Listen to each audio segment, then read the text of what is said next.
stories are good. It's a funny story. Это очень смешная история. My closest friend, Мой ближайший друг, he has the keys also to my у treasure, него есть ключи от моей сокровищницы. is my colleague's name is Jim Fadiman. Мой коллега, его зовут Джим Феннеман. We've written several books together. Мы вместе написали несколько книг. We really developed the Institute of Transpersonal Psychology Мы together. в действительности вдвоем развивали институт трансперсональной психологии. We've been working very closely together since 1970, 35 years. Мы 35 лет, с 79 года вместе работали. I completely trust him Полностью ему доверяю. and admire him and love him. И восхищаюсь им, люблю его. And it's very funny. The book that we wrote a book called Personality and Personal Growth. Забавно, мы написали книгу «Личность и личностный рост». Even it's in Russian. Даже, кажется, на русский язык переведено. Мы ее читали. А? А мы ее читали. Да, вы But it's an old edition. We've changed it a Это lot. старое издание, уже столько всего поменяли. And the book has 3 Eastern chapters. И там 3 восточные главы в этой книге есть. Chapter on yoga, which I wrote because I practiced О yoga. йоге, которую я написал, так как я практиковал в Киеве. Chapter on Zen Buddhism, which I wrote О because I буддизме, practiced так Zen как я Buddhism. написал эту книгу. Chapter on Sufism, Глава о суфизме. Jim wrote because he was practicing Sufism and I didn't know anything about it. Джим написал, так как он практиковал суфизм, When we а я wrote об the этом book. вообще ничего не знаю. He was a student of Idris Shah. Он был учеником Идрис Шаха или Хадвили. Jim and his wife were on a tour, a Mediterranean tour, going by fancy tour boat around Greece and Rome and Istanbul. Джим вместе с женой совершали такой туристический тур по Средиземноморью, в том числе в Стамбуле. So he's a wonderful lecturer, wonderful storyteller, and so he was there. He was hired to kind of tell stories about to the group about spirituality. Прекрасный лектор, прекрасный рассказчик, собирались какие-то группы, он рассказывал там. And he told beautiful Sufi stories. Суфийские истории прекрасные рассказы. Well, there was one woman in the group who said to him, I have a Sufi teacher. И одна женщина в группе сказала, вы знаете, а у меня есть суфийский учитель. And Jim said, could I meet your teacher? I'd love to meet a real Sufi teacher. I do everything by books. И Джим сказал, я хочу встретиться с учителем суфийским. She said, no. Она сказала, нет. My teacher's not public. He's not available to anybody. Он говорит, мой учитель недоступен для любого встречи. But there is one Sufi teacher who welcomes guests. Но есть один учитель, который там принимает гостей. His name is Sheikh Muzaffar, and he has a bookstore in the Booksellers Bazaar, which is next to the Covered Bazaar. It's a very famous И area. он сказал, что да, это шейх Музаффар, там у него книжный магазинчик на книжном рынке рядом с скрытым базаром в Стамбуле. And so Jim and his wife Dorothy, they go and they find this little bookstore. Джим и Дороти пошли и нашли этот маленький книжный магазинчик. And they're welcomed into the bookstore. Пригласили магазин. They even have a little guest book which he Они signs. даже гостевую книгу какой-то там расписались. And the sheikh really doesn't pay them too much attention. А шейх как-то особенно на них и внимания никакого не обращает. And Jim is the Sufi teacher. He's teaching Sufi stories, lecturing about Sufism. Ну, Джим в некотором роде был суфийским учителем, он читал суфийские истории людям. Muzaffar Effendi kind of ignores it, and he's very nice to the wife. Oh, you have a beautiful heart. He gives her a tesbih. He's very kind to her. И он, как бы отвернувшись от Джима, все внимание уделял его жене. Прекрасная вы такая, у вас такая замечательная душа, подарил ей четки там. And Jim's going, but wait a minute, he's not paying attention to me. Я учитель, я так. See, he already was working. Уже, говорит, все заработало, уже все. And nothing happened. There were no lectures. There was no fancy theory. People came in and they brought tea. They sat around. They had tea. Ничего не происходило, не было лекций никаких. Приходили какие-то люди, пили чай. They had casual, everyday conversation. Какие-то повседневные разговоры велись. Nothing special. Ничего особенного не было. And then when Dorothy and Jim left, И когда Джим и Дороти ушли, she had her test а у and some нее presents. подарки, чудки от And сурийского Jim had nothing. шейха. And they said, oh, something happened, I feel very different. И Джим сказал, что-то случилось, я чувствую себя иначе. Somehow my heart feels more open. Как-то Something сердце happened in мое this funny place. получше, как-то стал все более открыто себя чувствовать вот в этом забавном, смешном месте. После посещения этого места. And then they didn't think anything about it. They went back to the boat and they finished. Ничего больше об этом не думали, просто пошли на корабль, все, на котором они тур совершали. Then a year later, they get a telephone call. Через год они получили телефонный звонок. Hello, I represent Sheikh Muzaffar. Я представляю шейха Музаффара. He's coming to the United States. Он прибывает в Соединенные Штаты. And he wants to visit California. Can you be his host? Can help find a host for him? И он хотел бы посетить Калифорнию, не могли бы найти место для него, And где-то so остановился. Jim was teaching a class, this class on Sufi stories. Джим был целый класс, где он обучал суфийским историям. And so he came to me as the president of the school and said, Bob, can we invite these Sufis from Istanbul? Он сказал, Боб в институте подошел, говорит, Боб, слушай, можем мы пригласить этих суфиев из Стамбула? I said, that's interesting, but this is very exotic stuff. Он сказал, ну да, интересно, но это как-то экзотические дела, ну ладно. I mean, it's strange to me. I lived in Japan, I Я went жил to в India, Японии, в Индии. but this Turkish and Arabic stuff, Турки, это арабы какие-то. always a bad sign. And so I said, well, we don't have any money. We don't have any extra money. The school is very, doesn't have, we're very poor. I have just enough money to do the Я classes. сказал, у нас не было денег тогда в институте, только чтобы вести занятия. Нет ни лишних денег. We have maybe 2 secretaries. I have no staff to give you any help. Только 2 секретаря, у меня нет никаких помощников, чтобы... But if you want to use the school name, okay, but no help, no money. Если ты хочешь использовать имя нашей школы, пожалуйста, но денег и помощи не жди. So Jim said, okay, we'll try to do Джим сказал, something. хорошо, попробуем. And so he asked the Sufi class, would you like a project? Let's be host to a bunch of real Sufis. And they said, oh great, yes, let's do it. И он сказал, ну вот в своем суфийском классе вот есть какой-то настоящий шейх, приезжает, давайте. He got donations for some money and we were Собрал able немножко денег, to invite them. чтобы пригласить себе. So I said, that's nice, just don't bother me, I'm too busy. Я сказал, да, нормально, только меня не отвлекай, я занят. And one morning I see our school at this time was in a Catholic retreat house, retreat center with rooms that people could stay in. Наша школа в то время базировалась в ретритном доме, в доме для уединения, католической школы, с комнатами для проживания. And so we rented rooms for the visiting dervishes on the grounds in the center, right next to the school. И мы там арендовали комнаты для приезжих девушек. So in the morning I see these men, they're walking around and they have kind of not American, very Turkish looking mustaches, and they wear white hats. Я видел человека в белой шапочке и с такими явно турецкими усами. And I said, oh, that must be those Turkish dervishes. Ну, наверное, это турецкие девушки. And I go to my office. Я пришел к себе в офис.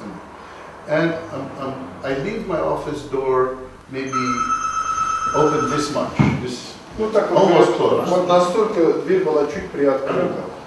It was like I didn't need privacy, but I really didn't want to be bothered unless it was important. Как бы я не хотел бы терять свою приватность с одной стороны, но что-то там. And I'm talking on the phone, doing some sort of business, something, the administration of the school. I'm busy on the Я television. был занят по телефону и, так сказать, бизнес-школе. And this man with a white hat and a mustache, kind of fat, heavy man, Этот человек такой тяжелый, в белой шапочке с усами, walks by my door. ходил мимо двери. The door's only open this much.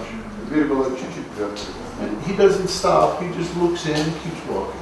И он не остановился, просто глянул и прошел I дальше. had no idea who he was. И у меня не было даже и мысли, кто это такой. But when he looked at me in the room for this second, fraction of a second, time stopped. Когда он посмотрел, глянул буквально через эту щелочку, на меня время остановилось. I just felt time was frozen. И я почувствовал, что время замерло. And it felt as though all the data of my life was being read by some supercomputer. И я почувствовал, что все данные моей жизни были как бы просчитаны через суперкомпьютер. And the computer integrated all the data. И компьютер как бы синтегрировал все данные. It somehow knew how everything was in the past and how everything was going to come out. И как бы все, что было в прошлом, и все, что будет в будущем. Including the phone call. Включая телефонный звонок, который я в этот момент делал. And it's very strange. And then I think to myself, oh boy. Подумал, вот это странно, вот это дела. I hope that was the sheikh. И я подумал, да, наверное, это шейх. Because if that was just a student, I don't want to meet his teacher. Я думал вначале, что это какой-то был студент. So I finished the phone call. Я закончил телефонный звонок. Kind of a little dizzy from this experience. Я почувствовал даже некое головокружение от этого. But I've been with many spiritual teachers. I had many powerful experiences, but nothing quite like this. This was different. Я со множеством духовных учителей встречался, и никогда такого качества опыта у меня не было. Просто надо сказать, что Роберт являлся личным учеником, основателем айкидо Ишиды. Жил в Токио, занимался у него, был знаком с людьми, которые были, как бы сказать, восприемниками Парамахамсы Йогананды и так далее. То есть он знал великих учителей своего времени, великих людей. Просто чтобы вам было понятно, с кем он сравнивал. Also Swami Muktananda. Да, с вами он встречался со Свами Муктанандой, с Карлосом Кастанедой. Он с великими людьми встречался в своей жизни. И вот вы понимаете, какого качества переживания должно было быть, чтобы он почувствовал, что это отличается. So I went outside and there was a group of the visiting dervishes standing around. Я вышел наружу и увидел группу дервишей стоявших. And some of my students. И некоторые из наших студентов. And I came and said, "Oh, I want to welcome you as I'm your host. I'm the president." Я сказал, я президент этой школы, пожалуйста, пожалуйста. And someone says, "Oh," to the kind of fat, heavy man. "Oh, and this is the sheikh." А кто-то на вот этого полного человека с усами сказал, а вот это шейх. So I said inside, "Good." Тогда я сказал, ох, нормально, все правильно я почувствовал. Потому что у меня были сомнения, а вдруг это ученик какой-то делает. Ну, как воображение, знаете, включилось. And it was very interesting. My friend Jim, who invited him, was always busy. He was never around. И так случилось, что мой друг Джим, который его пригласил, все время был занят. I Он was никогда there. не был на месте, а я все время там был. That was my full-time job, so I was always there. А это так как был мой полный рабочий день, я все время там They находился. invited me for tea. Они приглашали меня They чуть invited me попить, for dinner. на ужин. And I just fell in love with the show. А я просто влюбился. 2 days later, they say to me, "Well, we're going to do a big zikr at Stanford University." И они сказали, знаете, через 2 дня у нас большой зикр состоится в Стэнфорде. Now we got to know you. Would you introduce us? Может быть, вы нас представите? Now, remember, I didn't know anything about Sufism Помните, before. я уже говорил, что про суфизм я вообще ничего не знаю. So I go, I put on my nice suit, Одел свой лучший костюм, галстучек. and I sit with them as they're putting on their formal robes for the zikr, you know, in the dressing room, and the dervishes are putting on their robes. И они, дервиши, одели такие вот специальные робы для зикра, такие у них есть такие шерстяные. And there's something in me that says, "Oh, I wish I was doing that too." И я подумал, да, я тоже одену, я тоже с ними это сделаю. Когда одевали, я подумал, да, я тоже это сделаю. And so I get out, a big auditorium filled with people. Я вышел в огромнейшую аудиторию, переполненную народом. Most of them had some connection with Sufism. Some of them were sheikhs, some were dervishes. Некоторые были так или иначе были связаны с суфизмом, некоторые даже были дервиши и шейхи. I do a kind of simple introduction. Ну, я просто что-то простое такое сказал. And they do the zikr. И они сделали Wonderful, wonderful. потрясающе. I also noticed that I really fell in love with 3 things. И я заметил 3 вещи, что я влюбился в 3 вещи. I fell in love with the sheikh. Я влюбился в шейха, with his в personality. его личность. I fell in love with his teachings, Я влюбился в его учение. the sophistication, the humor, and the way they applied to everyday life. Юмор, современность, адекватность, возможность применения в повседневной жизни. And I fell in love with the group of the dervishes, the men and women who came with him. И я влюбился в группу дервишей, которые с ним были. They were so kind to each other. Они были так добры друг к другу. They would always rush to serve each other a glass of water, a Они glass все of время tea. готовы были друг другу чашечку чая поднести, And водички. they would hug each other, they would tickle each other. Обнимали друг друга, щипали там друг друга. And some of them were professors or government officials. Some of them were poor, had no education. А некоторые из них были профессора, некоторые какие-то государственные чиновники, некоторые вообще люди, ничему не учившиеся. But they were all the same, just like brothers and sisters Они in the были все family. как братья и сестры одной семьи. And I studied Buddhism, and I thought, oh, it's exactly like in Buddhism. There's the Buddha, the Dharma, and the Sangha. А я в это время учил буддизм, я подумал, вот точно, Будда, Дхарма, Сангха. То есть Будда, The закон teacher, и the teachings. общение. So I thought, oh, this was interesting. Вот это I found this интересно. Buddhist principle in Я the нашел буддийский принцип среди суфий. And also, I was very deeply touched by the kind of brotherhood and sisterhood. Я также был глубоко тронут чувством братства и сестринства между ними всеми. Because all my years in Aikido and other martial arts, very much of a hierarchy. Все мои годы, когда я занимался в айкидо в Японии, там была очень сильная иерархия. It's almost like fascism. You serve me. Это было подобно фашизму. Ты служишь мне, ты делаешь это, ты делаешь то. And this was just love, brotherhood, sister equality. А это просто было равенство. People were kind to each other as opposed to, well, you serve me because I'm meaner, tougher than you are. In Aikido martial arts, it's like you have to serve me because I'm senior and I could hurt you. В айкидо даже так это выглядит, что ты должен служить мне, потому что я старше и круче, могу даже тебе что-то плохое сделать. And I really said to myself, I'm really sick and tired of that kind of relationship. Я сказал самому себе, вообще я устал уже от такого рода отношений. But this kind of beautiful brother, that I like. That I И вот would этот love to прекрасный feel вид, that way. вот этот вот братство, вот что мне нравится, вот что я хочу. And they came back the next year. Они на следующий год приехали, возвратились. And I still didn't think about becoming a dervish because it was so exotic, it was so strange. Для меня это было слишком экзотично, слишком странно, я даже не подумал о том, чтобы стать dervish. But some young woman came to Muzaffar family. She came up to him. Некая юная дама пришла к Музафару и Фенди. She said, "Oh, my boyfriend is a Sufi in the Sufi order." Она сказала, вы знаете, мой приятель, он принадлежит к суфи-ордеру, это первый глаз. I really like you very Я much. очень люблю его. He said, "Oh, I like you too." Она сказала, я тебя тоже люблю. And she said, "Is it possible for an American to be a dervish in your order?" Она сказала, а можно ли для американцев стать дервишем в вашем ордене? And he gave her exactly back, he mirrored her question exactly. Yes, it's possible for an American to be a dervish. И он абсолютно точно в зеркало, как бы ей поставил, сказал, да, это абсолютно возможно стать американцем дервишем. That wasn't really her question yet, and he knew it, you know. Это то, что требовалось, она точно да, определила. Could someone live in America, stay in America, not have to go to Istanbul, and still be a dervish? И как бы можно ли вот жить в Америке, не ездить в Стамбул, но быть, принадлежать вашему ордену, быть дервишем? Yes, someone can stay in America.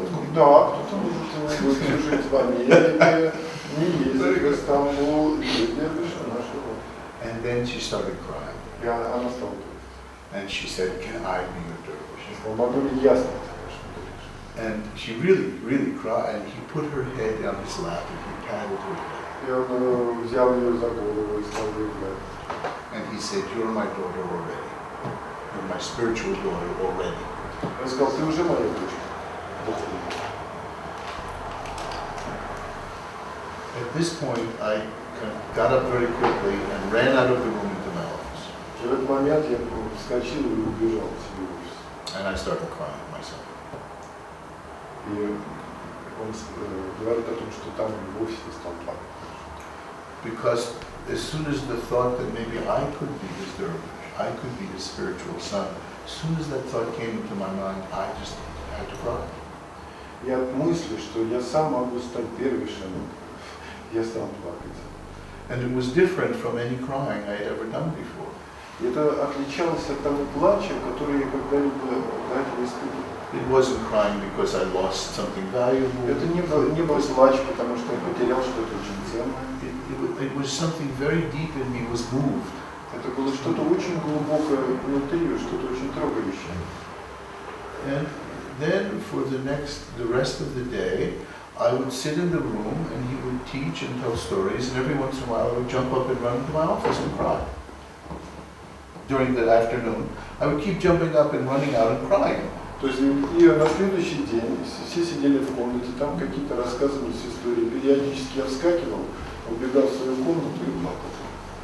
In those days, I was more embarrassed about crying. Now I don't care so much. В те времена мне было стыдно очень, конечно, признаться, что я плакал. Сейчас, говорит, я уже могу в этом признаться. They must have thought I had some diarrhea or some problem. I kept to run out like I Я had to людей get так back. видел, что у меня диарея. Они думали, что у меня диарея прихватила. And so I knew one of the American dervishes who lived in New York, and I asked him to come into my office because I knew what was going to happen. Я знал о том, что какие-то дервиши жили в Нью-Йорке, я их пригласил к себе в офис. And I closed the door, Я закрыл and I said, "Could I?" я закрыл дверь и стал рыдать. And he said, "You know, tears are a very good sign, and we all cry a lot in this Он сказал, business." нормально, ты плачешь, это все нормально, мы сами много раз так. And then he said, I will talk to one of the senior dervishes, and he will talk to the sheikh, and we'll see. И они сказали, мы скажем старшему дервишу, а тот скажет шейху, посмотрим, что получится. And I thought, oh, this is a complicated organization. I don't even understand. Сложная система организации. And that night, they were going to do zikr again. И этим вечером они опять делали зикр. And then it's funny how your ego, how your imagination goes. I started thinking, oh, maybe he'll make me a dervish before the zikr so I could put on a fancy costume. Странные трюки играют с нами наши эго. Я подумал, может они сделают меня дервишем до того, как зикр, тогда я смогу надеть эту штучку и I mean, this is the ego. But then I thought, but you know, if I have a fancy costume, I'm going to look really stupid because I don't know how to do it. И говорит, ну, если я надену этот забавный костюмчик, я буду странно, смешно смотреться, потому что я, в общем-то, и не знаю, как этот зикр делается. So I could see my mind И тут я имел working. возможность наблюдать за своим умом. And then I thought to myself, well, I don't know about becoming a dervish. Я сказал, ладно, я не знаю, стану ли я дервишем. I mean, first of all, I have a yoga. Ну, во-первых, у меня учитель йоги. I have my yoga. Да, йога практика. Then Заходите, пожалуйста. I was born Jewish. I can't give up being Jewish to become a Muslim. Потом, во-первых, я также родился евреем, и мне придется мое еврейство покинуть, чтобы стать мусульманином. And of course, for the holiday of Passover, you have to drink a little wine. And if they tell me I can't drink wine, well, I can't do that. For Passover, you drink wine in that part of the ceremony. So if they say you're a Muslim, no wine, Там частью церемонии какой-то еврейской было питье вина по окончании этой церемонии. И как же, значит, если я стану мусульманином, то я уже не смогу это выпить? And then I said to myself, but I haven't drunk wine in years. И потом я сказал сам себе, боже, да я же уже несколько лет. So what, and I realized what I had really been saying was, if he really makes any demands on me, I'm not going to do it. I'm not going to become a dervish. Я I'm afraid. подумал, что странные какие-то аргументы, чтобы не становиться дервишем. And of course, he didn't make me a dervish before the zikr. I didn't get to wear a costume and look silly. Конечно, они не сделали меня дервишем до церемонии. Я не смог одеть костюм, чтобы выглядеть глупо. But one thing that was also interesting is I had been in a skiing accident maybe a month before they came. Надо сказать, что я попал в какую-то аварию с лыжами, там было, что-то повредило. I had a shoulder injury. Травма. So I had my arm in a sling. Еще к тому же у меня на перевязке рука была такая. So I was плечо во время катания на лыжах повредил. And in Sufism we go like this instead of not like А this. в суфизме Like мы вот this. не так, а вот так всегда делаем. So because Рука уже была... of my sling, I was like, Я говорю, я все время ходил, готовился, рука у меня была на правильном месте. So after the zikr, we have dinner. И после зикра у нас был ужин. And then, as is custom, after the dinner, the sheikh makes a dua, makes a prayer. Есть обычаи после ужина делать дуа, молитва. Now, I've been eating meals with them the year before this year, and I'm used to sitting there, my eyes closed, holding their hands up as he recites the prayer. Я делал это уже, также произносил молитву.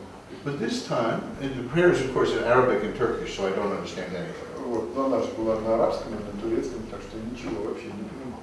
I'm sitting there like this after the zikr, after dinner, Я после зикра сидел таким образом. and it feels like someone put a halogen spotlight Я on. вдруг почувствовал, что галогенки Wow. меня направили, лампочки галогеновые. You know, absolutely different. I really felt these lights were on me, even with my eyes closed. Some Это powerful было energy. абсолютно другое. Я почувствовал сильную энергию. Даже с закрытыми глазами я почувствовал свет. And my sheikh's translator was sitting next to me, Переводчик шейха моего сидел рядом. and he turns to me and says, "Bob, that prayer was in honor of you, for you, in honor of tonight's ceremony." И он сказал, знаешь, эта молитва сейчас была тебе посвящена, про тебя, по поводу, как, ну, так как ты In honor of what's coming next, the ceremony, you know, that he's going to make you a dervish. Как бы тебя сейчас дервишем после ужина сделают, и эта молитва в честь тебя была произнесена. So I thought to myself, oh, he's not asking me anything. He's not saying to give up Judaism. He's not saying to give up yoga. Говорит, странно, они же не спросили меня, я йогу должен бросить, или He's not even saying give up wine. Там потом себе проблемы какие-то, как бы раз и все. And the translator is an interesting man. Was a very interesting man. Переводчик был очень интересный человек. He's a very good translator. Был очень хороший переводчик. Turkish man who was a professor in American university. Турк, профессор американского университета. Excellent English. Прекрасный английский.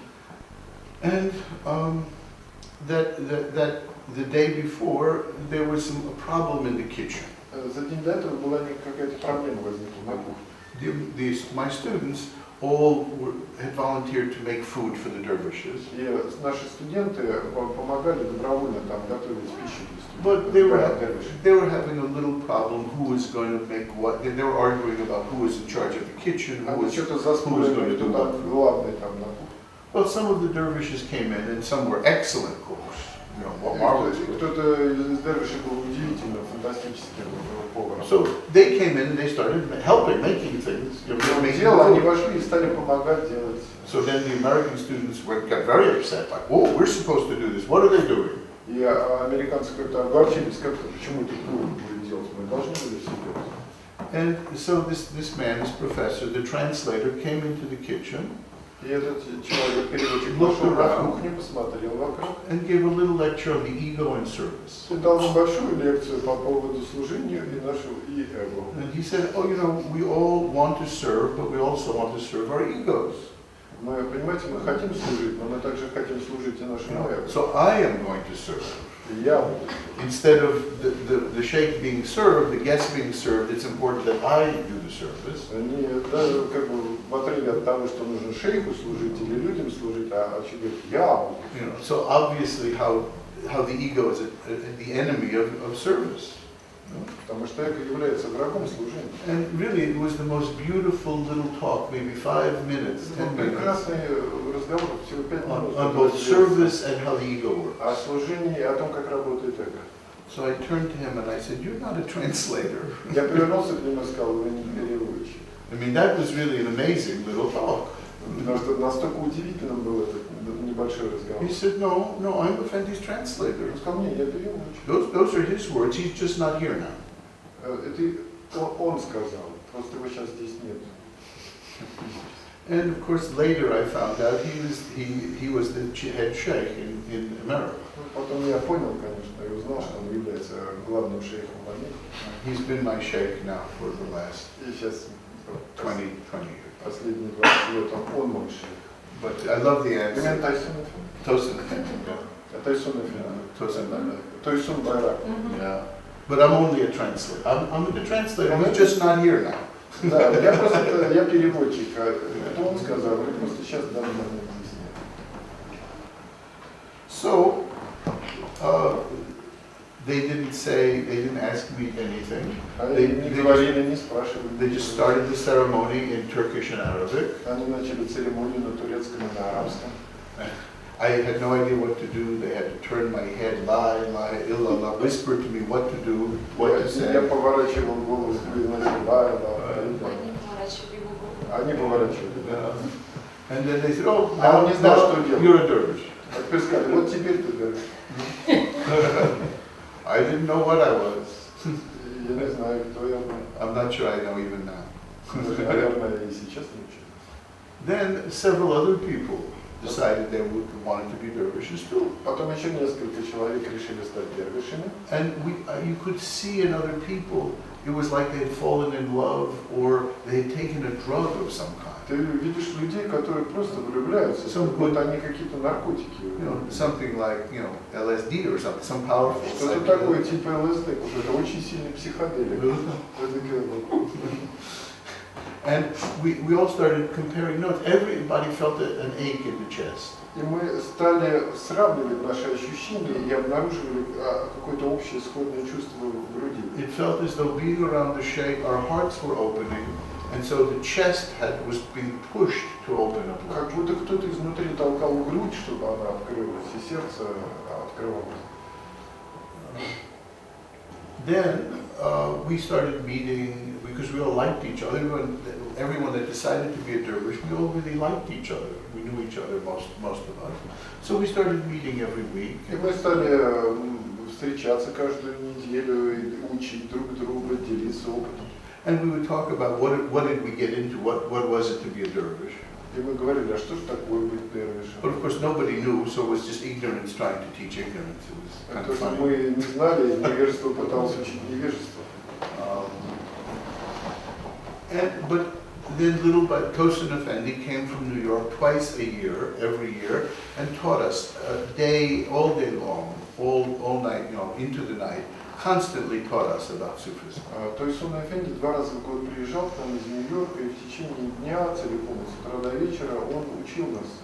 Other senior dervishes from New York came, they taught us. Иногда приезжали другие дервиши из Нью-Йорка и тоже там что-то нам рассказывали. And then for the next few years, Muzaffar Effendi and the Turkish dervishes, he never came back to California, but he came to New York, and we would visit twice a year. We would go visit and learn from him in New York. 2 раза в год он приезжал, больше никогда не был в Калифорнии, приезжал в Нью-Йорк, и там мы у него учились. And then maybe a year later, I'm in New York to see Muzaffar Effendi. И, может быть, годом позже я был в Нью-Йорке, чтобы встретиться с Музаффаром Эфенди. Tosin Effendi gets a phone call from one of the dervishes in California. Тойсун Эфенди получил телефонный звонок от одного из дервишей в Калифорнии. And who's having problems. У него были проблемы. And then afterwards he turns to me and said, you see, they're having problems because you're not there. The reason they're having problems is you're not in California. И он сказал, ну вот видишь, там проблемы начались, ты уехал из Калифорнии. Because you're in charge. Потому что, в общем-то, тебе некоторые обязанности. Because you're the first one you're the senior dervish there. Ты первый там старший дервиш. And of course, I didn't want to hear that at all, because I didn't know how to be a dervish myself. I didn't want to take any responsibility. Я не хотел вообще никакой ответственности на себя брать, за кого бы то ни было.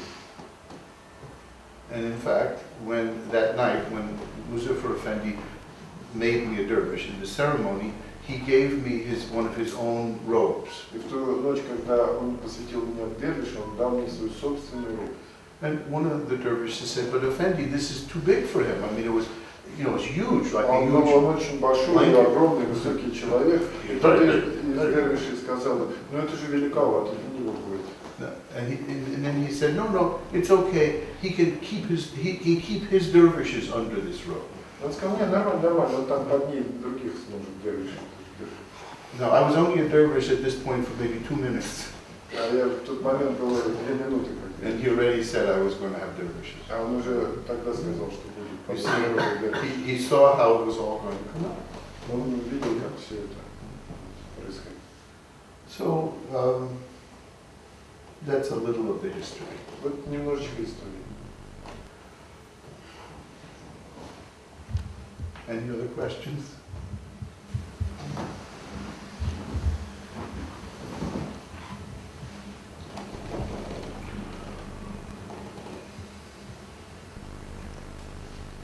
I'd like to teach you a simple practice for opening the heart. Хочу показать вам простую практику для открытия сердца. So I'd like you to sit comfortably. Сядьте, пожалуйста, более удобно. So your back is straight. Спина прямая.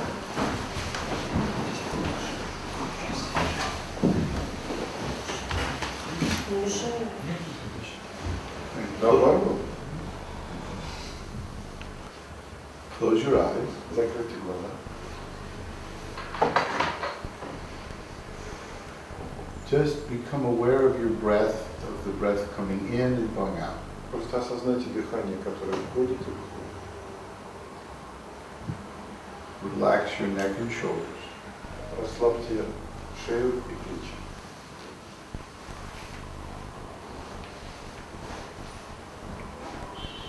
Visualize a small sun, a small ball of energy floating directly above your head. Представьте себе небольшой шарик солнечной энергии, который находится над вашей головой. And imagine that the top of your skull is open so the energy can pour into your body just like you would pour water into a pitcher. Представьте себе, что верх вашего черепа немного открыт, и туда изливается свет, подобно тому, как из кувшина наливается вода. And just like with the pitcher, let the energy slowly fill you from the bottom of your legs, slowly fill your body from the bottom up. И позвольте этой энергии наполнить вас подобно кувшину с подошв ног до самого верха. The energy from above, from the sun, just keeps flowing down and flows into you. Энергия свыше входит в вас и наполняет вас. And allow yourself to be filled, your legs are filled with energy. Позвольте сделать так, чтобы ваши ноги наполнились энергией. Your hips, your belly, filled with energy. Ваши бедра, живот наполнились энергией. And still the energy begins to fill to your middle of your back, to your solar plexus. Наполняет солнечное сплетение, середину спины. Fills the rest of your torso, the heart, up to the shoulders. Через сердце наполняется энергией до плеч. Fills your arms. Почувствуйте ваши руки. Keeps rising, fills your neck. Почувствуйте, как шея Fills your face, your head. лицо, голова. And now turn your hands so your palms are facing forward. Теперь поверните ладони наружу. And visualize someone you love in front of you. Представьте того, кого вы любите перед собой. Now, imagine that your heart has double doors, 2 doors that can open together. Представьте, что там есть двойные двери, которые одновременно раскрыты. Open those doors and let energy begin to come out from your heart and energy to come from your palms, from your hands. Позвольте энергии выходить из ваших ладоней, из вашего сердца. This is not your personal energy, but the energy that is overflowing from this energy coming from the sun. Это не ваша энергия, это избыток энергии, которая пришла из Солнца. Feel the energy flowing from your heart, flowing to the figure, that person in front of you. Someone who needs love, someone who needs healing. Представьте человека, который нуждается в любви, который нуждается в исцелении, и он получает эту энергию. Let the energy from your heart begin to wrap around their body, beginning with the bottom, with their feet. Roll. Позвольте этой энергии как бы крутиться вокруг ваших ног. It goes clockwise around the body, like a huge white bandage in a way, around the body, beginning with the feet and moving up the legs. По часовой стрелке эта энергия крутится. And your energy surrounds them, keeps circulating clockwise, И getting. эта энергия окружает этого человека, которого вы любите. It's almost like you're creating a mummy, but instead of with bandages, with this energy. Подобно тому, как если бы мумия была, но только заключена энергией. Feel the energy coming from your hands and also flowing naturally out of your heart. Чувствуете, как энергия исходит из рук, а также из вашего сердца. And keep the energy flowing until finally their whole body is surrounded with this energy that goes around them in a clockwise direction. До тех пор, пока полностью этот человек не будет закрыт энергией. And feel that this energy takes away anything that's dark, anything that's negative, any disease or emotional or spiritual problem is becoming dissolved in this energy. Почувствуйте, как эта энергия уносит любые физические болезни, проблемы, мешающие, создающие проблемы. The energy keeps flowing and keeps dissolving more and more subtle problems or pains or difficulties. Энергия крутится и выхватывает все более тонкие и незаметные проблемы. You keep your heart open and you keep imagining the energy flowing through you from above and overflowing from the heart. Удерживайте картину исходящей энергии, переполняющей ваше сердце.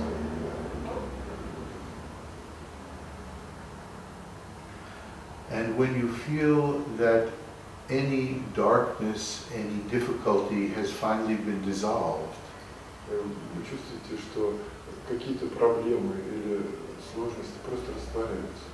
let all that energy suddenly flow back into the sun above your head, and so there's nothing left in front of you. И эта энергия в какой-то момент уходит обратно в солнце, и ничего не остается больше перед вами. The form of the person has completely dissolved into that energy. И форма того человека полностью растворилась в этой энергии. And still feel that you're sitting with the energy flowing through you and flowing out your heart and out your hands. Вы продолжаете сидеть и чувствовать, как энергия исходит из вашего сердца, из ваших рук. Now, turn your hands back down so your palms are facing down on your knees. Руки и положите их на колени, ладони вниз. And now close the doors of your heart Теперь закройте двери сердца. and let this energy circulate within you now for a moment. И позвольте этой энергии циркулировать в вас на какое-то мгновение внутри вас. And again, it is healing and cleansing you as well. И она исцеляет и очищает вас. And now you can close the top of your head И теперь вы закрываете вверх макушку головы, своей головы. and feel that sense that you're sitting full, like a pitcher that has been filled with the purest, most wonderful of liquids, of water. Вы чувствуете, что вы заполнены подобно кувшину вот этой чистой энергии, как вода.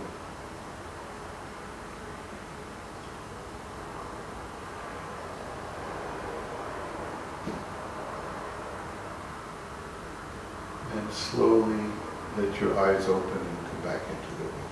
постепенно дать возможность глазам открыться и вернуться в эту комнату.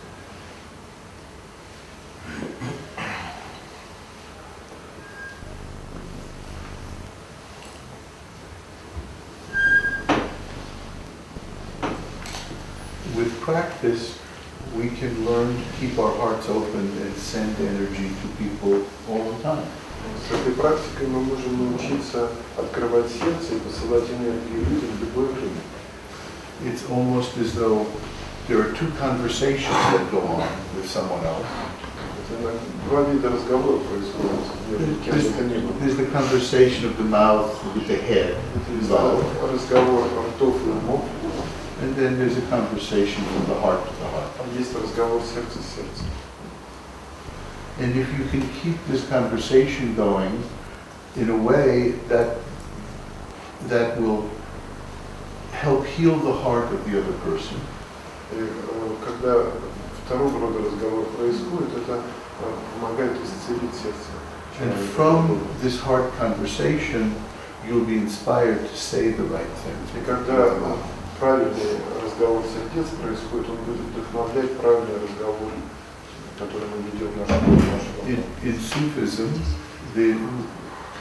the relationship between the dervish and the sheikh is talked about in terms of the rabita ul-qalb, or the heart connection. В суфизме это называется орбиталь хан, разговор между шейхом и dervишем. Сердечная связь.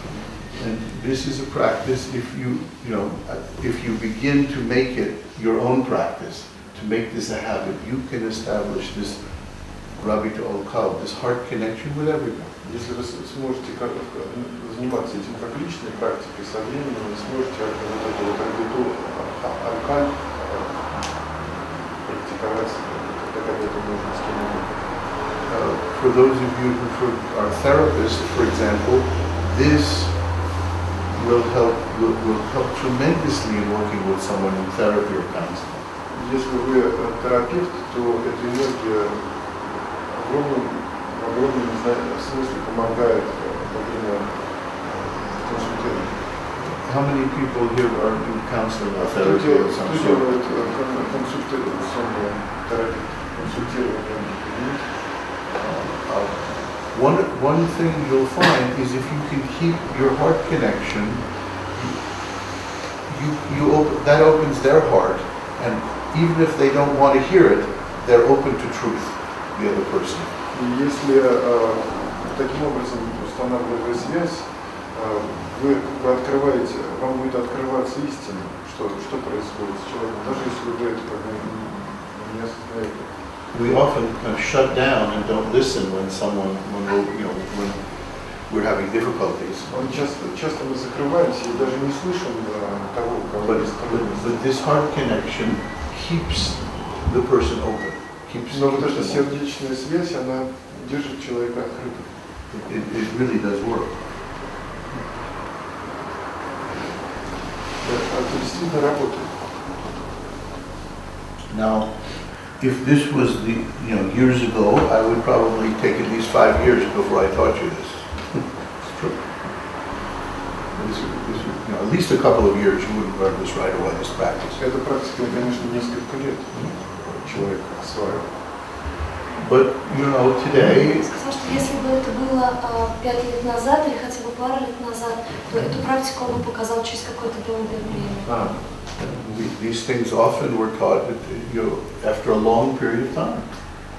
Нет, это долгое время требуется, чтобы научиться этому. But, Тут что это же сказать? Не, имеется в виду, что по традиции, Да. несколько лет прежде чем он передает это, да? but let me point out that I didn't really teach you this technique.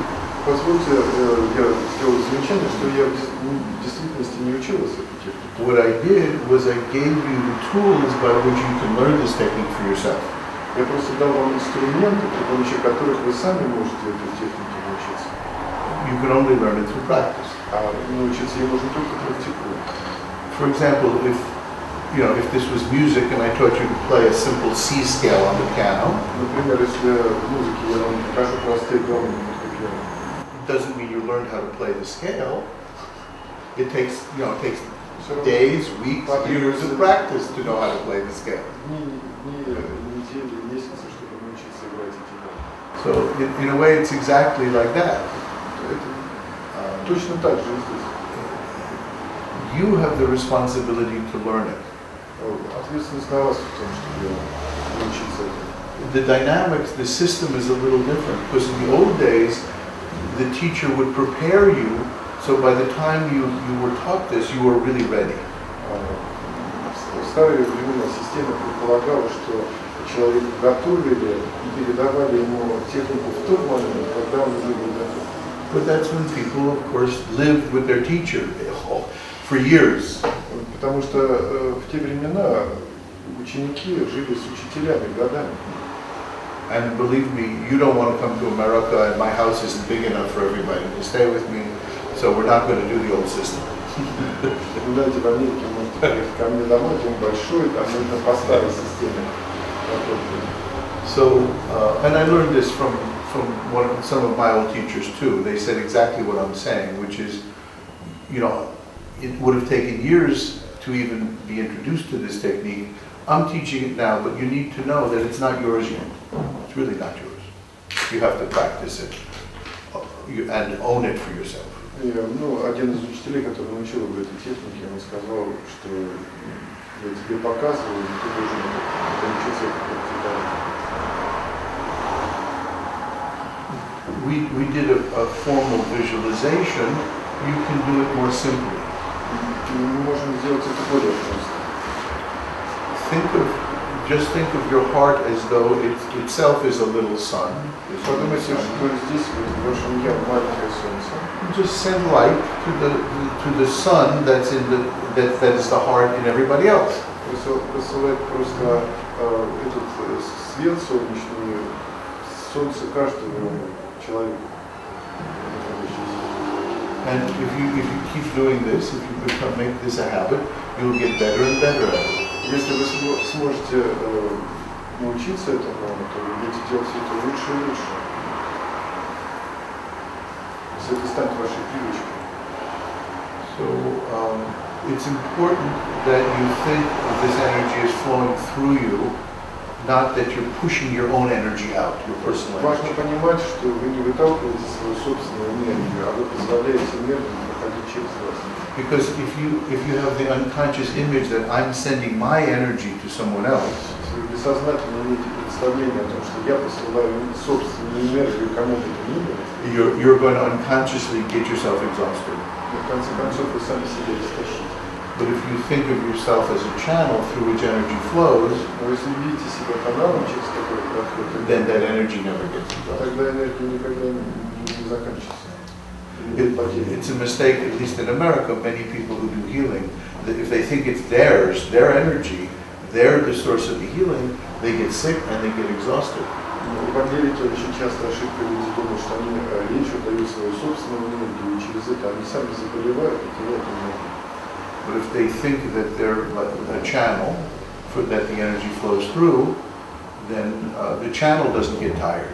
Если они представляют и видят этот канал, тогда канал не может утомиться. So this is one way to really open the heart. Это один из способов действительности открыть сердце. Questions? Вопросы?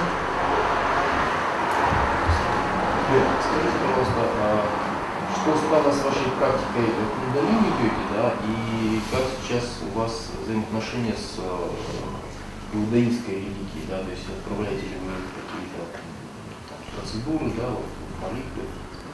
He asked what about practices of Kundalini yoga, previous one. And what about your About my practice? Jewish religion? Okay. Number one, I said to my sheikh, I had made this vow to practice a certain kind of Kundalini meditation every day. I said, shall I continue? What shall I do with this? Because I Я made, шейху сказал своему, когда он делал посещение, что мне делать? Я дал некую клятву совершать практику Кундалини. and he said, you follow what I told you to do. I will take responsibility for your spiritual life. Следуй за I'll тем, take что care я of it. тебе говорю, я принимаю ответственность за это на себя. So То есть ту клятву, he которую он said дал. he would take all the responsibility for my practice, and I could let go of that. He would be responsible for my. It was okay for me to leave that and do what he said. Does that make sense? He would take responsibility for my spiritual practice. Он взял на себя ответственность за мои духовные практики. И непонятно, он взял, а вы их выполняете или нет? You stop. Yeah, of course. Because I gave him responsibility. Потому что я For my spiritual life. ответственность передал ему за свой духовный рост.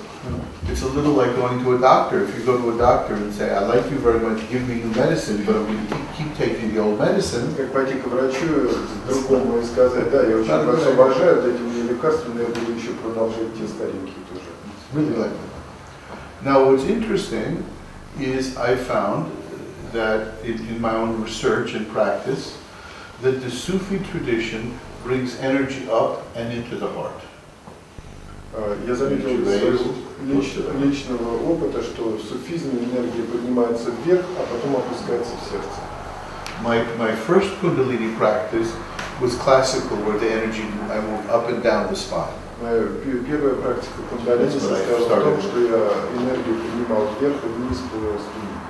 But I later found that in India, some of the great Kundalini masters actually taught that you raise energy and bring И it to the потом я heart. обнаружил, что великие мастера кундалини в Индии как раз то же самое делали, поднимали энергию вверх, опускали в сердце. So I think in some ways that process that I started with yoga is still continuing in В Sufism. некотором смысле я считаю, что процесс, который я начал с йогой, он продолжился в суфизме. And I also, this may sound strange, but I consider myself a Muslim and a Jew, and in some ways a Christian Это and a странно. Buddhist. Я в некотором роде себя считаю и мусульманином, и иудаистом, и христианином, и буддистом. In fact, my sheikh said, if you become a dervish and you were born Jewish, you should love Moses more than you did before. Мой шейх говорил, что став мусульманином, ты должен, ты будешь любить Моисея больше, чем ты любил его до того. If you were born Christian and you become a dervish, you should love Jesus more than you did before. Если ты был Not less. христианином, или ты станешь дервишем, то ты будешь Христа любить больше, чем ты любил его. And the Quran says, very clearly, the Quran says, what you're teaching is no different. God says, what I taught to you is no different from what I taught through Abraham, Moses, Jesus, and all the other great Короче, teachers. достаточно ясно сказано. Все, чему я учу, вас не отличается от того, чему учил Моисей и Иисус. That Islam is not a new religion. That it's the same religion. There's only one. Ислам не является новой религией. And my sheikh said, I never heard anyone so clear. When someone asked him about this, he said, there's only one religion. There's only one God. There's only one truth. We're all worshiping the same truth. Ислам говорит, что есть одна религия, одна истина, и мы все поклоняемся ей одной. So, they never gave it up. Поэтому я никогда ничего не сдавал, не предавал. And I have gone to synagogues since I became a Sufi, but I haven't drunk wine. Я посещаю иногда синагогу, но признаю, что не без вина. I could drink grape juice actually. Могу виноградную сачку. When Muzaffar Effendi was in France, Когда Москве был во Франции, the priest in charge of one of the great cathedrals in Paris invited the dervishes to pray and do the zikr ceremony in this great, beautiful French Roman Catholic church cathedral. настоятель кафедрального собора католического во Франции пригласил дервишей прийти в собор и вместе там делать зикр. And afterwards, the priest said to Muzaffar Effendi, a little jokingly, he said, well, I let you do your prayers and your zikr in my church. If I go to Istanbul, could I do mass in your mosque? И он пошутил, говорит, ну вот ты вот здесь вот делал службу свою у меня в церкви совершил, а если я в Стамбул поеду и в твоей мечети? What do you think he said? Вы как вы думаете, что он сказал? No. Он сказал нет. he said, I have the right to pray in your church because I love Jesus. Он сказал, у меня есть право молиться в твоей церкви, потому что я люблю Иисуса. You would only have the right to pray in my mosque if you also love Muhammad. И он сказал, ты будешь иметь право молиться в моей мечети, если ты полюбишь также Мухаммада. You know what my first question is? Теперь вы знаете, какой первый вопрос я хотел бы задать? How was your homework? Как домашнее задание? Say more.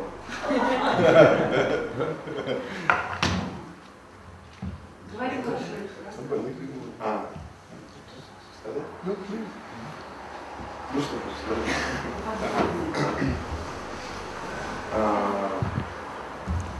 у меня ощущение до сих пор не прошло, оно до сих пор происходит, идет этот люк, да, называемый. То есть он, да, не заканчивается, как был настроен, я вышел с лекции, как был настроен, так он у меня идет. Вот, и, конечно, на симпатичных девушек он особенно настроен. You start with the easy ones, and then you work your way Начинайте to с more простого, а потом уже difficult. You start with beautiful girls, eventually you get big, ugly spetsnaz guys, you still open your А потом уже, когда большие спецназовцы, тогда уже навык. На самом деле, что ощущения, конечно, или даже они не передаваемы, потому что как бы новое, все новое, новое ощущение. But I can see it, it worked. Он говорит, я вижу, что это работает.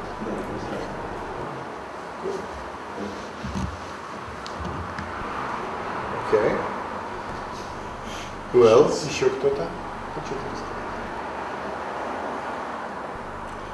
Можно я скажу? На одном из семинаров по интегративной технике вот глаза в глаза занятие было, и с фразой «я люблю тебя» у меня очень сильно болела грудная клетка. And once she has experienced some techniques to see eye by eyes with the word inside you, just to repeat I love you. That's very good. Вот. But after that some pain. Oh. She feels Да. some pain А there. со мной в паре был мужчина, такой немножко постарше меня. И потом у нас с ним было такое очень эмоциональное объяснение. Он не принимал этого всего. Her partner was a man who don't want to accept this energy, and afterward they speak very emotionally about this. А когда мы стали делать здесь вот это первый раз, то боль возобновилась. After we start to do the similar, the pain come back again. А когда вот вышла на улицу, вот стало очень просто понять, что и не обязательно он должен принимать. After she go to the street, she suddenly understand it is not necessary accept someone or not. That's right. Just enough. Yeah. If you feel.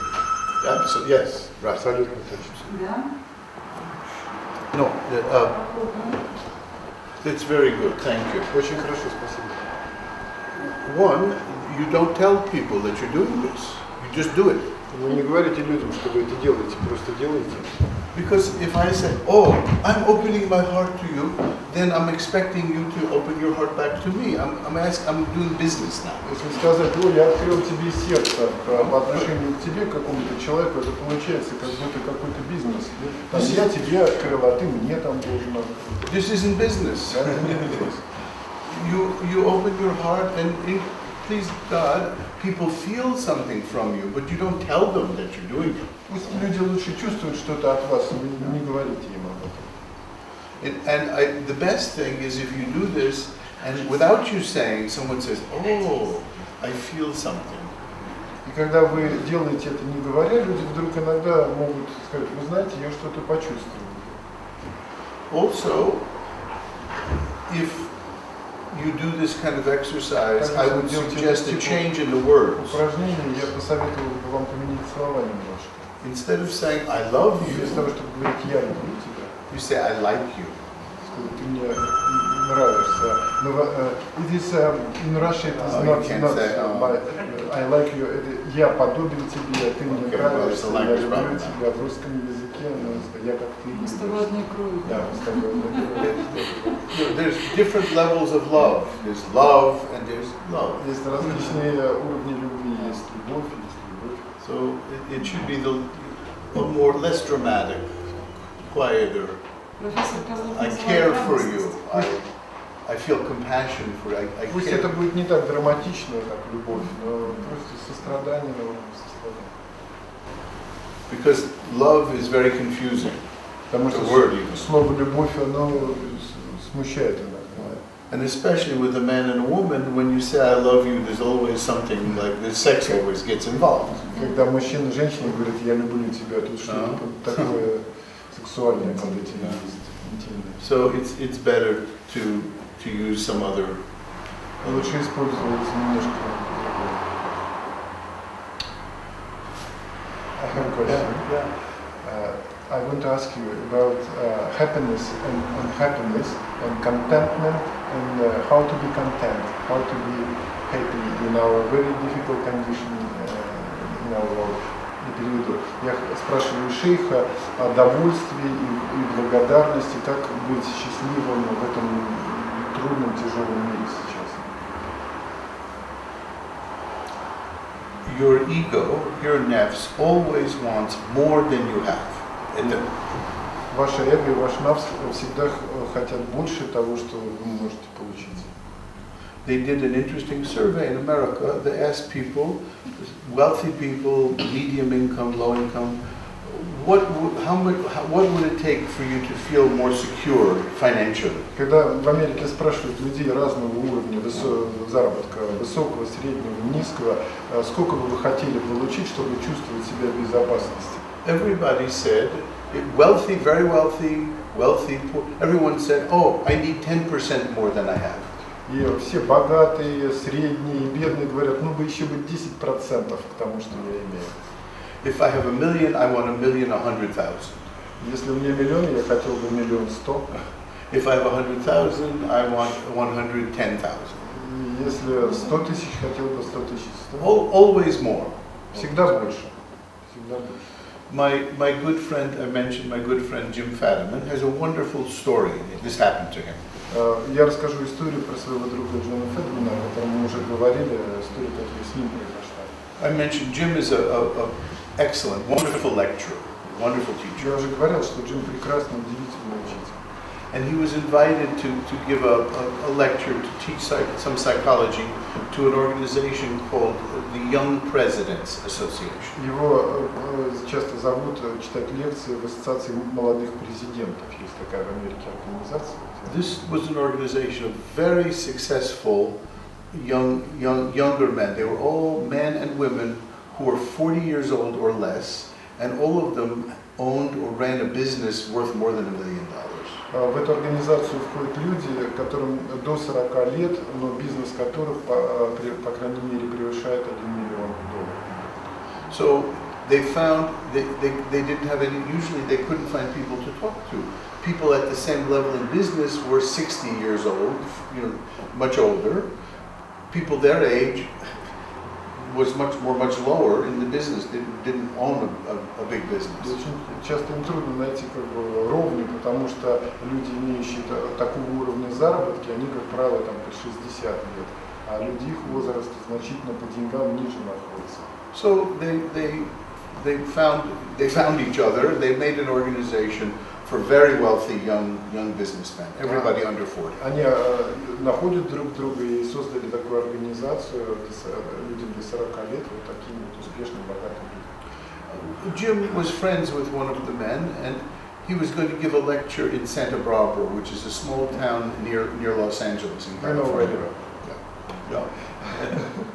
В Санта-Барбаре дело происходило, которое каждый из нас это название хорошо знает, но только маленький городок есть. So this man said, well, I have my own plane. I'll fly, I'm going to, this is my organization, I'll fly you down in my plane, we'll fly to Santa Barbara together. Он сказал, ну давай, мы просто снимаем самолете, полетим и в Санта-Барбару вместе. Well, Jim had never flown in a private airplane before. Джим никогда на частном самолете не He said, летал до oh, этого. this is a whole different world. Он сказал, ну вообще другой мир. You go to the private airport, Но частный аэропорт, no waiting lines. никаких очередей. You go and the plane is all ready, and Самолет уже готов. you know, and whenever you set the time, you know, he got in, one other Никакого man, расписания, никакого времени. and the owner of the plane was Просто flying он, the еще plane. там пара человек и владелец. Fantastic. It's a 2-engine Cessna plane. It's a great plane. Двухмоторный Cessna. You just think, wow, this is the life of these wealthy, fantastic, wealthy men. Вот это жизнь вот этих фантастически богатых людей. And he's enjoying this, you know, wow, private plane. Наслаждался частный самолет. They land in the private part of this airport, little airport in Santa Barbara. И в Санта-Барбаре маленькую часть, частную часть аэропорта они приземлились. And he sees his friend looks with envy, tremendous envy, jealousy in his eyes. He said, look over there.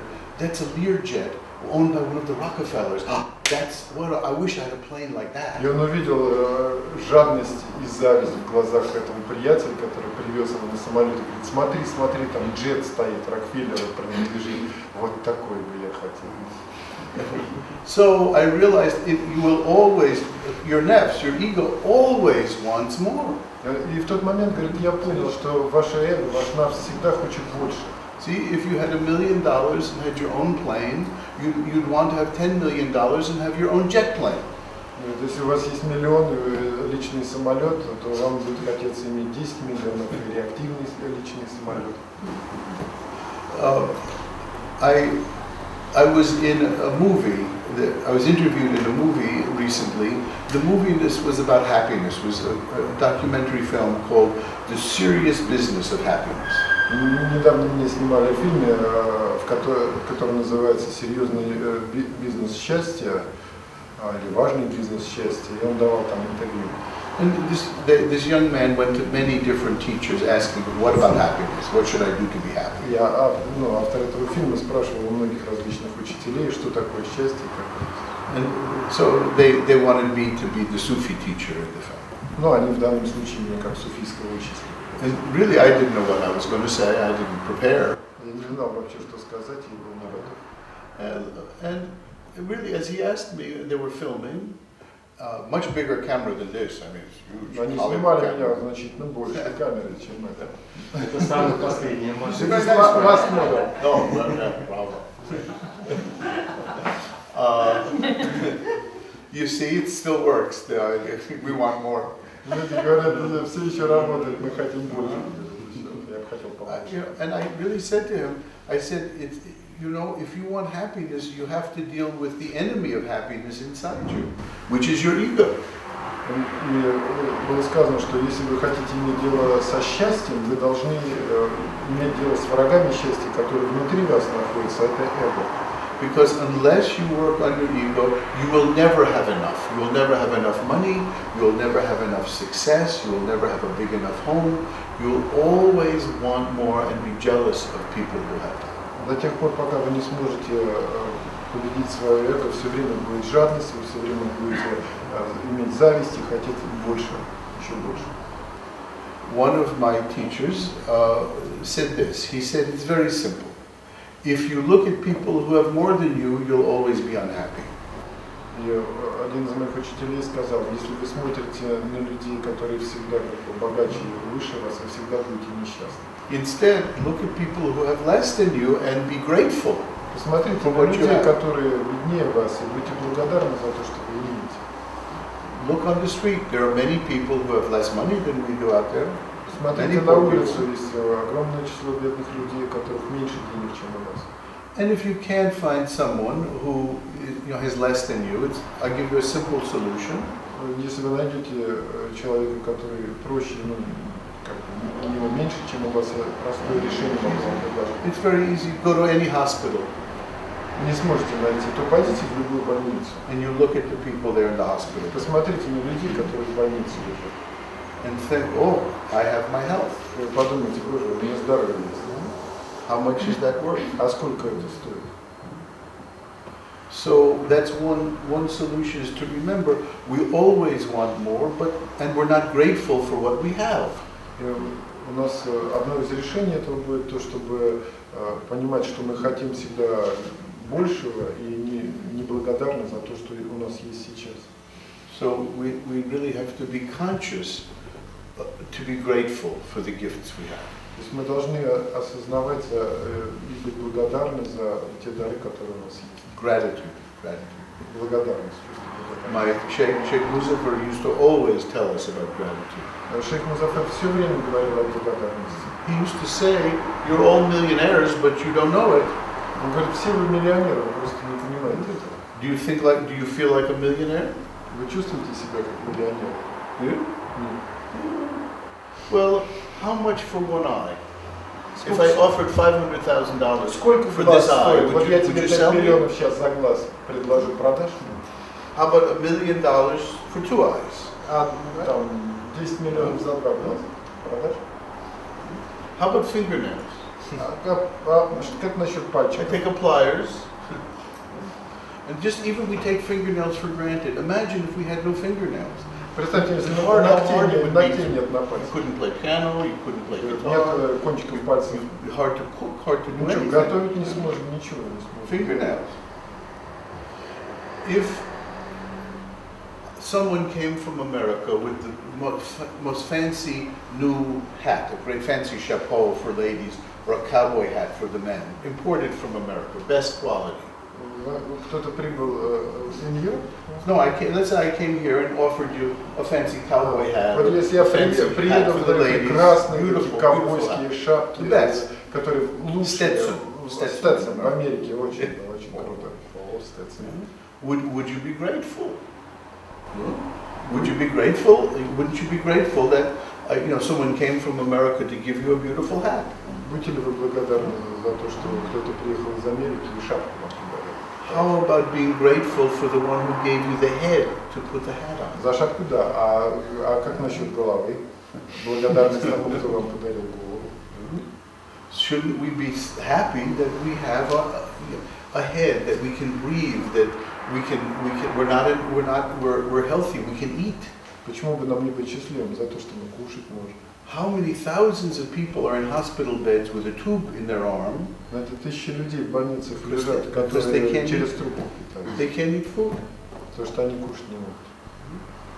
So to be grateful, to remember what we have, to be grateful for what we have. Быть благодарными за то, что мы имеем. It's a practice. Это практика. I was told when I became a dervish, very early, we're not allowed to be jealous. Когда я был дервишем, нам говорили, вам не позволено быть завистливым. So I often joke, I would say, you have a wonderful house by the beach. I would be jealous of you, but I'm not allowed to. У тебя прекрасный дом там на пляже, я бы тебе позавидовал, но мне, к сожалению, не разрешают завидовать. My ego wants to be jealous, but I say, look, I'm not allowed. Мое эго, мой навс хочет завидовать, но сказано, запрещено, к сожалению. We all feel that, the beginning of envy in us, and you have to say, well, it doesn't do any good. It's just for my ego. Forget it.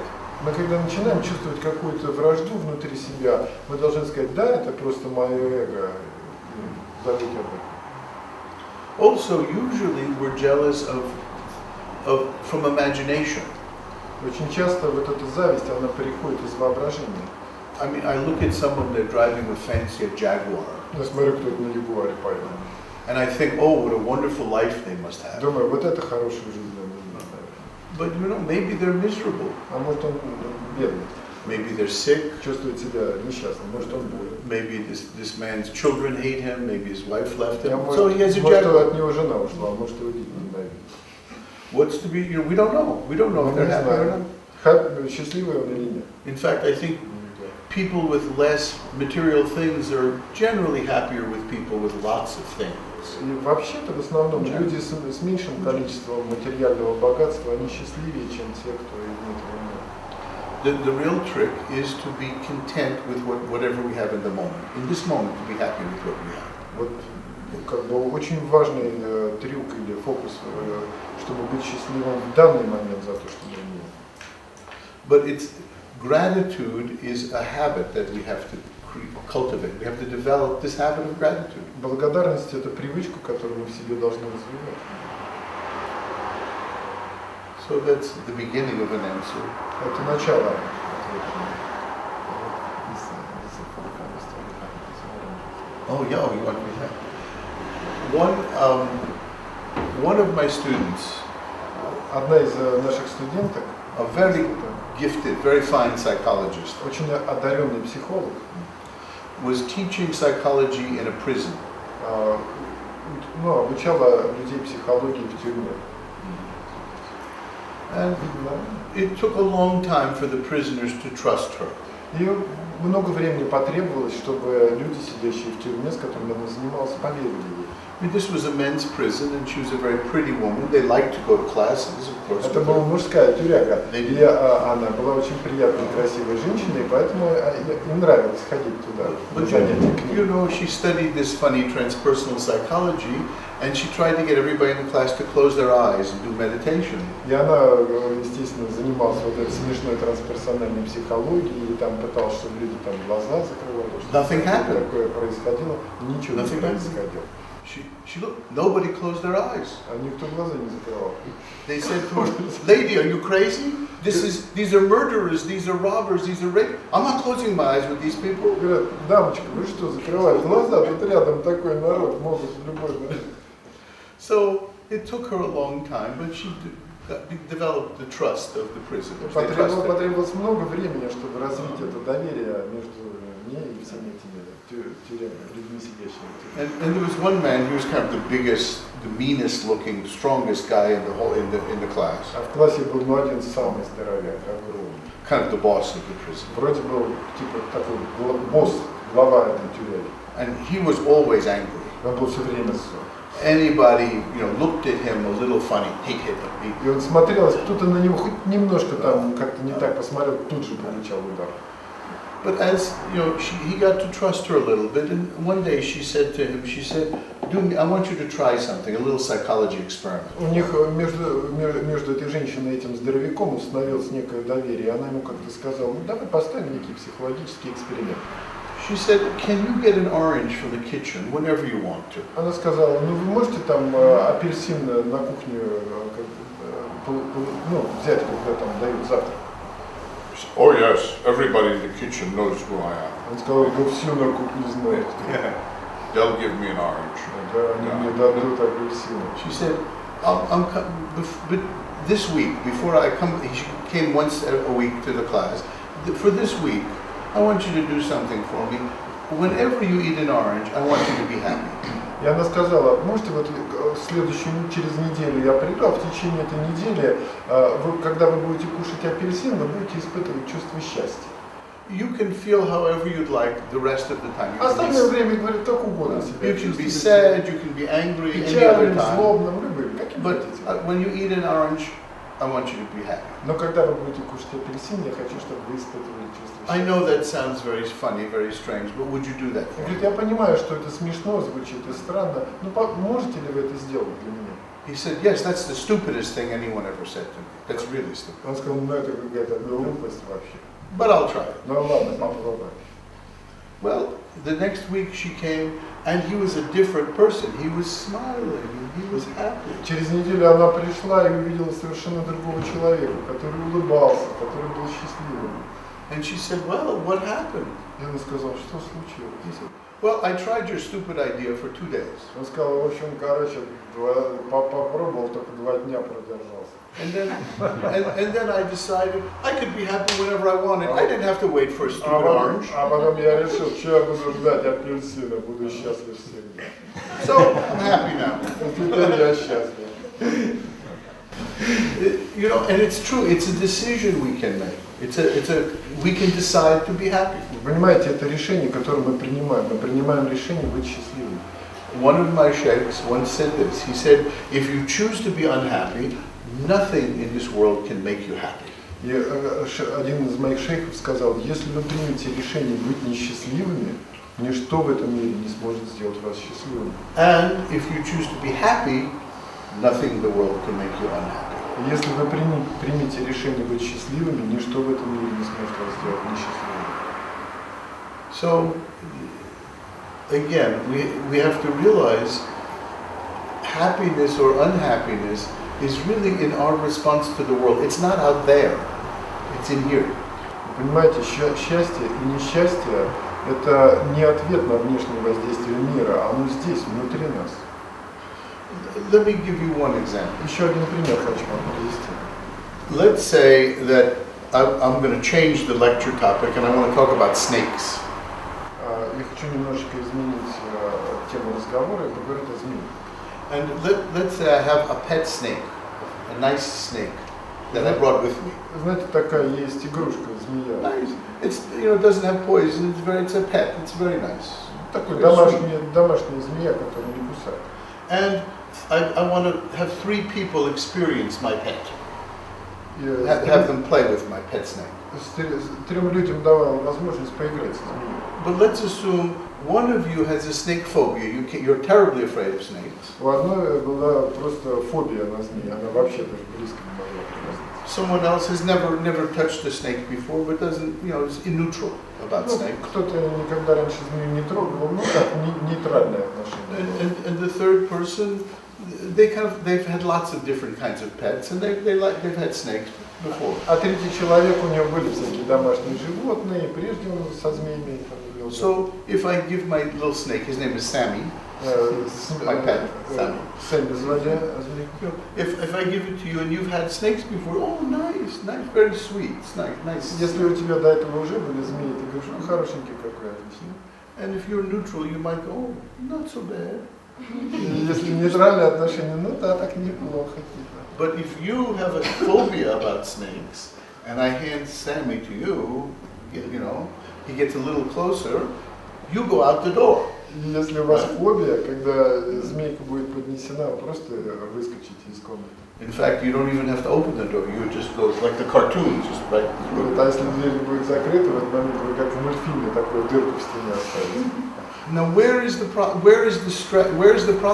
The problem is not in the snake, same Sammy. The difference is in each person, how they respond to the same stimulus. Проблема-то не в змейке, а проблема в людях, которые по-разному реагируют на один и тот же стимул. The snake is not a frightening stimulus by itself. И змея сама по себе не является пугающим стимулом. To him, it's something for pleasure. Для него это что-то для наслаждения. To her, it's something to explore a little bit. Для нее это что-то такое, что можно открыть, And here, новые вещи. absolutely, it creates fear. А вот для этого человека это будет вызывать ужас просто. But again, the fear is not in the snake. Опять же, не в змее The ужас, fear is in here. а ужас здесь. So the same with happiness. Тоже со счастьем The тоже. source of happiness isn't out there. Источник счастья не где-то в ней, It's how do I respond? а это в том, как я реагирую на You see, so for many of us, we fall in love with someone and we feel good when we're with them. И когда мы влюбляемся в кого-то, мы чувствуем себя хорошо рядом с And этим человеком. then we say, oh, you own my love. I only feel love and pleasure when I'm with you. И мы говорим, я испытываю любовь и счастье только когда ты со мной. I've given you a lot of power that you shouldn't have. Right? I give her all the power Я over my даю ей всю feelings. власть над своими чувствами. And then if you leave, like, oh, she left me, I'm miserable. И когда она, I'll never be happy и again. когда она уходит, я говорю, все, я теперь больше никогда не смогу быть счастливым. Maybe I'll even write bad novels, bad poetry, Может, stuff. я начитался плохих каких-то рассказов, начитался стихов таких всяких. But the truth is, if I feel love, it's my capacity to love. Но истина в том, что если я чувствую любовь, то это моя способность любить. Of course, it's not owned by the person I love. It's the relationship itself creates the feeling in me. Она не является владельцем моего счастья. Это то, что создает во мне счастье. But most of us think, oh, if this one person isn't there, I can only love with this person. That's it. As opposed to, oh, thank God I have the capacity to love, and when I'm in love with this person, when I'm with this person, that's wonderful, but that capacity is in me, it's not out there. It's not И out there. когда мы говорим, вот я испытываю это чувство, только если этот человек здесь, все, тут все кончено. Нужно понимать, что да, он здесь, но это именно способность любить внутри меня может быть развита и применена. And the same with anything else. If one has money, you think, oh, I have money, now I'm happy. And then we think I need money to be happy. И человек говорит, вот деньги, и когда есть деньги, я счастлив. Понятно, теперь мне нужны деньги, чтобы испытывать состояние счастья. But again, the capacity to be happy has nothing to do with the money. Опять же, способность быть счастливым никак не связана с деньгами. I can be happy with, I can be happy without it. Могу быть с ними счастливым, могу быть без них счастливым.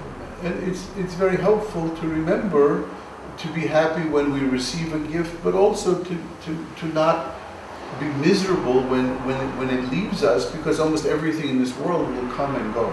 Хорошо, когда мы испытываем чувство благодарности, получая какой-то дар, но мы должны понимать, что в этом мире все так, оно приходит и уходит. I'm sure many of you have read about the idea of non-attachment.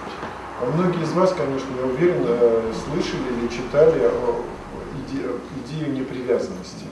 It's a great idea in Buddhism and yoga. Прекрасная идея в буддизме, в йоге.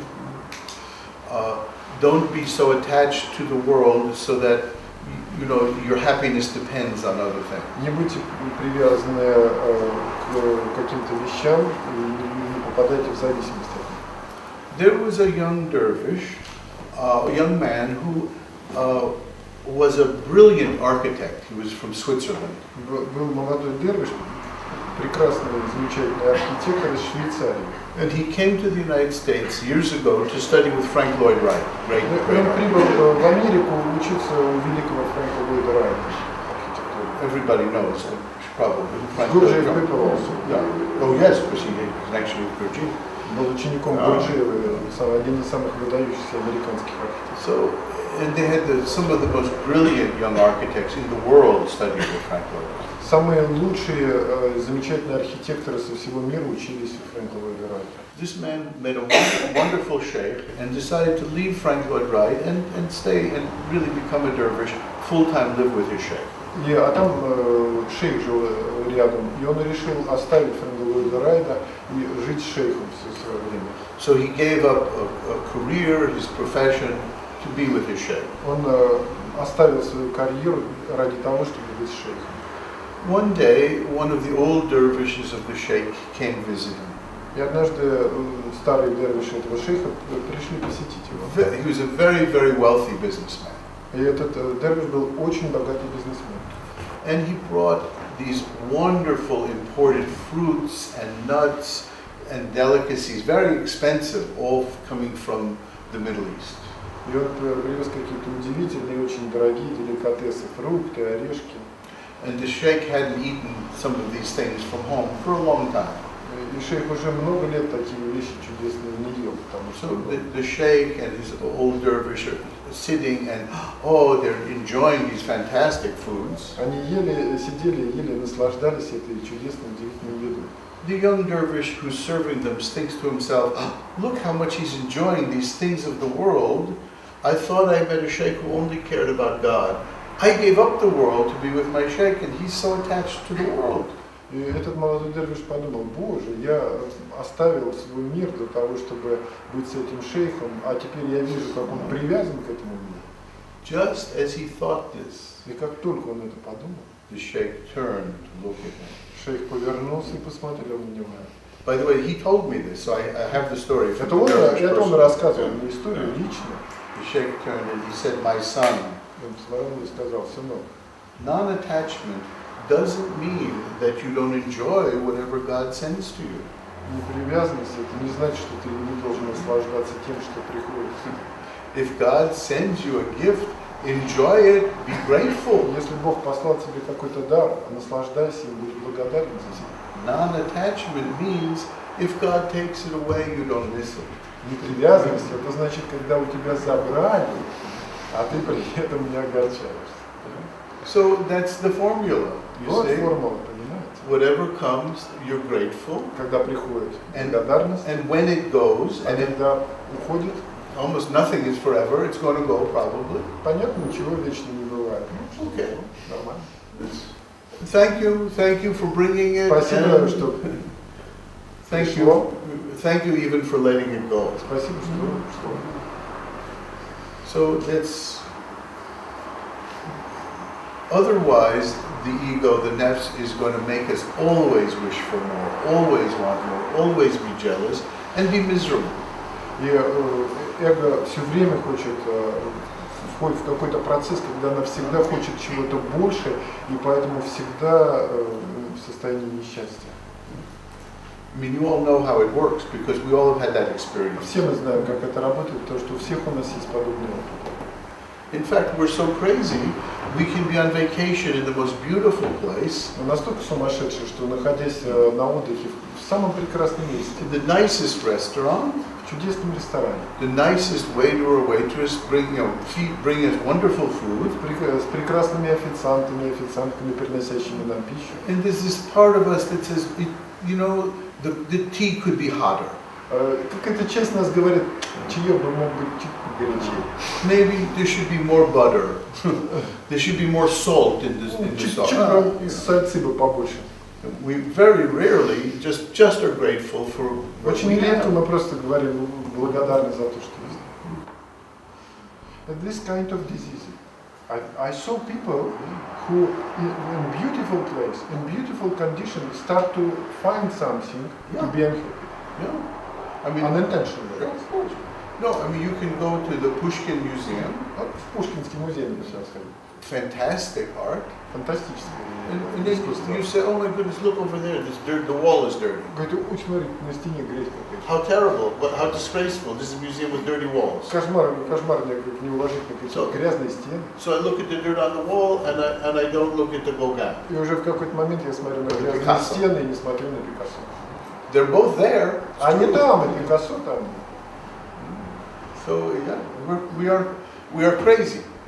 We're actually What crazy. is the root of this disease? To look something, to find something bad. Please The explain. Я ego спрашиваю, never, в чем yeah. причина, что люди иногда начинают, просто непрерывно ищут что-то неправильное, что-то что-то не то, что-то плохое. В чем причина этой болезни? Because if you're always unhappy, you're a puppet. The ego pulls the strings like a puppet. Вот он говорит, когда вы несчастны, вы позволяете вашему эго играть вами подобно кукле. I want Несчастье more. делает человека The ego says, you want more, I'll help you. Эго говорит, хочешь больше, я тебе помогу. We'll try this, and then we start treating people. Давай Like попробуем вот это, objects, вон то. you know. И в этот момент Because- мы начинаем взаимодействовать с людьми как с объектами. Because we want to manipulate people, the world, to get more. Потому more, что мы more. начинаем манипулировать людьми, чтобы получить больше. So it gives power. The ego gets power from it. И эго получает силу из этого. Anyhow, back to homework. I want to ask more Так, about the возвращаясь к homework. домашнему заданию. So any other? I want to hear. Вопрос. Yeah. В этой ситуации, в результате этого абсолютного принятия, мы не можем прийти к состоянию лени, двигаться, потому что нам в любой момент все хорошо. Зачем что-то вообще делать и напрягаться, понять, лени есть ли, она существует, и если существует, как с ним дальше. It is probably in this state of contentment we become lazy. What do you think about it? If we are content, nothing to do. We have money, good, not money.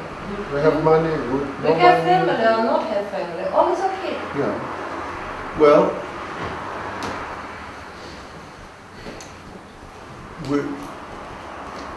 if we're motivated to serve others, Если мы мотивированы помогать другим, служить другим людям, then we are motivated, even out of a sense of contentment, we still want to serve. Если мы мотивированы, если у нас есть чувство удовлетворения, мы все равно служим. Now, the great psychologist Maslow said this. He said Маслоу сказал, there are two kinds of psychology. есть два вида психологии. There's what he called deficiency psychology. I'm sorry? Deficiency. Дефицитарная психология. Дефицитарная психология, терминов не знаю. And he said, and there's the psychology of being, or the psychology of contentment, of fullness. Есть психология довольствия и полноты. The problem is we're so used to deficiency psychology, we think we have to have it, we think we need it. Нам кажется, что нам нужен этот вид вот, дефицитный. That we can only work from a sense of lack, from a sense Что мы работаем только из чувства недостатка, we don't have what we need. из того, что нам не хватает, мы в чем-то нуждаемся. And most of Western psychology is built on this model. И большинство западной психологии построено на этой модели, на модели недостаточности. But he said it's possible to have a different psychology. Он сказал, ну, возможно, иметь даже и другую психологию. To act from a sense of fullness, not from a sense of wanting. Действовать из состояния полноты, а не из состояния желания и хотения. And my experience is, if one really acts from a sense of fullness, from doing what you love, acting to serve people, you actually have much more energy to do it. Мой личный опыт говорит, что когда я действую из состояния любви, из состояния довольства, то значительно больше креативности, я значительно больше могу сделать. But unfortunately, most of us are so used to operating from this other way, from feeling that we don't have enough. It's hard to imagine changing. Большинство из нас, к сожалению, мотивированы вот этим вторым методом недостатка, недовольства, желания что-то изменить. And I think if we look at our own past, we can see there are times when we operate from this other way, this psychology of fullness, of contentment, rather than a psychology of discontent. То есть нужно попробовать второй этот метод, попробовать мотивироваться и действовать из состояния довольства. But it's a whole different way of being. Но это вообще другой образ жизни, другое состояние бытия. It's why the Sufis meet in a community, so we can learn from each other different ways of acting, different ways of being. Почему суфи встречаются? Для чего это нужно? Для того, чтобы учиться у других людей, как жить. Because everybody may be struggling with the same issue, but we can learn from each other. И потому что каждый в той или иной степени борется с этим, и мы можем научиться у каждого из них чему-то. Does that help? But you're right. We not only did we learn this as children, but we were taught this is the way to be. We're taught that's correct. Нас просто с детства учат, что это правильно, что так нужно. You have to be motivated by wanting money or быть мотивированным wanting fame, wanting славой, something. желанием чего-нибудь, желанием чего-нибудь. But let me suggest again. I'll talk more later, but that Попозже я об этом ideally, еще скажу. in this path, we're really motivated by service. Что мы можем быть замотивированы по-настоящему при помощи служения. Not personal profit or gain, but something bigger than that. Не получением какого-то личной выгоды, а более широкой. And I think the greatest artists, the greatest business people, the greatest politicians are the ones who operate in this way. Большинство актеров, политиков успешных как раз именно таким образом действуют, через служение. We mean this From selfless, a sense of service. Из чувства неэгоистичности и желания служить кому-то. Homework, Можно вопрос? Домашняя работа. please. Когда мы открываем свое сердце окружающему миру в упражнении с дверями, Владимир? That after we open our door of our heart, мы лишаемся защиты We от lost- окружающего мира. we lost for a while, we lost some defense against В этом состоянии around us. В этом состоянии внешний мир может нанести нам очень тяжелый удар, And эмоциональный At удар. that time, outer world may hit us in this open heart. Злоба, ярость, негативные эмоции могут войти прямо нам в сердце. Negative emotion go directly to our heart. Good question. Как с этим справляться? How to deal with that? Good question. Хороший вопрос. When we open our hearts, we feel more vulnerable. We feel that these things can come in, but the opposite is true. И когда мы открываем наше сердце, мы чувствуем, что что-то приходит к нам. Мы чувствуем себя более беззащитным, на самом деле это на самом деле это противоположное чувство. Because if you open your heart, your energy is going forward. Потому что когда вы открываете сердце, ваша энергия выходит наружу.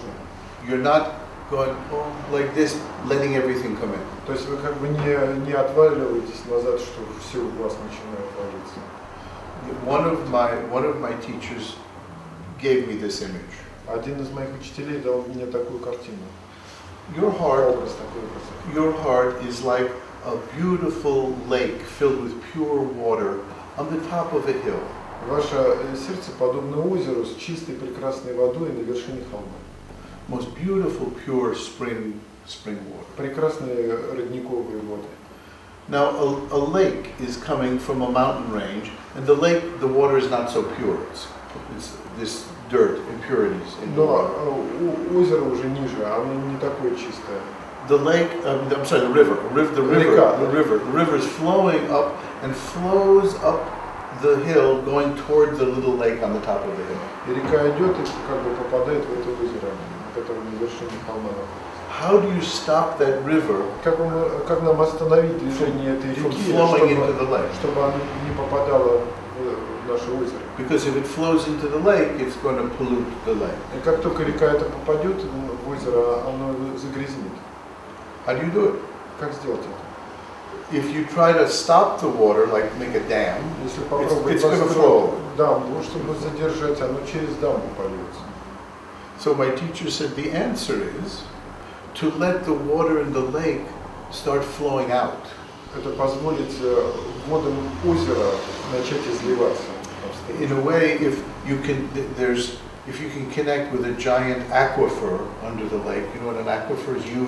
Huge lake underneath the mountain, underneath the hill, underground lake. Это подводное бывает иногда озеро, потому что поверхностная часть, она связана с какими-то подземными источниками. You draw that water up and let the lake flow out. И позволить оттуда поступать в воде, чтобы она выходила наружу. Then the pure lake water flows and pushes the dirty river water back. И тогда чистая вода, выходящая из этого озера, будет просто отталкивать ту реку. So if we open our hearts and we feel this flow outward, И если мы открываем наше сердце и чувствуем это исходящий из нас поток, those negative energies won't come in. тогда негативные эмоции, они просто не могут войти туда. At first it feels like you're more vulnerable, but the truth is you're actually stronger. Это кажется, что мы уязвимы, но в действительности мы становимся сильнее. You're most vulnerable when you're like this, kind of trying to hold it off. Мы Then it уязвимы, comes get you. когда мы вдруг сжимаемся и закрываемся, вот тут оно нас и настигает. But obviously we have to practice this, have experience with this. Ну, надо просто практиковать это упражнение. But Еще продолжение вопроса можно? Continuation of the question. Yeah. То, что вы рассказали, замечательно работает во внешнем мире. That you told us beautifully work to the outward world. Но в семье очень часто мы с самыми близкими людьми оказываемся в несколько иной ситуации. But in family, situation is a little bit different. Семья – это часть глубины нашего озера. Family, it is part of our depth. И очень часто именно в семье мы как раз получаем те самые негативные удары, которые загрязняют это озеро. Как с этим справляться? Sometimes we receive these strikes from inside, from within, ourselves, from within, from the family, from the inner situation. Well, there's two questions here. One is from the family, is from someone outside. The second is from our own thoughts and feelings, is actually inside ourselves. Здесь два Two вопроса. different cases. Два вопроса, два разных случая. Один случай, когда мы получаем удары от семьи, от близких людей, а второе, это когда мы изнутри себя получаем такого рода удары. I'll talk about the inside later. А вот получение внутренних ударов я позже поговорю. But for the family, it's very important to practice sending love to them. Для семьи очень важно практиковать вот это вот посылание любви. But of course, if you just start to practice and you get in a bad fight with your husband and wife, it's not going to work very well. То есть вы только начали практиковать, и у вас произошла стычка с мужем и женой, естественно, с ними не сработать. Yeah. It's like a brand new skill. It takes time to develop. Это новое искусство, и требуется время, чтобы стать более сильным. The first day, it's not so easy. You know, it's easy if you're happy together, then you can practice. С первых дней это достаточно трудно, но потом вы будете испытывать. But you have to give it time to become a habit, to become a strong Требуется habit. время, чтобы это стало сильной привычкой. But let me help you with a second. I'll give you something to strengthen this practice. Позвольте вам сказать некую вещь, которая укрепит эту практику. You know, I gave it in Aikido actually. It's a mantra. Это давал, это некая мантра. We know mantras are wonderful, magic things. Вы знаете, что мантра такая удивительная, волшебная вещь. This is a very simple mantra. It's not even in Sanskrit or any Простая мантра, не на plain old санскрите. Russian. Просто Especially if someone is upset with you, something comes that challenges your ability to open your heart. если кто-то недоволен вами и не дает возможность Use вам the открыться, mantra, спасибо. используйте мантру спасибо. Thank you.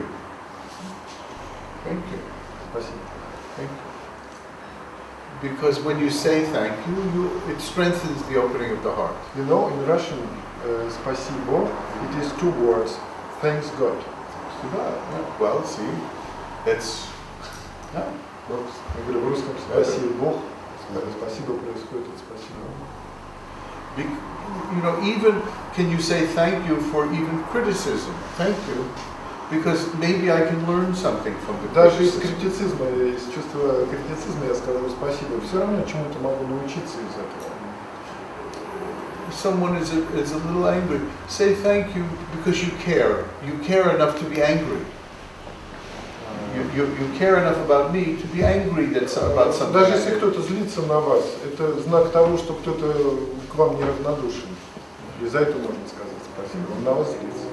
I mean, if I don't care about you, you can say anything. I won't be angry. Да, если мне на тебя плевать, да какая разница, говоришь, что Doesn't matter.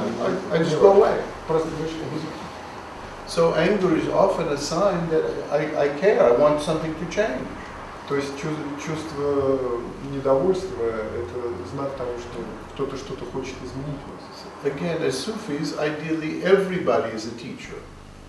Everyone is our Для teacher. суфиев каждый человек может быть учителем. Everything is a lesson for us. И каждая вещь может быть уроком. We should say thank you to our teachers. И мы должны говорить спасибо нашим учителям. You really can learn from everything, from everybody. Действительно можно учиться у каждого, от любой вещи. For example, look at this carpet. Смотрите. Kilim, right? Смотрите, Turkish kilim. турецкий. It's perfect. Совершенно. It can teach me how to submit. Он учит меня, как соединять, принимать. It just lies there quietly. It doesn't try to be a pillow or something different. Не пытается стать подушкой. It's a perfect carpet. It's perfect. Совершенно ковер. I wish I could be such a good human being as it is as a carpet. Каким бы я был замечательным человеком, если бы я был таким, как этот ковер. So I'm so serious. I can learn from everything. Я могу от всего учиться. And each person can be my teacher. Каждый человек может быть моим учителем. When Sefer Effendi, who was my second great sheikh, Сефер Эфенди, который был вторым моим старшим шейхом после его ухода, шейх Музафара, the first talk he gave, his first talk and his first, he sent it to us in writing into the United States, the very first lesson for us, he started by saying, everyone is a teacher and everybody is a student. И он, посылая нас в Америке, сказал нам, дал некое упражнение, некую фразу. Все является уроком, каждый является учителем. Everybody must be a student. Каждый может быть студентом. In fact, each day we should learn something new. Фактически каждый день мы можем учиться чему-то новому. There's a famous saying from Muhammad, if today is the same as yesterday, today is a loss.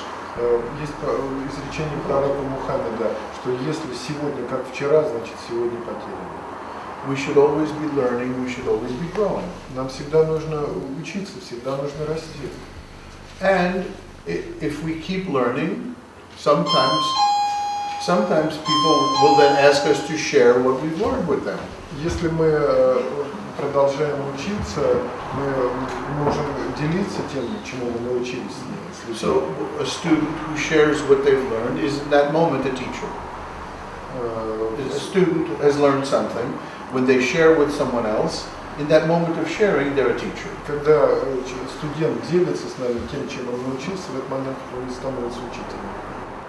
You see, our egos say, I'm the teacher, I'm going to teach you, you don't have anything to teach me, I can teach you. Эго нам говорит, я учитель вам, вы ничего меня не учите. It doesn't work very well. Это не очень-то работает, конечно. You know, you won't be good students and I'm not a good teacher if I think that way. Может быть, я не очень хороший учитель, если я таким образом думаю. But honestly, when I ask, for example, how did your homework go, I know that some of you can teach me about opening the heart, things I don't know from your own experience. И когда я спрашиваю вас, ну как прошло это домашнее задание, у меня есть шансы от вас, от каждого из вас научиться чему-то, как вы справились с этим. Может быть, я для себя что-то получу. That absolutely you can be my teachers. Абсолютно каждый из вас может быть моим учителем. Even though I've done this practice for more than 20 years, I can still learn from you things I don't know. И хотя я эту практику делаю 20 лет, я не знаю, я могу от вас все равно чему-то научиться. Здесь нет вопросов. So, again, but sometimes the lessons are tougher. Difficult lessons happen when we get in arguments, when we struggle with people we love. Absolutely. Иногда, конечно, возникают сложные ситуации, что мы входим в состояние конфликта и спора с людьми, которых мы любим. But as a practice, can we say, keep our hearts open and say thank you? И когда мы, Inside. как практика, про себя Inside. внутренне откройте сердце и скажите спасибо. Please don't say this outside. Внешне это, пожалуйста, вслух не говорите. You get in an argument, if you go home and get an argument with your husband or wife, and you forgot to wash the laundry, you forgot. Thank you. You drive them crazy. Если просто все время они будут говорить, ты забыл там помыть, там что-то такое, там, забыл вещи отдать в прачечную, там, тебя кричат, ты говоришь, спасибо. Тебя просто с ума не сойдет. But if inside you can say thank you, Но внутренне вы можете сказать. they feel, finally he's listening to me. Finally, this idiot husband of mine is listening when I tell him he left his socks on the floor, because usually I know he doesn't listen. Вдруг в какой-то момент жена скажет, вот, он наконец меня услышал, вот о том, что он бросал свои носки на пол. So it makes a difference. Это все по-другому сразу делает. Believe me, my students have really tried this and it works. Поверьте мне, наши студенты, мои студенты делали это, и это работает. And at home is the hardest. I'm still struggling with this. Да, дома это, конечно, самое трудное, я до сих пор еще с It's not easy. It's not просто. When I master this at home, I'll tell you all. Когда я дома уже освою это дома, я скажу. Maybe 10, 20, 30 years from Может, now. 10, 20, 30.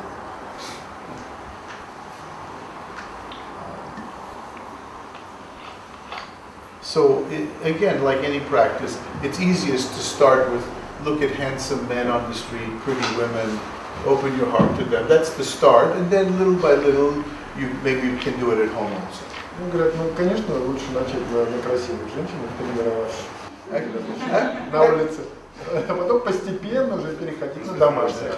Even better, actually, dogs and little children. А еще лучше собак и на маленьких детей. С них начинать. Because I know when a man looks at a pretty woman, when a woman looks at a handsome man, there's some other things going on. Знаете, но если, конечно, там с молодых женщин или молодых мужчин начинать кое-что другое может. But opening your heart to children, Лучше детям. to dogs, unless you really need psychological help, it's better, it's cleaner. Это чище. So it's a practice. Like any practice, Как it любая takes time. практика требует времени. And thank you for the comment. You do feel more vulnerable. It feels you're more vulnerable to these energies. You do feel that way. I know that from my experience. Я знаю, что, конечно, как только происходит открытие, в какой-то момент чувствуется уязвимость. But I also know. Но я также знаю, что I also know that even though it feels that way, it's not true. You're actually much more powerful. То есть даже я не имею такое чувство, но все равно я более сильный таким образом становлюсь, когда устаю. У меня очень простой вопрос. Есть ли какая-то мечта о шейхе? Просто мечта. He has a question. Do you have some dream? A dream? To wish? Do I have wish? Dreams? Yes and no. Dream? Do I have a wish? No, Yeah. wish dream. What is your dream? Oh, my dream? Well, for what? I don't do anything, you know, but my ego would really like the Nobel Peace Prize. Нобелевскую премию мира. But that, you know, that's like my one, you know, but it'd be very embarrassing because I don't do anything. Мне стыдно, потому что я не делал ничего в этом направлении. But it has, you know, it would like it. Ну, хотелось бы, да, на это хотелось бы. The truth is, I mean, I have some wishes. I wish, for example, a member of my family is very sick. I wish that he'll heal. He'll be cured. В действительности сейчас один из членов моей семьи очень болен, и я, конечно, хотел бы, чтобы он вылечился. Исцелился. I'm working on a book on Aikido, and I hope that it will be published and it will help, you know, people in the world of Aikido understand Aikido better. Я пишу книгу про айкидо, и я надеюсь, что эта книга поможет людям в мире айкидо, которые занимаются. I would like to be a real dervish, Хотел бы быть настоящим дервишем. or even, you know, a real sheikh if I knew what that was. Настоящим шейхом. Of course, I would love to. Конечно, бы хотел. But really, there's not that much I want. I mean, I'm Вообще pretty happy with. не так много чего хочется, недостаточно и так далее. I mean, I would love success for my children, for my wife, Хотел бы for my people I успеха love. моих детей, жене, людям, которых я люблю. I'd like to keep learning Хотел бы about psychology and Aikido. учиться, продолжать учиться, психология, айкидо. In fact, my Zen teacher said, you know, what is enlightenment? Enlightenment is satisfied dissatisfaction. Учитель дзен-мастер сказал ему, что на самом деле просветление это неудовлетворенная удовлетворенность. Нет, удовлетворенная неудовлетворенность. Actually, the first one was right. It's probably better to say dissatisfied satisfaction. That's what you did first. Первое, So что you я were right. сказала, неудовлетворенная See, my удовлетворенность, Russian это is so было good. правильно. Вот видите, мы вместе лучше. You know, so that in a way I'm satisfied with my life. I'm happy. I'm Я really grateful. благодарен за мою жизнь.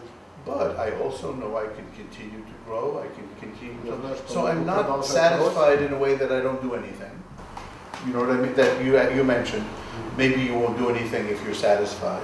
No, there has to be an element of course, I want to keep learning. I want to keep growing. Конечно, какой-то остается элемент. Я хочу расти, я хочу учиться.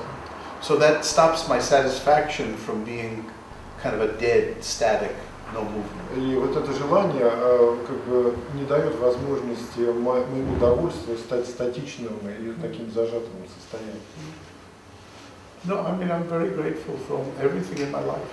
Я благодарен за все в моей жизни. I'm grateful to be here with all of you. Спасибо, я был доволен, счастлив быть здесь, благодарен за то, что я здесь. I'm grateful for my health, Я благодарен за мое здоровье, for the health of my family. за здоровье моей семьи. I'm very happy. Я очень счастлив. Years ago, I asked my Zen teacher a similar question. Я задал такой же вопрос, похожий дзенскому мастеру в свое время. I said, do you have a dream? Do you have a wish? You know, Если у вас you там can do anything you want. мечта, желание, чего-то вы хотели бы. She said, well, Она так посидела немножко. maybe a strawberry milkshake from McDonald's. Немножечко, говорит, молочный шейк клубничный из Макдональдса. But right now, this is what my body did. Просто вот в тот момент тело хотело клубничного шейка. And that was it. И все, вот это все. Вот на на презентации нам рассказывали о уровнях взросления юношеского или развития его, да? И как позиция дервиша, как вот посвященного человека к первому уровню навса амара. Еще я не совсем понял вопрос. Нам рассказывали о нескольких уровнях. Так, а конкретно вопрос, да. И вот первый уровень – это Навсамара, тираническое, да, тираническое. А вот как вообще тогда дервиш будет относиться к этому уровню в жизни, если встретиться вот с таким тираническим? Так он сам в себе это имеет. Пророки в себе имеют, на презентации об этом говорили. Нет, ну пророк он, а если рядом мандир? That is how to deal with the state of nafs amara, which is around us. For example, if we have a deal with some criminals or with more stronger nafs amara than ours, for example, how to deal with it? That's a hard question. Тяжелый вопрос. Я просто вспоминаю случай, вот наш этот Муртост, и помните, наверное, все, там девушка пришла и поговаривать, рядом живущие, и они ее расстреляли. With this, you know, the story with some Chechenian rebels, they have hostages in Moscow, you know, in the theater, the story. And one girl came to this bandits and started to scold them. You must you must free these people, and then kill her. He was the first victim of this story. Yeah.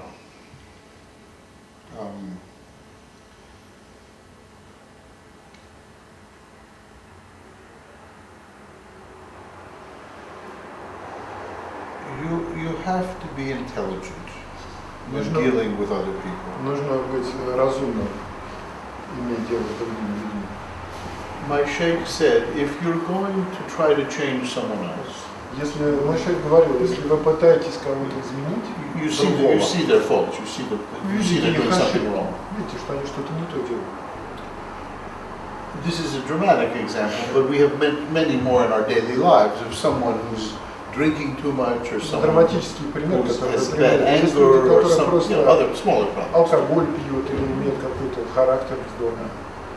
You have to make 3 conditions have to be met before you should criticize them. 3 условия необходимо выполнить самому, прежде чем кого-то критиковать. The first condition, they have to understand the criticism. Первое, это чтобы они понимали этот критицизм. For example, Должно быть 3 условия выполнено. if you see in someone they have a lot of anger inside, Если вы видите человека, у него очень много злобы.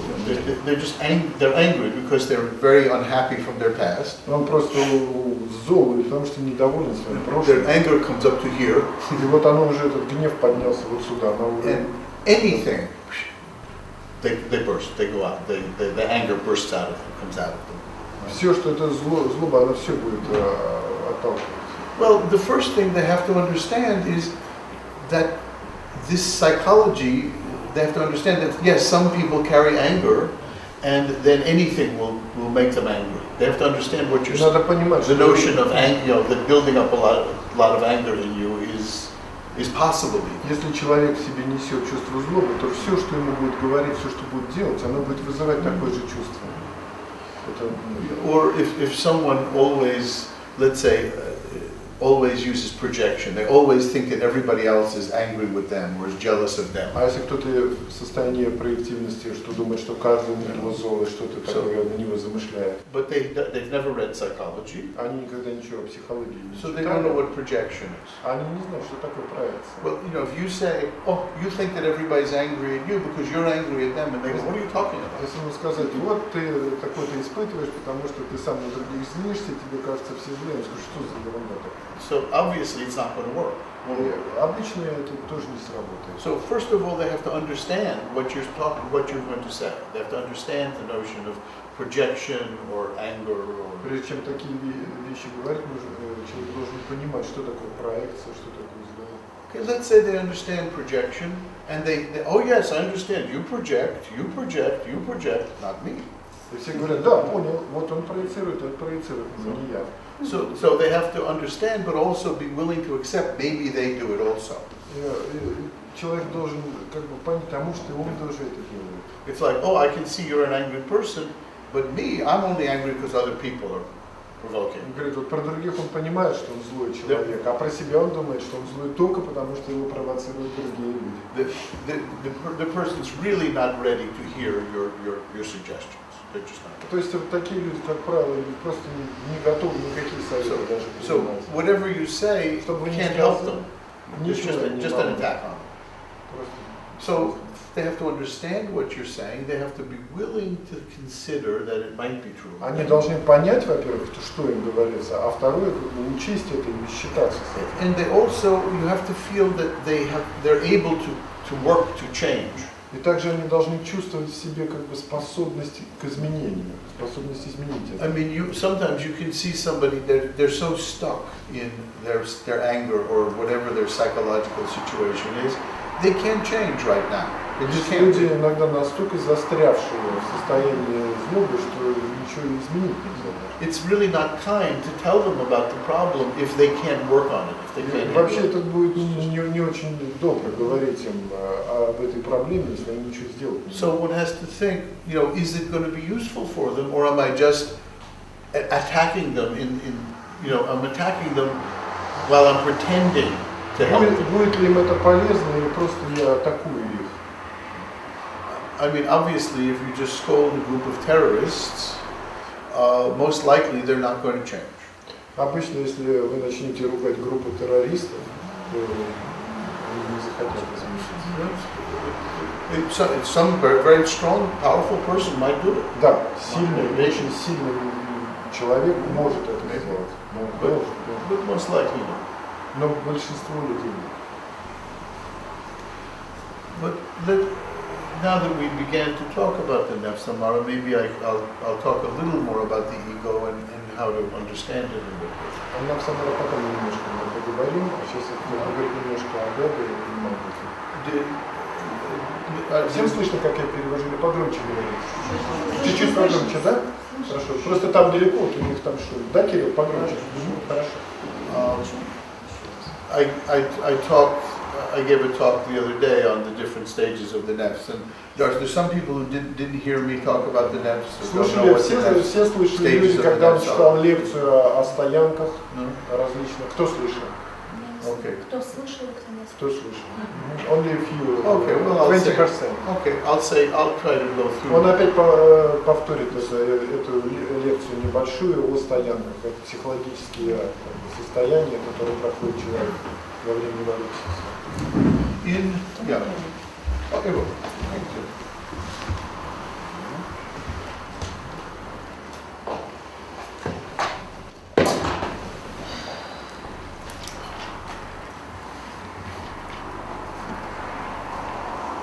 Мы попробуем сделать все записи по возможности, и видеозаписи, и аудиозаписи всех лекций. Вот, так что если кто-то не успел записать, мы потом просто раздадим. Надеюсь, потому что иногда камера останавливается это, иногда камера та останавливается, мы потом соединим материалы.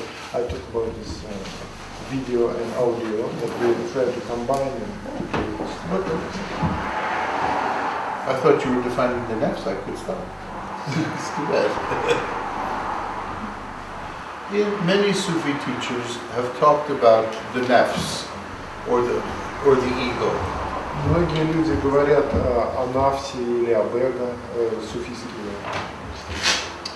And they talk about the different levels, different stages of the nafs. Они говорят о различных уровнях, о различных ступенях нафса. Most simply, I'll talk about 4 stages. Давайте проще я поговорю о 4. There are more different systems that have more, but 4 are the most basic. Есть множество систем, в которых больше, но 4 базовые.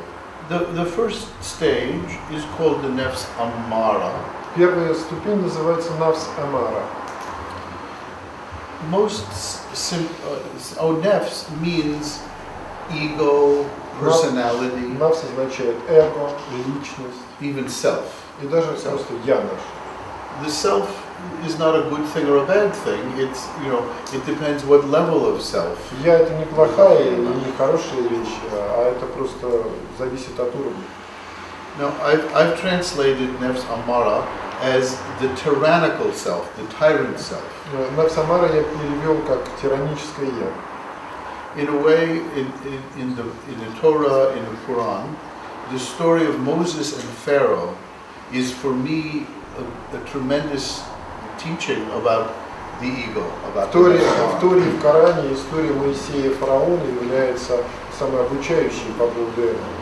The Pharaoh of Egypt, after all, was the ruler of the most powerful, most sophisticated, wealthiest nation in the world at the time. Фараон в то время был господином, повелителем самой успешной, самой богатой, самой сильной державы.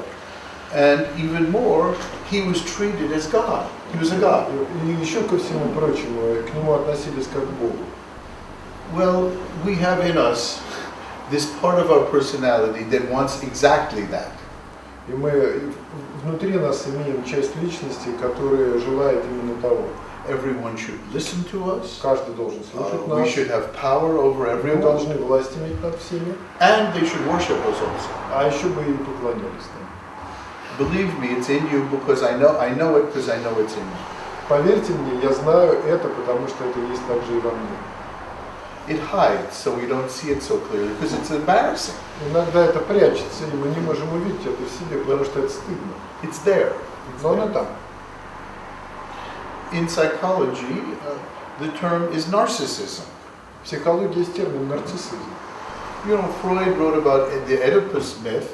I think the Greek myth of Narcissus is even more important. Фрейд писал о мифе, о каком-то О нарциссе. First, об Oedipus. Эдипе, Well, об Freud wrote about Эдипе, Oedipus. об Эдипе, а вот он считает, что миф о нарциссе еще более важен. Now, in the story of Narcissus, Narcissus is a very handsome man. Вы знаете, нарцисс был очень красивый человек, привлекательный.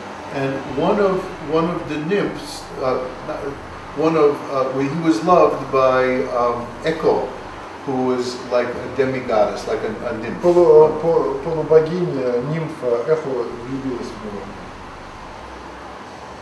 And he rejected her love.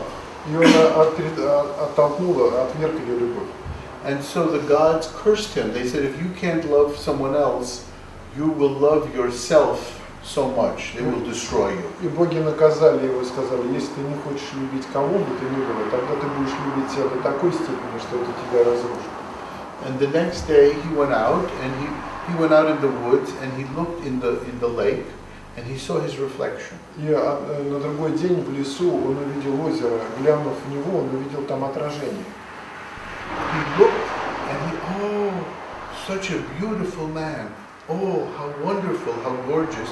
And he couldn't move. И он застыл в недвижности и сказал, какой чудесный, прекрасный, красивый человек. And he didn't move for days. И он несколько дней не мог сдвинуться. Until he starved to death. Пока он не умер от голода. And then the gods turned him into the narcissus flower on the edge of the lake. И тогда боги превратили его в цветок нарцисс, который на ножке стоит. Now in us is this tendency, which is the same, which is to love ourselves and so much that we're really not capable of loving others. И в нас эта тенденция нарцисса существует таким образом, что мы просто не можем любить других людей. To love ourselves so much we can't even function in the world. We're just fascinated by us. Иногда любовь к самим себе настолько захватывает нас, что мы не можем даже функционировать в этом мире. In a sense, this is the root of the Nefs Amara. В некотором смысле вот это является корнем Nefs Amara. Self-love. Любовь к себе, нарциссизм. And of course, if we only love ourselves, we can't love God either. И если мы любим только себя, мы даже Бога не можем любить. In a way, we worship ourselves as God, which is a А very иногда bad мы thing. поклоняемся самим себе как Богу. So it's the first illness we need to cure ourselves of. Это первая болезнь, которую мы должны в себе излечить. And by the way, narcissism is normal in little children. Вы знаете, даже нарциссизм это естественно в маленьких детях. In fact, as Ken Wilber once mentioned, he said, you know, we could summarize the whole notion of healthy human development as just steady loss of narcissism. Кен Уилбер сказал, что развитие человечества это различные стадии нарциссизма. So, Постепенные потери нарциссизма. Ну как бы да. a healthy person, little by little, has less. И нормальный здоровый человек постепенно имеет его все меньше и меньше. Now, we all know other people who have a lot of narcissism. We can see it in everybody else. Ну, вообще-то мы знаем, в каждом из окружающих нас людей много нарциссизма, это мы знаем. By the way, this is why we have a Sufi circle, because we can see each other's narcissism. Вот почему мы образуем суфийский круг, чтобы видеть And maybe других we людей. can gently say, you know, maybe you could change this. Мы можем так мягко сказать, ну чуть-чуть там измени. But usually indirectly, not directly. Лучше не прямо. Because if you're direct, you can't be too gentle. You have to say, well, somebody could change their narcissism. Это, если вы хотите кому-то сказать, надо говорить, вот знаешь, там нужно с нарциссизмом поработать. Remember, you don't want to hurt anyone's heart. You don't want to break someone's heart. Ну, потому что не надо разбивать чье-либо сердце. In this stage, we're really unconscious. И вот на этой ступени мы в действительности бессознательны. I mentioned yesterday, for me, the model is an addict, an alcohol or a drug addict who is in denial, meaning they deny they have a problem. They absolutely pretend that they're, to themselves and everyone else, that they don't have an addiction, that they don't have any problem. Я говорил вчера на симпозиуме, говорил на конференции о том, что это можно сравнить с зависимостью алкоголя, когда человек говорит, что нет, у меня нет никакой зависимости и вообще проблем никаких. And again, but the addiction isn't to alcohol or drugs, the addiction is to self-love. Это не важно, это привязанность к алкоголю, к наркотикам или в форме любви к самому себе. The second level, if we grow a little bit, Вторая ступень, второй уровень, если мы чуть-чуть подрастем, is called the nefs lawama, называется нафс ляубама, which again I've translated as the self-critical self. как я перевел бы самокритичное я. We still have our addictions. Да, у нас есть еще наши привязанности. But we're aware of it now. We know we have a problem. Но теперь мы знаем, что у нас есть проблема. So at least we begin to struggle. По крайней мере, мы начинаем с этим сражаться. First stage, there's no struggle. На первой That's the ступени danger of the first stage. даже нет никакой борьбы, и в этом опасность этой первой It's ступени. very hard to help someone at that first stage И очень трудно because they don't have a problem. помочь человеку на этой ступени, у него и проблем нет никаких. So the second stage is really an important advance in which one begins to see a little more clearly these patterns. Вторая ступень – это когда человек более ясно начинает видеть в себе эти паттерны. The third stage Третья ступень is called the nefs mulhima, называется навс мулхима. at least in many systems, in my tariqat, in my order, this is the third stage. В разных тарикатах по-разному, но в нашем тарикате это третья ступень. And here there is, it's translated as the inspired self. Inspired self. Inspired? Kind of inspiration? It's from inspiration. Yeah, it's from inspiration. From inspiration. Так, вдохновенное я, да? Inspired. And here, someone now really feels joy in prayer or meditation, Иногда мы in чувствуем zikr. во время молитвы, зикра, чувствуем такое вдохновенное состояние. You begin to have access to your own creative insights. Вы получаете доступ к креативным прозрениям, вдохновениям. But the ego is still strong. Но эго еще все еще сильно. And so this is the person who says, look how good I am. Это тот человек, который говорит, смотри, как я. I'm very creative. Смотри, какой креативный. I'm a great entrepreneur. Я вообще предприниматель великий. And they are very good. Они действительно такими являются. But all the creativity, all this energy is feeding the ego. Но вся эта креативность, она вскармливает это.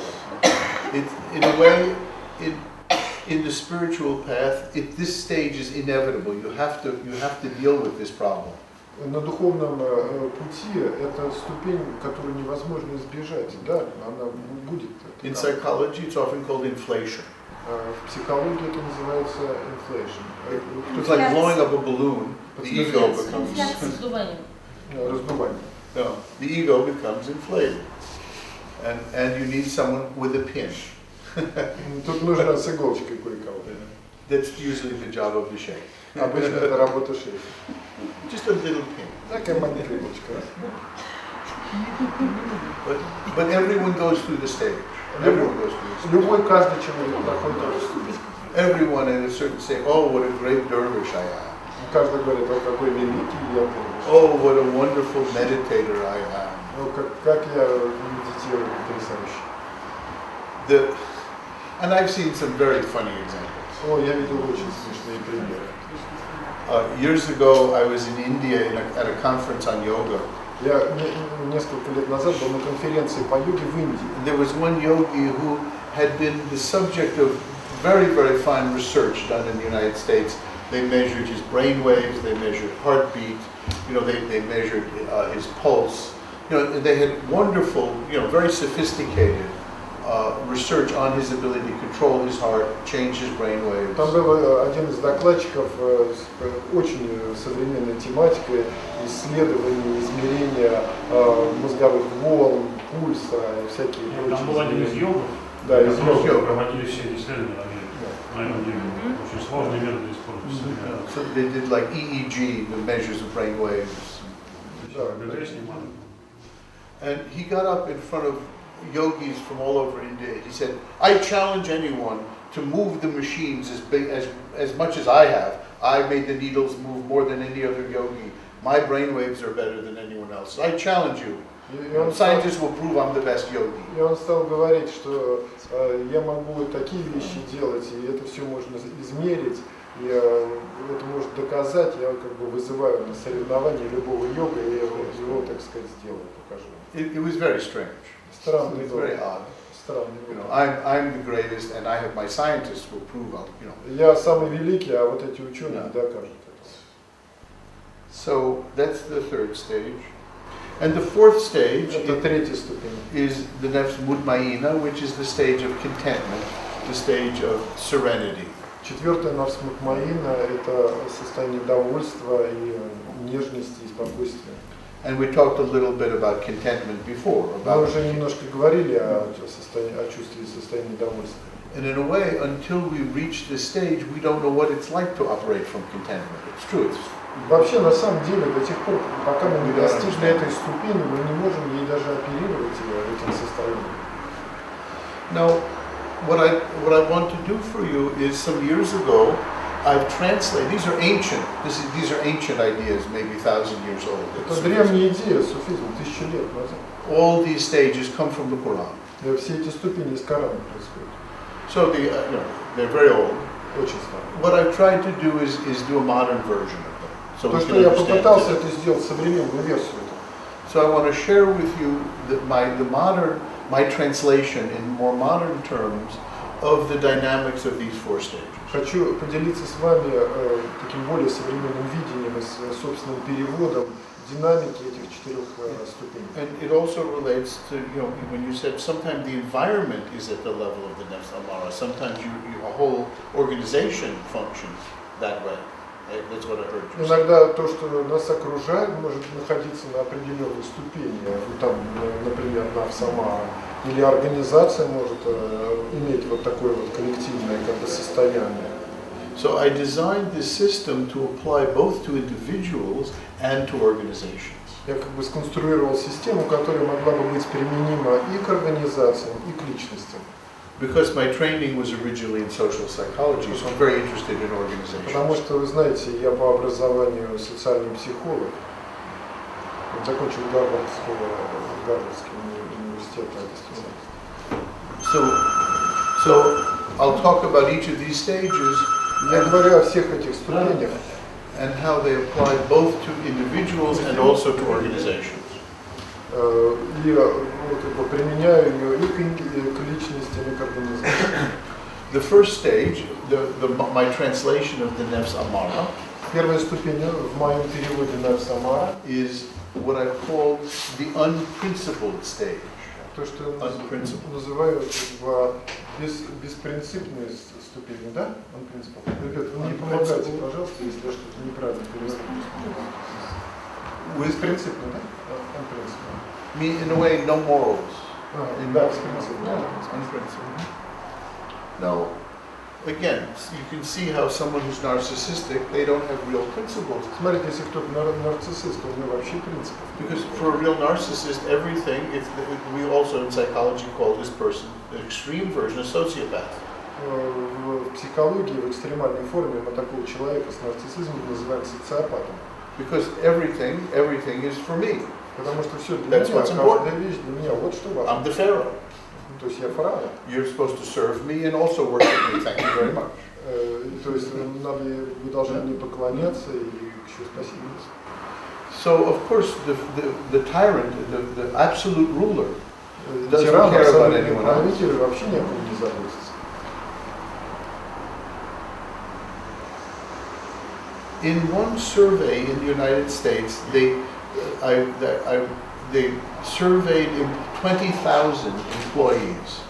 20,000 employees in businesses like McDonald's and others who were getting very little money, but hourly, what's called hourly employees, they're being paid a few dollars an hour to work in a place like McDonald's. Есть некая организация, в которой 20 тысяч человек, и они, там люди работают в разных местах, типа Макдональдса, и получают небольшие там деньги. This was a survey on employee honesty.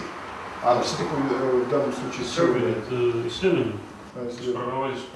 Исследование, в котором было задействовано 20 тысяч человек, которые немного зарабатывают. They estimate that businesses in the United States lose billions of dollars a year because employees steal. И оказалось, что миллиарды бизнесов в Соединенных Штатах теряются, потому что работники что-то воруют.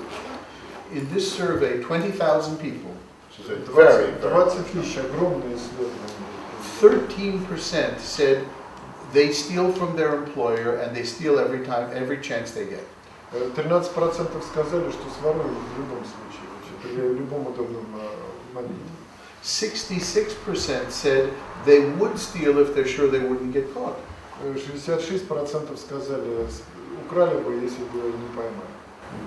And если будем уверены в том, что не поймали. Only maybe 10-12% said, I don't care what happens, I would never steal. 10-12% лишь сказали, никогда не украду. So how many people are in stage 1? И как много находится людей на первой ступени? You see, we have an image of ourselves, of human beings, as being more honest, more idealistic than the truth. The truth is people are much more narcissistic, people are much less honest than we think. Мы имеем такое представление о людях значительно более высокое. Вот исследования показывают, как много людей таких вот нарциссических, находящихся на этом уровне. Even with all the psychology that people study, we still aren't realistic about human failings. И даже в психологии мы до сих пор не имеем реалистичной истинной картины о человечестве. Unbelievable. 13% say they steal all the time, whenever they can. 66% said if they were sure they wouldn't get caught, they would steal in a minute. 13% в любом случае своруют, а 66%, если будут думать, что их не поймают. Это огромная проблема. Do many of you know the research by Stanley Milgram on obedience? Very famous psychology research. Obedience, research on obedience by Stanley Milgram. Obedience. Большое исследование. Стивен Милграм? By Stanley Milgram. Стэнли Милграм. Very famous in social psychology. Milgram was fascinated by the example of the Nazi guards in the concentration camps who killed 6 million Jews in World War II. Он был потрясен в исследовании вот этими охранниками нацистских лагерей, которые убили 6 миллионов евреев. When they were asked, they said, we didn't want to kill Jews. И когда он спрашивал их об этом, они говорили, мы не хотели убивать евреев. We just followed orders. Мы просто исполняли приказ. And they followed orders for days, weeks, months, years, and 6 million Jews and millions of others, gypsies, political prisoners, communists, were all killed. Millions. Они исполняли приказы день за днем, неделю за неделей, и убили миллионы людей. Не только евреев, но и политиков, и всех. And many Americans thought, oh, that's the Germans. The Germans are all, they're very obedient, and they're all fascists. В Америке говорят, да, это герои немцы, они такие все тупо послушные, они фашисты. But Milgram said maybe that's not true. Milgram сказал, а может это неправда. So he designed an experiment to measure obedience, and he used, of course, subjects in the United States. И он решил вот эту вот послушность испытать в Соединенных Штатах, проверить, насколько люди. The study, I'm trying to do this quickly, but he showed that if the experimenter told a subject to use electric shock on another subject, если экспериментатор говорил использовать электрошок на другом человеке, he wanted to know each time they would use more electricity. Each time they would throw another switch that would use more electricity, more shock. Больше электричества и более сильный удар. And before he did the study, he asked psychiatrists, he asked experts, how many times would someone shock? How much would someone, out of obedience, torture somebody else? И как он спрашивал людей, психологов, говорит, как вот человек, исполняющий приказы, насколько далеко он по этим кнопкам пойдет, делает, как бы... Сколько раз он будет ударять шоком людей, как далеко он пойдет, мучить. Потому что там по нарастающей как бы идет, как далеко он пойдет. All the experts were wrong. И все эксперты ошиблись. Some of them said, I wouldn't even push the first one. Да сказали, да люди вообще даже и первый раз не нажмут. Many said maybe one or two, but then of course people would stop. Потом говорят, ну один раз, может два нажмут, потом точно остановится. And Milgram had a box with 15 switches, I believe. И Milgram сделал ящик с кнопками, 15 кнопками. Each one more voltage. Каждая из них была с большим вольтажом. The last 3 had in bright red not to be used with human beings. И там было написано на 3 красных не использовать на людях. And by the way, такая была, красная на людях. And of course, there wasn't real shock. This was fake. Это, конечно же, это же был обман. Там не было никакого электричества. But people believed they were shocked. Люди верили по-настоящему, что они кого-то там шокали. Roughly 66%, 2 out of 3 subjects used every single lever, went all the way to the red, all the way to the end. Include? Yeah. 66% использовали все кнопки до конца, включая 3 красные последние. So our view of human nature is in a way much too optimistic. Вообще наш взгляд на людей значительно более оптимистичный. We're not as idealistic, we're not as honest, we're not as strong as we think we are. Мы не такие идеалистичные, не такие хорошие, добрые, не такие сильные, как мы о себе думаем. Now, this first level of unprincipled, no principles, вот это первый уровень беспринципности. Is not only in individuals but in organizations. Не только в индивидуальностях, но и также в организациях. I mean, obviously, for example, a terrorist organization that says the ends justifies the means. It's okay to kill innocent women and children to make a political point. For me, is this kind of an organization. Террористическая организация является для него иллюстрацией такого состояния, когда люди говорят, что цель оправдывает средства, что можно убивать невинных женщин и детей для того, чтобы достичь каких-то политических преимуществ. A cult, a religious cult. Религиозный культ, например. you know, the cult leader uses the members and, you know, and sometimes ends up torturing them or even killing them. It's another example. This kind of Они organization. используют своих членов своей секты для того, чтобы мучить их, а иногда даже и для того, чтобы убивать. In less dramatic ways, there are many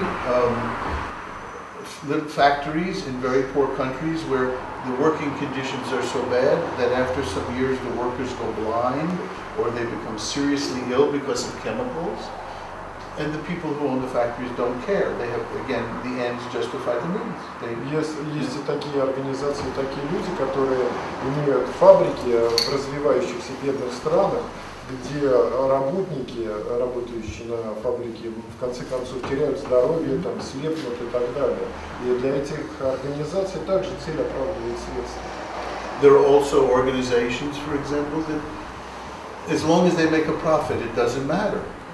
Есть такие организации, пока есть прибыль, они вообще ни о чем не беспокоятся. They lie to their customers. Они врут своим клиентам. There were a number of cases, I remember in Turkey, when there was a very bad earthquake some years ago.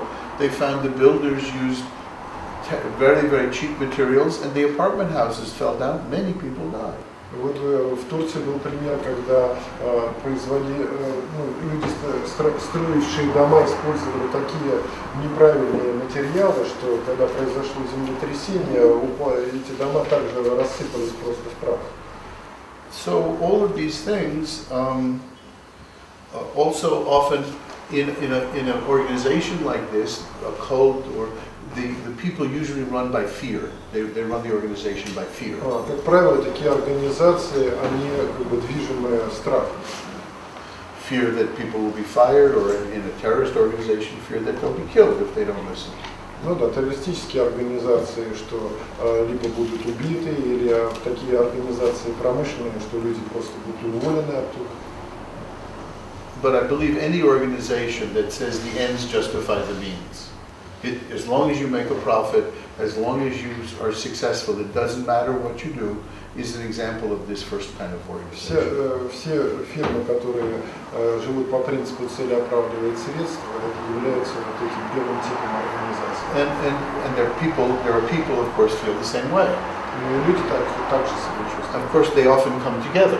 И они соединяются подобного рода люди и подобного рода организации. And of course, if you find yourself in an organization like this, you have to leave it. Если вы вдруг обнаружите себя в организации такого рода, нужно тут же оттуда убегать. You're not going to change it.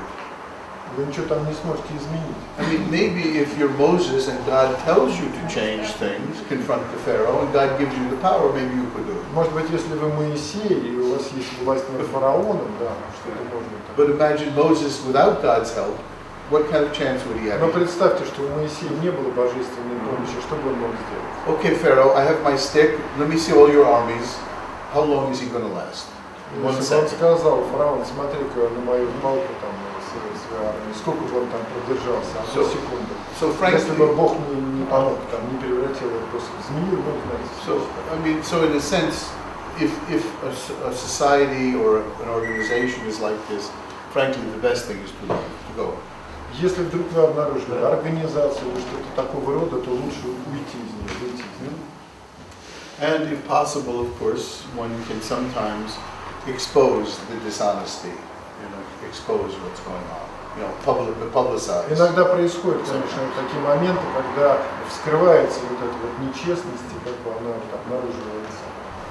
Now, what is the second level? Что является вторым уровнем? That we call nefs lawama. То, что мы называем nefs lawama. I've called this level, using more modern terms, conventional. Я использую более современный термин conventional, удобный, да? Convenient. From convenient? No, conventional, meaning conservative, don't like change, convention, keep convention. Консервативный. And there are people like this and organizations like this. Это люди такого рода и организации такого рода. There are people who hate change. Это люди, которые ненавидят изменения. And also they tend to love authority. They love authority. И они также любят власть. вышестоящих. Now the dynamics are, if you're at the level of this second level, nefs lawama, often people don't have any self-confidence. Это люди, находящиеся на втором уровне навс лавама, как правило, не имеют доверия к себе. Because in some ways they've seen their own they've seen their own mistakes, they've seen their nefs amara. Они видят свои собственные ошибки, они видят собственный уровень навс амара. So their solution is to find an authority, to find a system, to find an organization. Решение здесь для них найти какую-то систему, найти какую-то организацию, которая бы помогла. So people that most love the security of a rigid organization, a rigid system, following the rules, they do this out of a sense of low self-esteem, low self-confidence. Люди из чувства неуверенности, из неверия в себя идут в такие организации, которые дают им определенную уверенность, определенные правила поведения и так далее. And most societies are depend on having many people like this. И многие общества, многие люди такого рода. People that are satisfied to work in a factory and do the same thing Есть day люди, after они day. довольны работать на фабрике каждый день. Work in a big bureaucracy and follow the rules exactly. Работать в бюрократических организациях, следовать определенным ступеням, ролям, исполнять правила. Many businesses absolutely depend on, they want to hire people that have no creativity at all. То есть во многих организациях вообще никакой креативности нет, они зависят только от того, что They want people just to follow the rules. Они хотят, чтобы люди просто следовали правилам. Not think for yourself. Not think for yourself. А сами вообще не думали ничего. And of course, this is the kind of person, in the study I mentioned earlier about obedience, this is why we found many more people are like this, are obedient to authority. Then Мы находили, что многие люди послушны вот таким вот своим властям, своему начальству. And by the way, in the experiment, the experimenter said to the subject, keep shocking, just go on. He didn't make any threats or promises. He just gently said, you have to just continue. Just keep going. Они говорят, не дают особенных никаких обещаний, они просто говорят людям, просто вот делайте, продолжайте и все. And many people said, well, I really don't want to. Многие говорят, да я вообще-то не очень хочу это. But since you said I have to, I have to. I have to do it since you said so. Но тем не менее я делаю это. This is a lot of people. Это очень большое число людей таким образом. Many organizations are like this. И множество организаций такого рода. Especially government. Big bureaucracies are like that. Государственные организации. In the armed forces, often it's like that. В армии также очень. I mean, there's an old saying that the generals always fight the last war, not the present war. Это, вы знаете, знаменитое высказывание, что генералы все еще воюют в последней войне. Now, of course, there are exceptions, but in general, this is very true of large organizations. The church is very much like this. Церковные организации тоже во многом похожи. The church is always very nice because it's very conservative. Они всегда Clear rules. Хорошие, понятные, ясные правила и так далее. And again, one can feel secure. И опять же, люди могут себя чувствовать в некоторой безопасности. But again, in the church, in the army, there are always exceptions. There are always creative theologians, creative generals. Всегда и в армии, и в церкви вы найдете творческих, креативных генералов или теологов. But in general, any organization that says, I just want obedience, I don't want thinking, is going to be at this level. Все люди, которые говорят, я хочу быть послушным, это они все на этом уровне. And there are plenty of Buddhist teachers, Sufi teachers, yogis who exactly say this.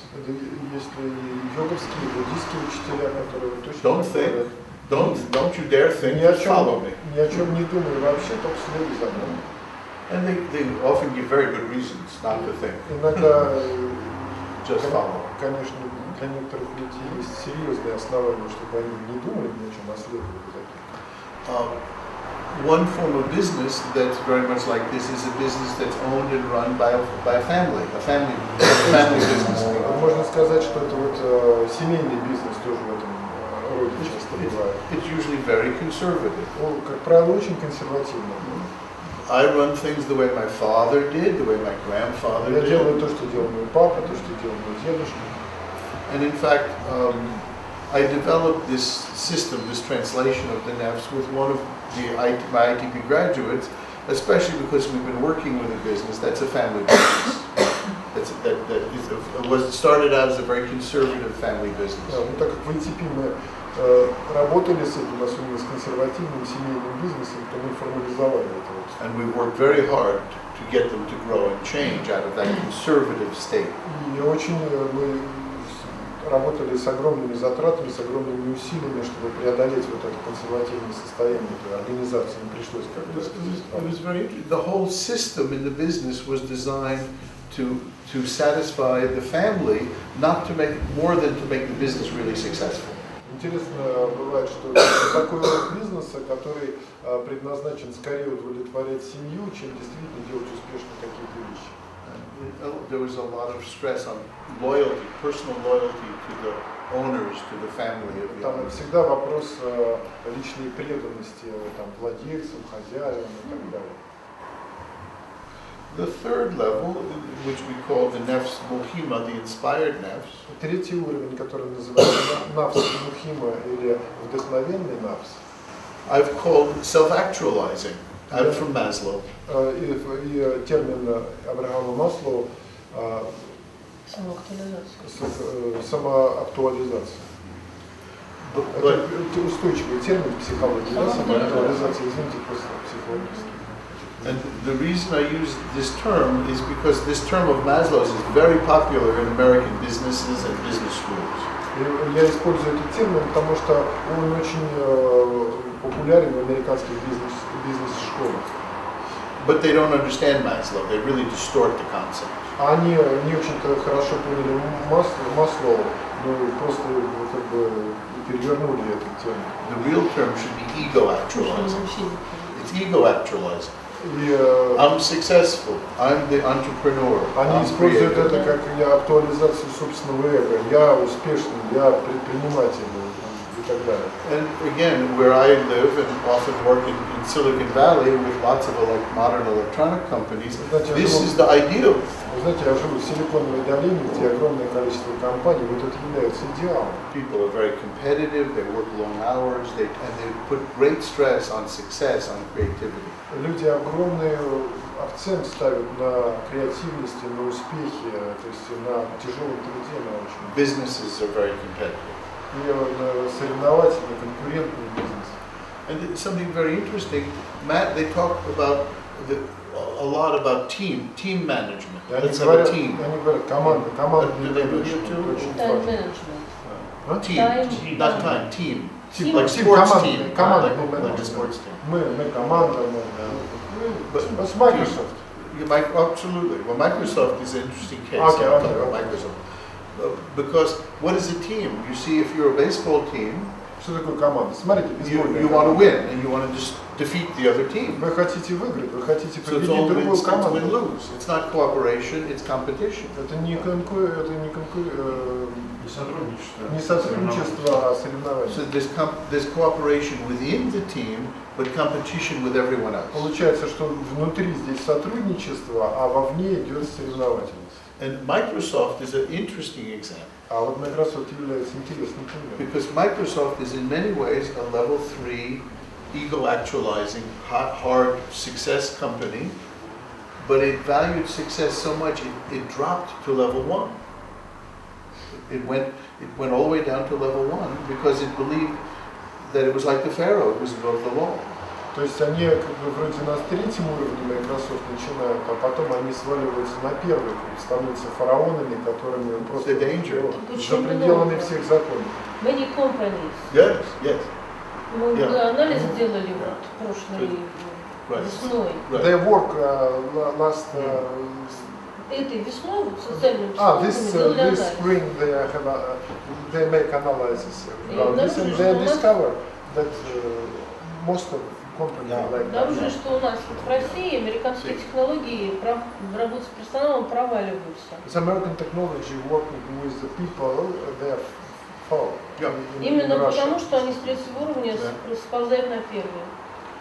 But it can be very confusing because it looks like level 3 Потому- success. Потому что это вроде уровень номер 3, But успех. that hides level 1. They're just like a cult, А or they're потом just like terrorists. как культ, как террорист, You know. раз и на первый уровень. Enron in the United States. I mean, they're thieves. Enron, They're например. thieves. They're Это stealing. команда была, короче. Microsoft they had 100 charges of 100 different crimes when they Microsoft went before the уже там federal government. свыше 100 всяких расследований преступлений в их деятельности обнаружено. So yes, it's an interesting Интересно. interesting case how in a way worshiping success can bring you all the way to the bottom. Как поклонение успеху приводит людей на первый уровень. And we worked very hard in this company that I work with, which is in Los Angeles. We worked hard to bring them from a family company, number 2, to a really successful, well-organized company with very smart people, stage 3. Мы работали с огромными усилиями, чтобы перевести компанию с уровня номер 2 семейного бизнеса на уровень номер 3. But what was really difficult was, as they were growing, to insist that they don't get stuck at stage 3, but that they keep the goal of going on to a really healthy company. И наша одна из важных задач была, чтобы они не застряли на третьем уровне, а перешли на уровень 4. Because they got so excited by success, they wanted, again, success at any cost. Потому что если успех любой ценой, то тут происходит, как они застревают. And the 4th level, Четвертый уровень, which again corresponds to the nefs mutmaina, который соотносится с уровнем нафс мутмаина. I have 2 names for this level. One is I call an integrated person or an integrated company. Это я называю интегрированный человек или интегрированная компания. Integrated. I will. But that's partly homage to Ken Wilber. Integration means it's more unified, not split. Более объединенный. I know somebody must Более have Ken Wilber's объединенное, неразделенное. Это как бы целостное, да. Он как бы использовал термин Кена Wilber из уважения. Better term, I think, is dedicated to some higher ideals. То есть как бы посвященные, преданные определенным идеалам. Dedication. And I think this is true. The healthiest people are dedicated to something bigger than they are. Это люди, которые посвящают себе чему-то большему, чем они сами являются на самом деле. See, what we said earlier, how do you live when you're in a state of contentment? You live because you're dedicated not to personal success, but to the success of your ideals. Another stage. Это тот уровень, когда человек посвящает себя, дает себя идеалам, более высоким идеалам. Не ради себя самого. And the самоотверженность, можно сказать, пожертвование, скажем так. And so kind of self-sacrifice? Not necessarily self-sacrifice, but dedication to something bigger. Преданность You идее. may or may not be self-sacrifice. В русском языке Not necessarily. преданный от слова преданный. Ну да,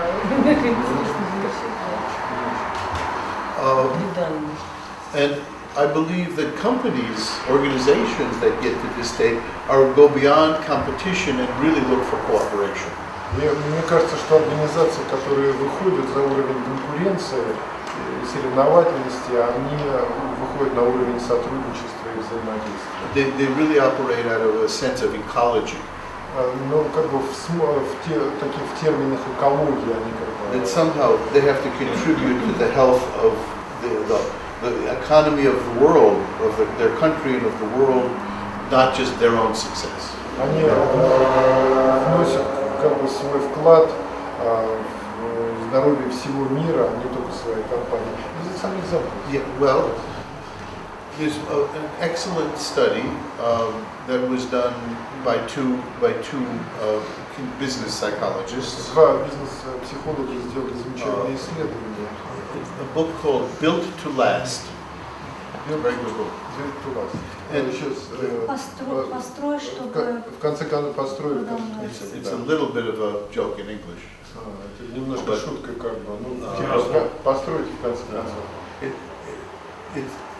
It's like if you build a house so that it will, won't fall over in 10 years, but may last 100 years. That means built to last. То есть что-то устойчивое, такое крепкое для жилища. Like sustainability. Yeah.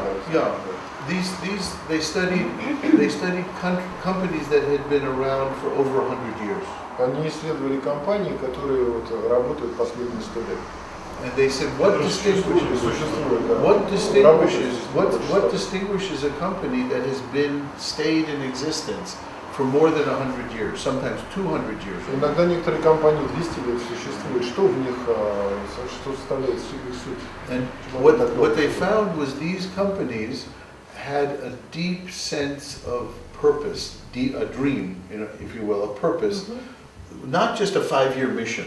Это не пятилетняя миссия в этих компаниях работала, а очень серьезный глубокий идеал. The mission could change 20 times. Они миссию вообще 20 раз можно изменить. Это такое кратковременное. But purpose is something much longer term. А серьезная цель это более долговременная тема. And I really believe that. So this is one aspect of this kind of company. The company really has dedication to something, not just more money, not just success, but there's dedication to some that's serving ideals, some ideals. Эти компании они служат идеалам. And it's an interesting question as a consultant that I ask. I ask a company. I say, why should you be in business 100 years from now? Why should you be around 100 years from now? None of you are going to be alive. You probably will. Your business will probably change many times. Why should you still be existing 100 years from now? Почему? Give me a reason. Я как бизнес-консультант спрашивал, или эти люди спрашивали, почему ваша компания существует 100 лет? Нет, почему ваша компания, какие причины, чтобы она существовала еще через 100 лет? Вы будете мертвы, вы уже к тому времени будете мертвы, а компания будет существовать. Что там должно быть такого? It's a very interesting question. Do you have any ideals? Интересный вопрос. Есть ли у вас какой-нибудь идеал для такого вот срока? Are you really dedicated to something more than just profit? Или если что-либо помимо прибыли? There's another study that I found that really describes this kind of person very well also. Я нашел как бы то, что еще одно исследование, связано с людьми, да? Да, который также мусор. And this was a study of the most successful company presidents in the United States. Это исследование наиболее успешных президентов компаний в Соединенных Штатах. All these company leaders were very different from the famous ones who were always in the newspapers and все эти лидеры весьма отличались от тех, которых мы знаем по газетам, по которых написаны книги, которые мелькают. The really successful business leaders were very humble. А эти очень успешные бизнес-лидеры были очень скромны. They didn't want a lot of publicity for themselves. Они не хотели никакой известности для себя. And when they were interviewed, they almost always said, "Well, we've been successful because we have such wonderful staff, we have wonderful product." Так здорово у нас все получилось, потому что у нас замечательные люди работают, или потому что такой замечательный продукт очень нужный мы делаем. When other presidents say, "Well, of course we're successful because I'm such a wonderful leader." Тогда как другие говорили, такой успех, потому что я такой лидер замечательный. But the researchers said that the real difference is these dedicated leaders were dedicated to building something bigger than they were. They were dedicated to building the company, not building their reputation. И как раз у всех этих лидеров была общая черта, что они посвящали себя построению компании, делу, но не собственному движению.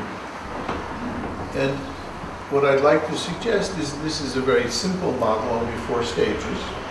Я хочу сказать, что вот эта модель 4 ступеней очень проста. But it gives us at least some tools to begin to look at both ourselves, but also the places where we work. Она может послужить для нас моделью, чтобы мы посмотрели на самих себя.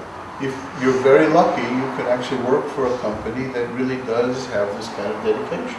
И вы очень счастливы и удачливы, если вы работаете на компанию вот такого четвертого уровня. Or you can help, if other people are willing, help the company grow toward that, to that level. Или, по крайней мере, помогаете компании вырасти с их уровня до этого четвертого уровня.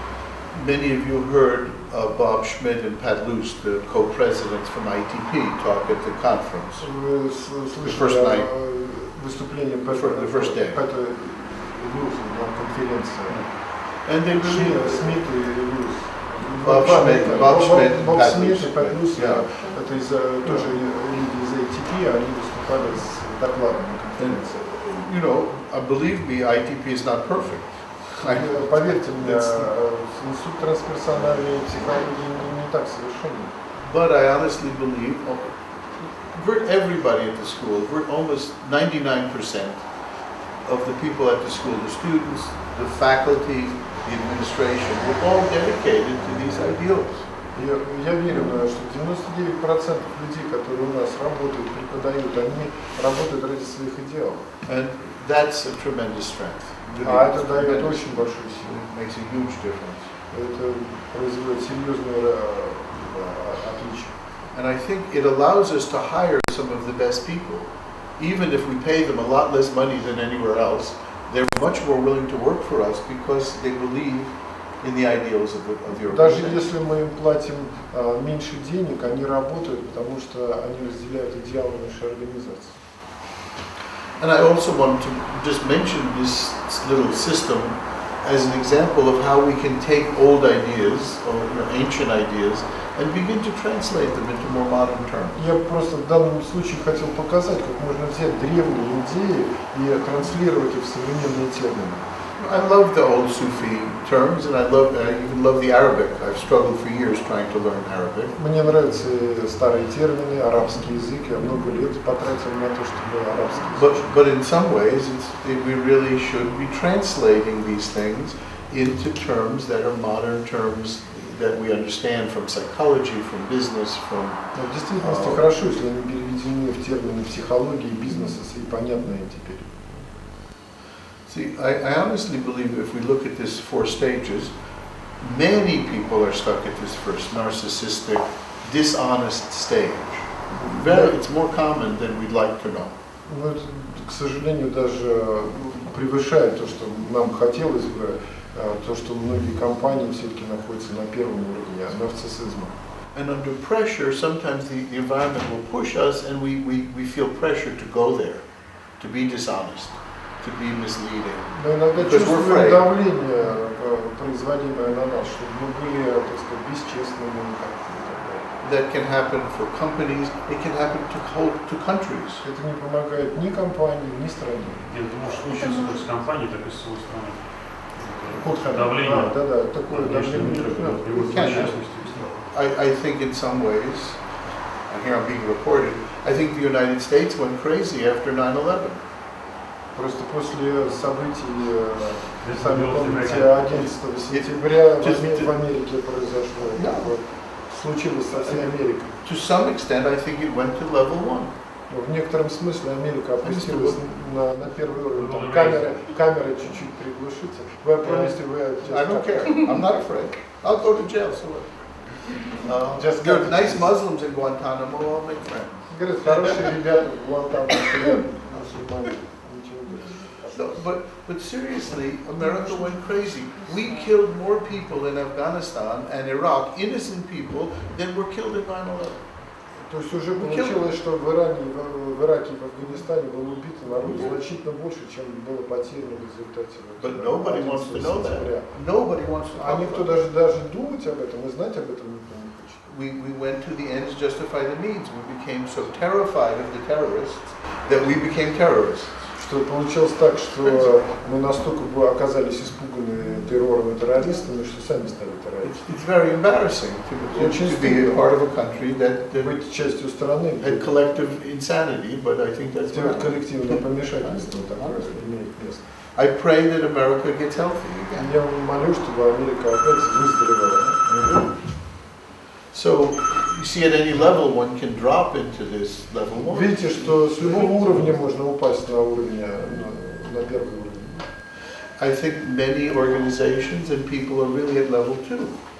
Я верю, что много организаций на втором уровне удерживаются. Very conventional. People, organizations become very conservative, conventional. То есть они как бы более такие связанные, они более связаны, потому что существует hierarchy, this is rules, Yeah, the conventional, they don't want change. Let's do what we used to do. Ну да, то есть они существуют в определенной структуре договоренности.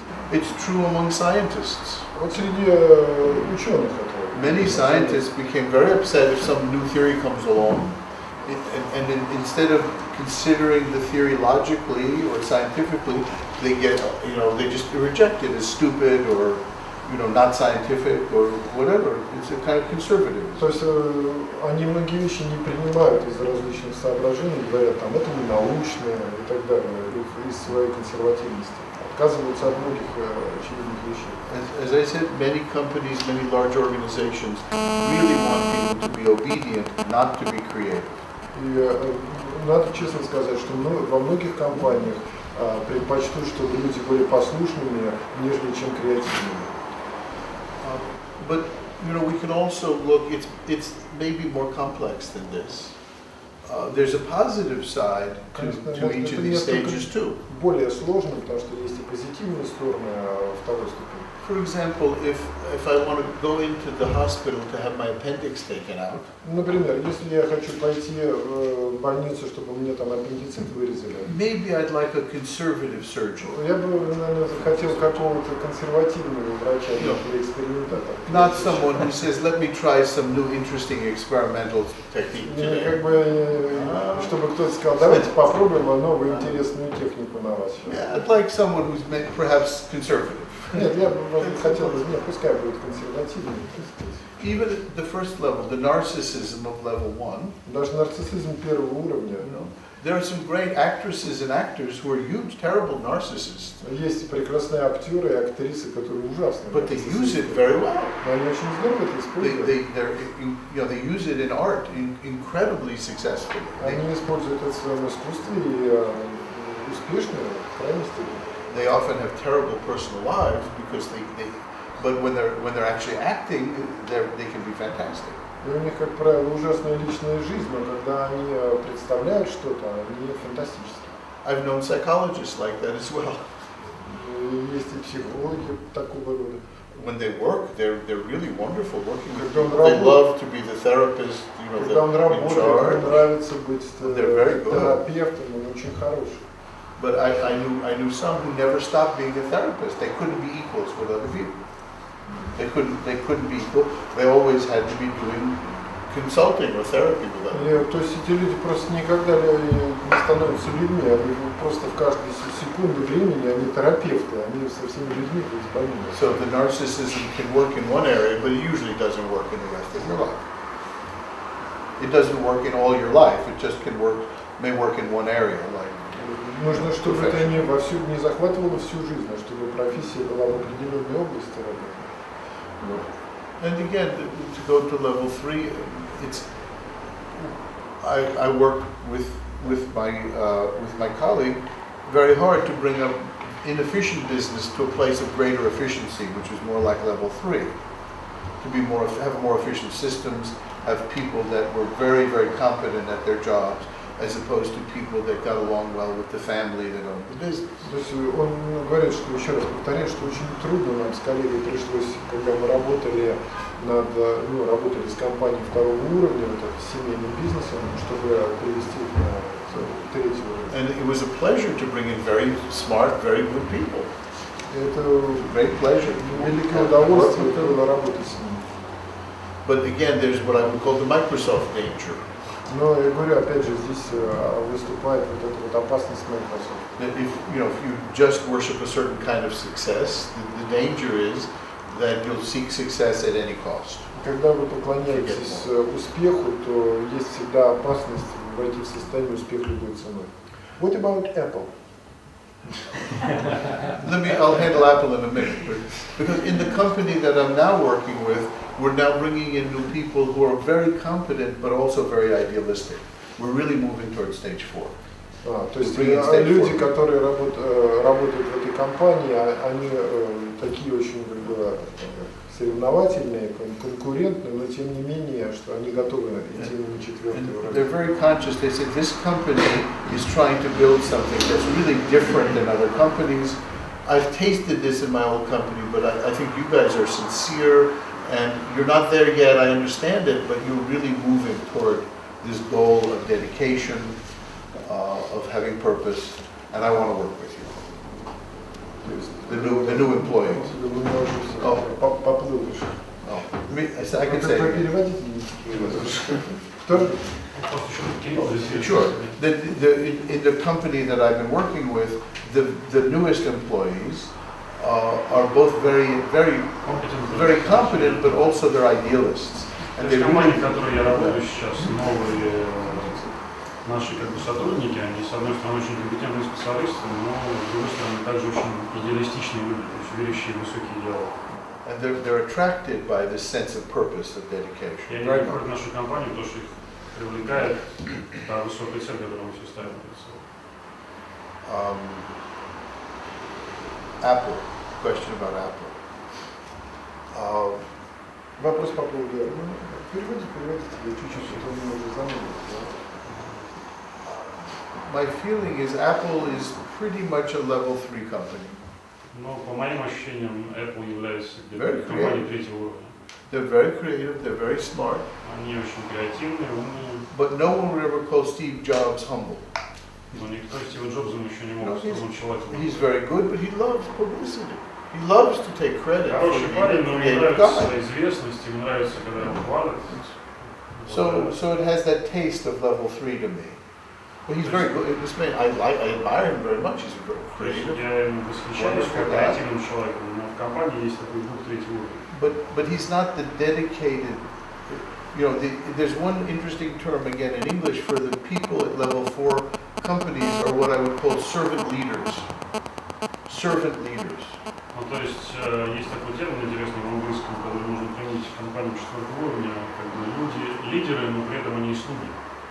They lead, but they think of their leading as leaders. They want to serve the people they're working for. Они ведут, they want to serve the company. как служители.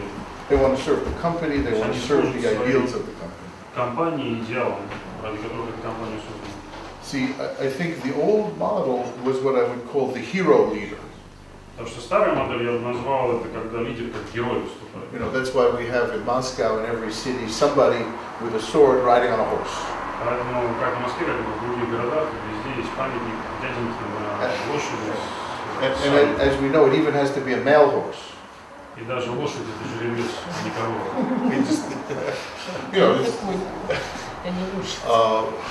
That's an interesting model, but it's not very healthy. That's stage 3.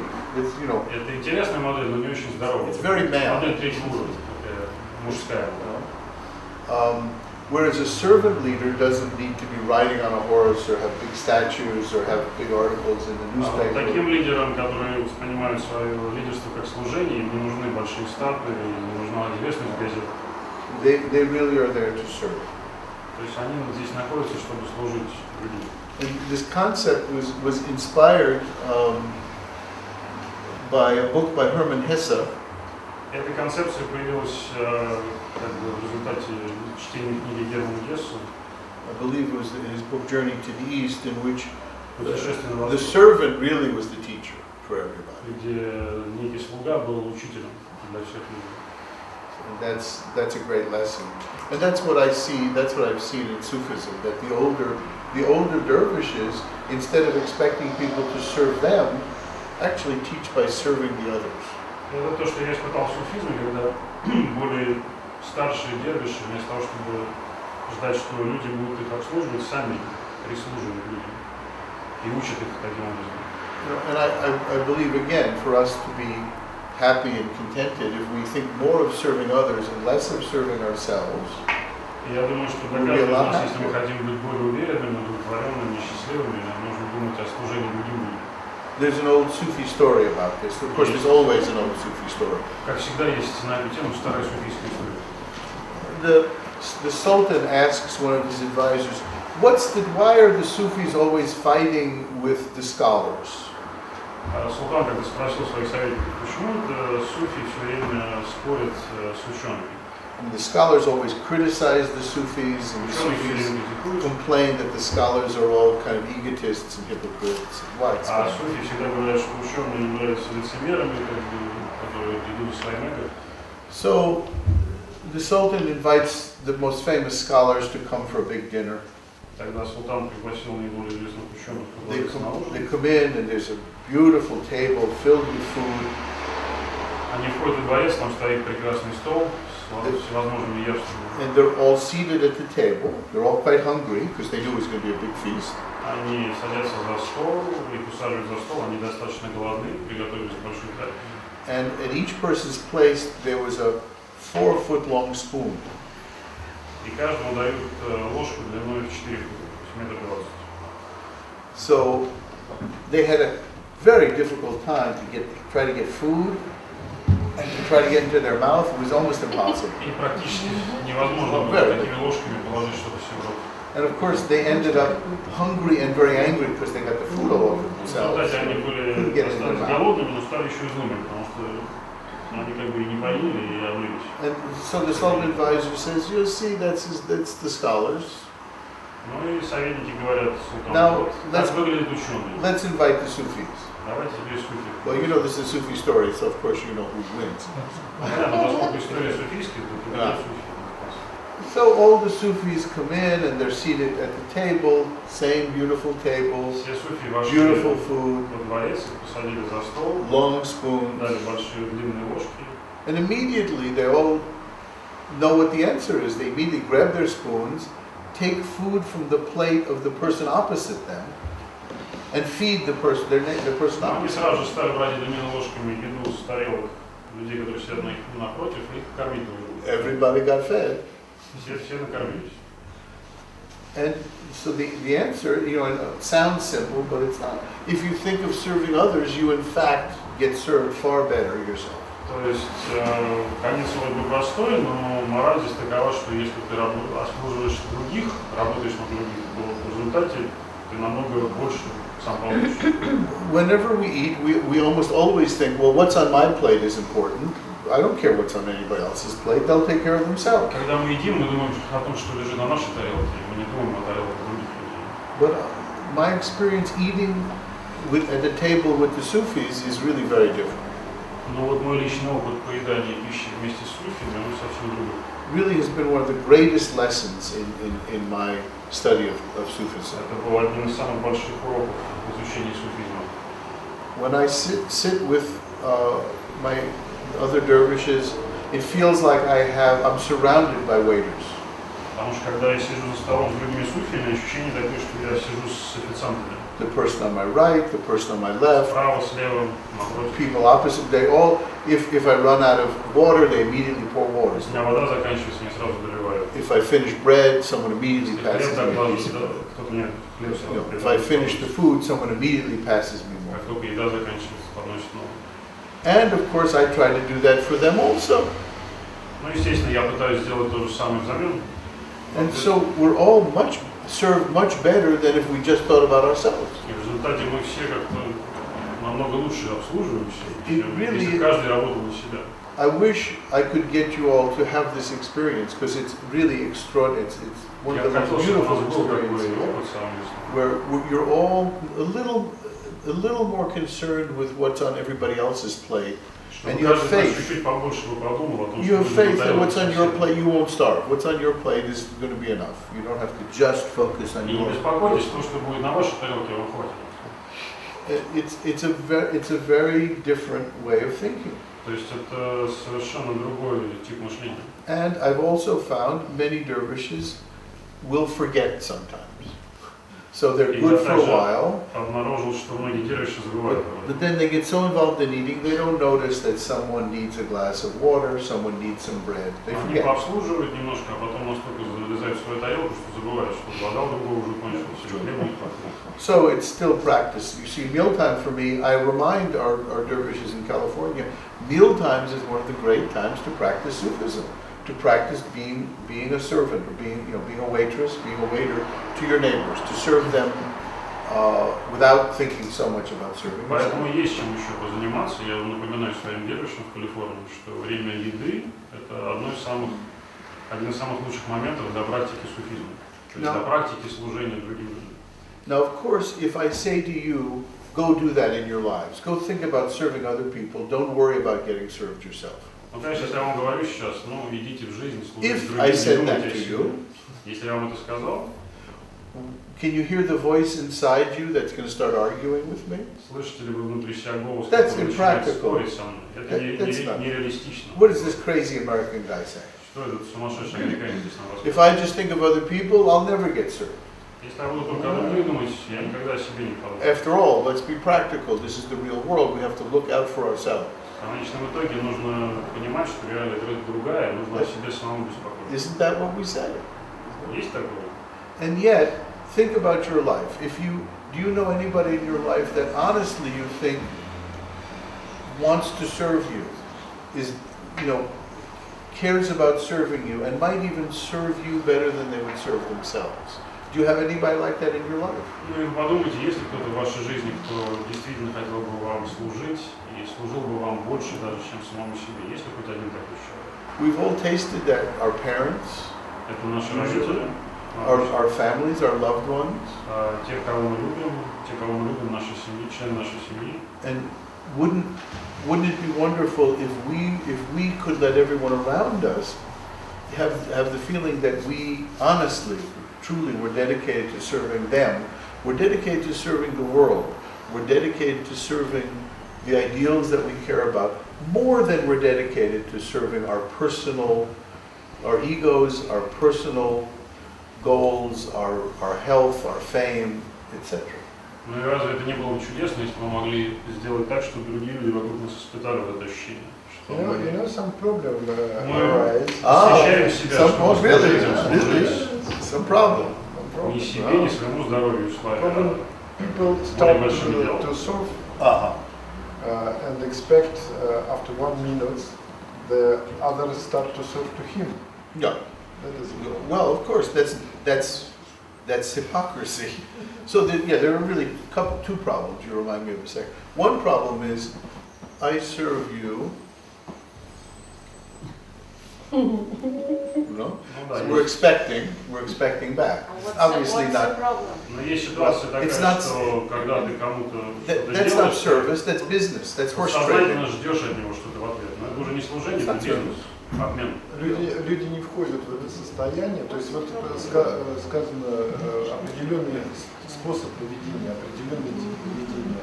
Люди не могут ему следовать, потому что они не ожидают обратной реакции взамен. Он здесь рассказывает о том, как дервиши друг другу помогают.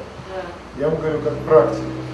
10 лет требуется, чтобы ты 10 лет наливаешь всем сидишь чай, 10 лет требуется, чтобы люди, которые сидят с тобой, подумали о том, что они тоже могут кому-то наливать чай. Кому? Тебе требуется 10 лет? Людям. Каким людям? Вокруг которых ходят. Которым ты служишь. Я, которым служу, им требуется 10 лет. Так, на себя одеяло потянули, да? Желтая майка и на себя одеяло. Так, с вами не разговаривают вообще. So, question is, Видимо. это не служение, то, что вы хотите, это вампиризм. Problem is that it's take time for people to accustom with this. serviceable attitude. Yeah. Well, maybe we need different words, because the words can be confusing. But if I'm a waiter and I'm very nice, I'm very polite, because I want a tip, I'm not really serving you for the sake of service, I'm working. I'm working for money.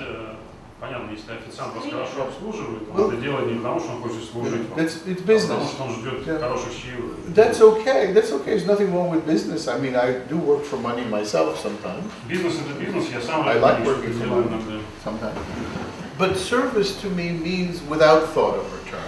Но If I, служение you для know, меня это значит отсутствие вот этой мысли о возврате, о получении for example, if we're sitting at dinner and I pour you water because you're out, I don't have to think, well, then you have to pour me when I'm out. I don't have to worry about it. I just want, you know, I'm just thinking, can I really serve my brothers, my sisters around me, pass the bread, pass the water, and if they forget, I can pour myself water, big deal. I can take если it. они забудут обслужить меня в ответ, я сам себе налью воды, никаких проблем. It's clear. Yeah. And one question which I would ask you is, if we are sitting on the table and you see that my glass is empty and you will fill it Yeah. by water and you think that this is a service, but for example, I need your understanding at the moment, but not water. Sure. What is the real service in this case? Перевести можно? Translate. Значит, мой вопрос был такой. Yeah. Well, now we're getting more interesting. Как бы, ну, например, мы сидим с ним за столом вместе, меня пустой стакан, он наливает мне воду в стакан, думая, что служит мне. А на самом деле моей нуждой в данный момент является понимание с его стороны. То есть что тогда, является ли сервисом в этом случае, налить мне воду? Very good. What I would tell to the dervishes is this. Start with the water. Because most people are even unconscious that the person needs water. They're not looking. So at least learn to be conscious of something physical, like you don't have water, you don't have bread. Then once I learn to be conscious of you and your needs, then I can get more sophisticated and begin to see maybe you need something at a deeper level. But you see, most people start by not even noticing the other person. So we start somewhere. Start simple. Ну, то здесь ответ как ответ от девушки, такой, что надо с чего-то начать. Большинство людей даже не видят, что человеку вода кончилась в стакане. Можно начать с воды, может быть, если я осознанно налью другому воду, я увижу, что ему помимо воды что-то еще нужно, самопонимание. When Tosin Effendi opened the first Jarahi center in the United States, our Sheikh, Muzaffar Effendi, said, first you open a kitchen. If you can feed someone physically, then maybe you can nourish them spiritually. Start physically. Start by feeding them physically. Ну вот как кирка называется, Такие. заведение. Такие. То как бы шейх главный сказал, что начните с кухни. Если вы сможете кого-то физически накормить, тогда у вас получится духовный кормить. Gurdjieff said, before you have children, have a cat. Have a dog. Прежде чем детей заводить, заведите кошку или собаку. You know, if you can feed and take care of a cat, and Если cats вы are можете easier кормить than a и dog, заботиться о нем, maybe then you should take care of a child. тогда We should almost have that as a test for every parent. это как тест для каждого родителя. Если позаботишься о животном, может быть, тогда и о своих детях. This is true, but I talk about parents-children relationship quite often. Well, I don't. Yeah. Parents serve the physical needs and much more seldom they really fits. One hopes.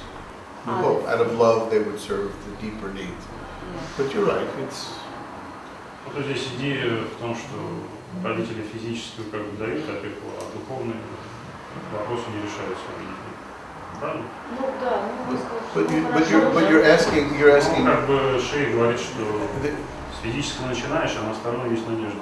But you see, there's also a more sophisticated question yet, which is if I serve people, and the person I'm serving is very arrogant and expects service, I'm giving, oh, you give me more and faster and better tea.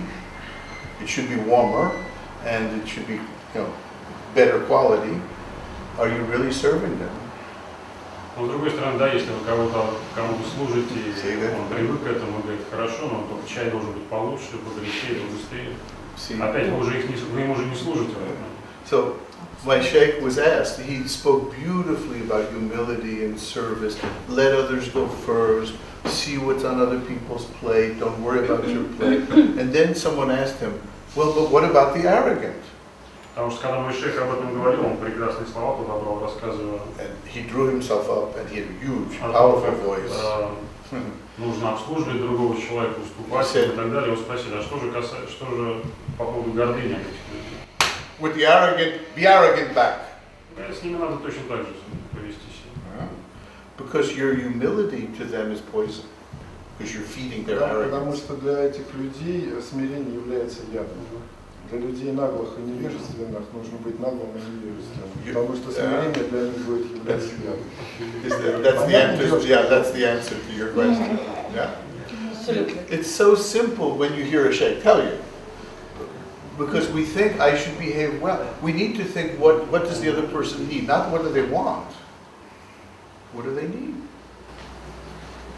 And we think, oh yes, I'll be nice to someone, I'll love them, I'll serve them. But sometimes that doesn't really serve them. It doesn't really help them.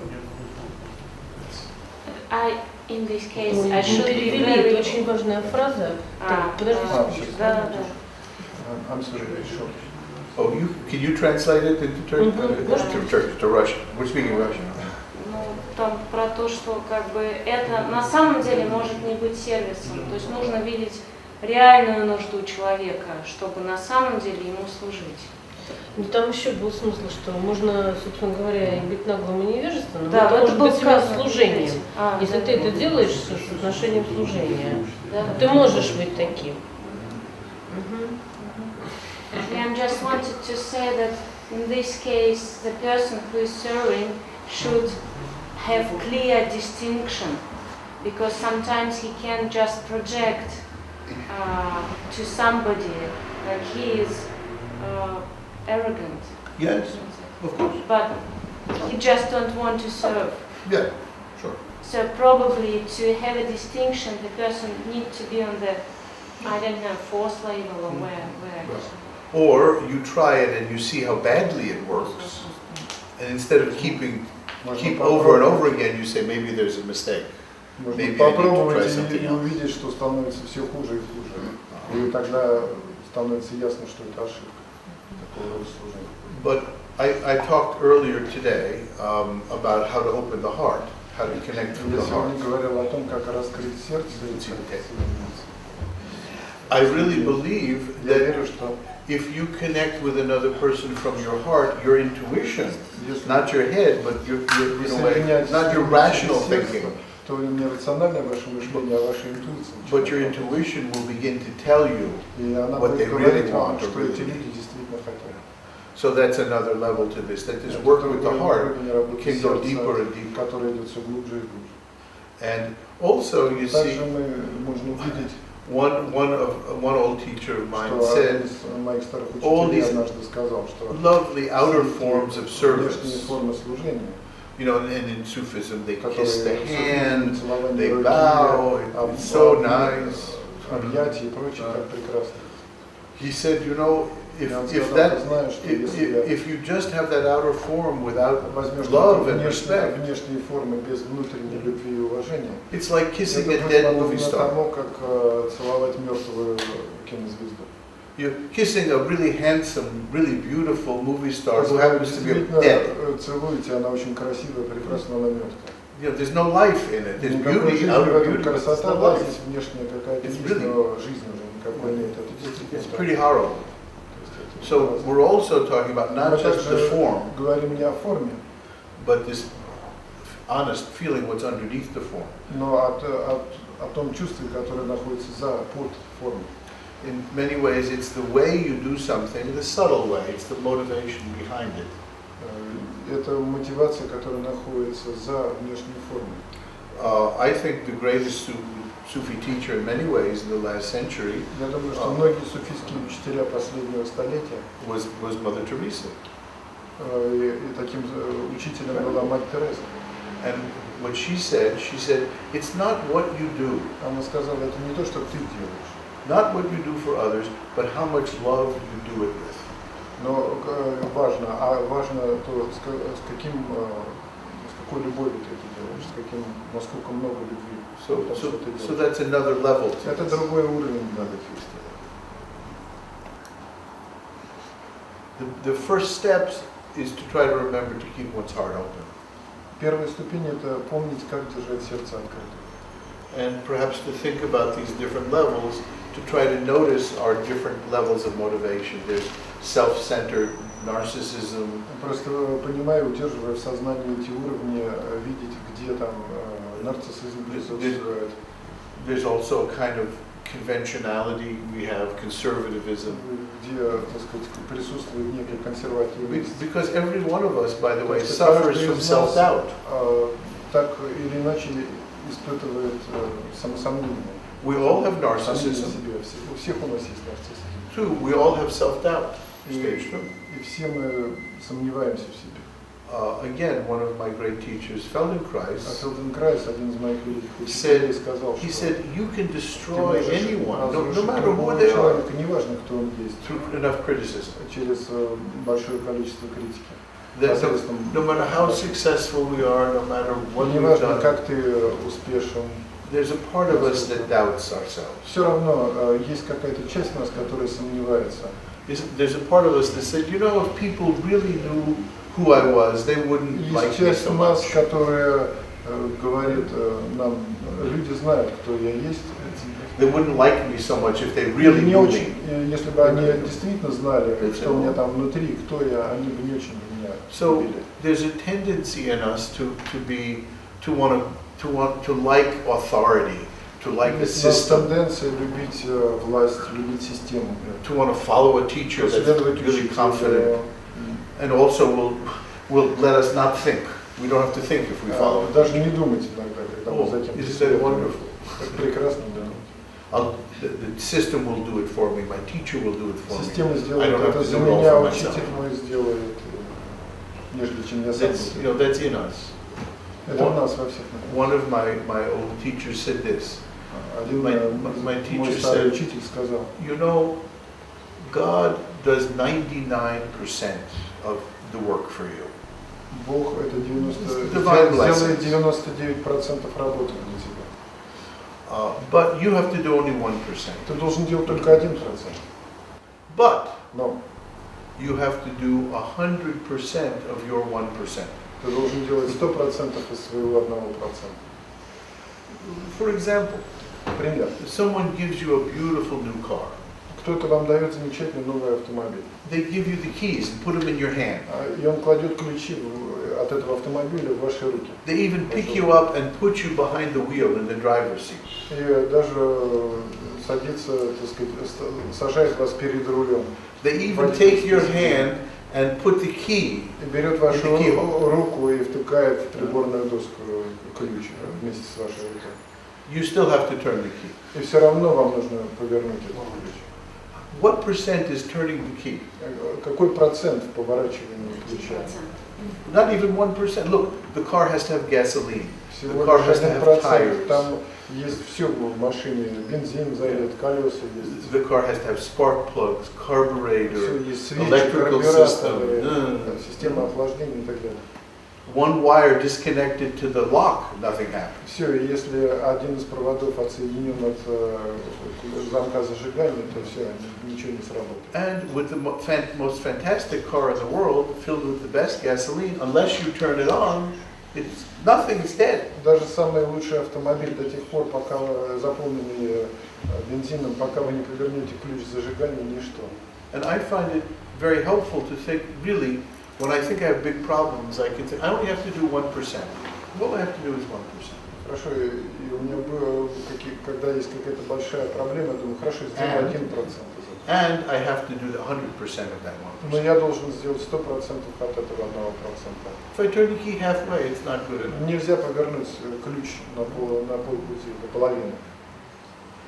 So that's part of the problem of stage 2 is we don't have enough Это self-confidence. часть проблемы уровня 2, когда у нас нет доверия к себе. We want a system, a teacher, an Хотим organization to do системы, everything for учителя, us. организации, которые все для нас будут делать. And there are a lot of organizations that depend on people like that. И есть масса организаций, которые зависят от людей такого рода. And then, so we have a taste of that in us. The third level, we all have Есть ambition. определенный вкус этого в каждом из нас, но также есть определенная амбиция. We all want, Мы все хотим we would all like more money, we'd all like more больше success. денег, больше успеха. That's also natural, but it's good to Это see it in us. естественно, но хорошо бы это видеть в самом себе. By the way, and many of us say, well, I'm not ambitious because we don't think it's, it's not so correct to say, I'm ambitious, I want money, I Не want будет fame. правильно говорить, я настолько амбициозен, что я хочу власти, денег и так далее. И он говорит, ну я не настолько амбициозен. So we say, oh no, I'm not so ambitious. Нет, я не настолько But амбициозен. it's not true. We all Это have неправда, ambition. действительно мы амбициозны. We do want success. Да, мы хотим успеха. It's much better to be truthful and say, yes, I'd like Лучше to be быть successful. честным и сказать, да, хочу быть успешным. And I'm willing to work hard, and I'm willing to do many things. Maybe I'm willing to do too much even, but I really want success. То есть, как бы, что бы я ни делал, больше или меньше работы, но все равно я хочу успеха.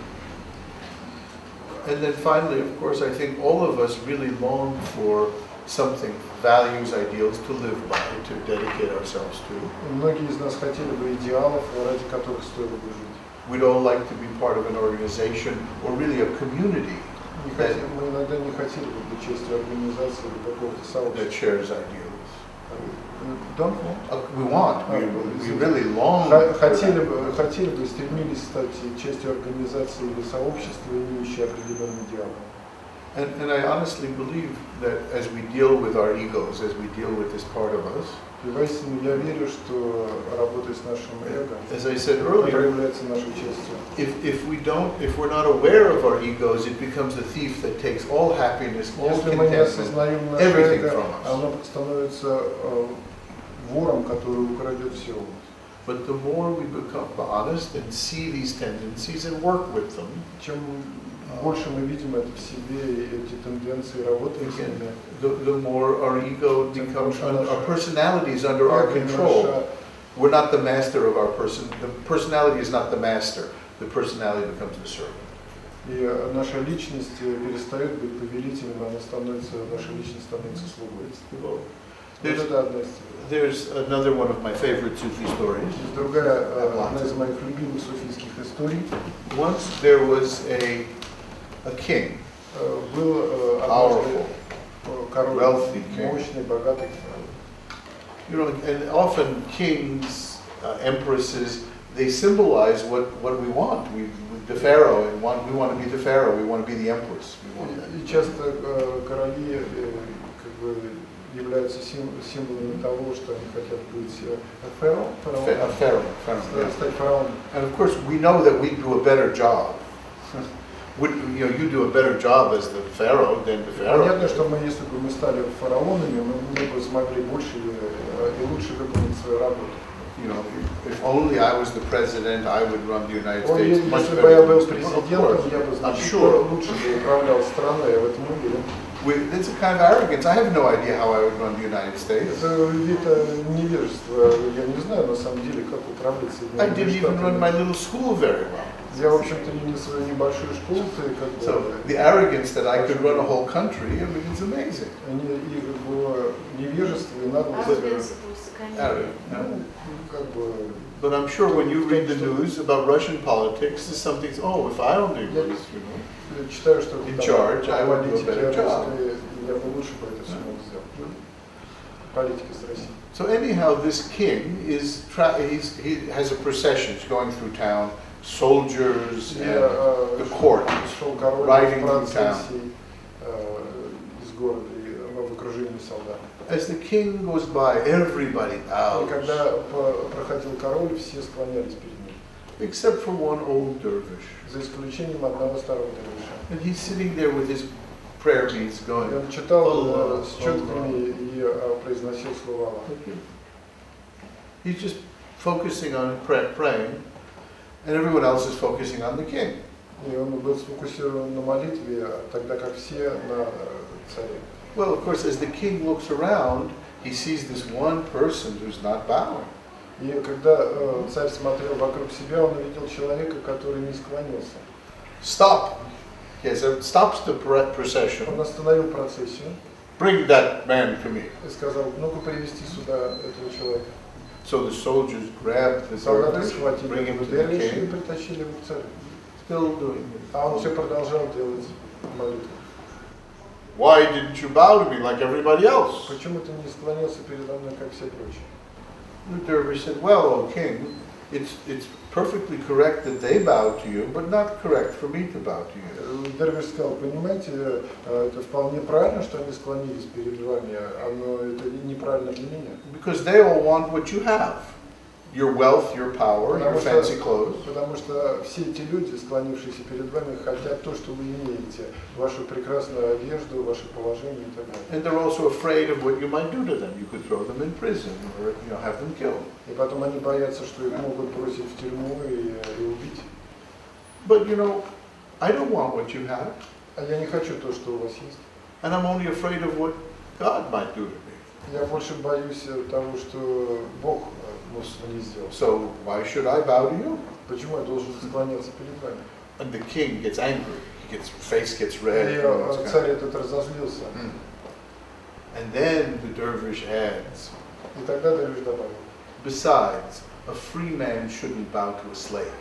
и потом он сказал: разве может свободный человек склониться перед рабом?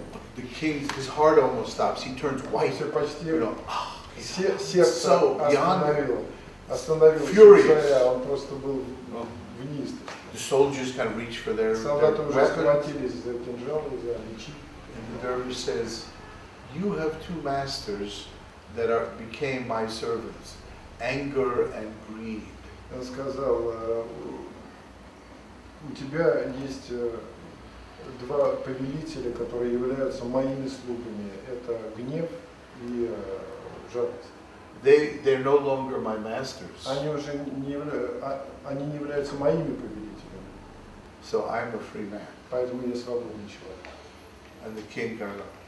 И царь в этот момент Okay, понял. let him go. Он сказал: He's really not one of my его. subjects. Это не моя тематика. He has his own. He's his own boss. У него там свой начальник.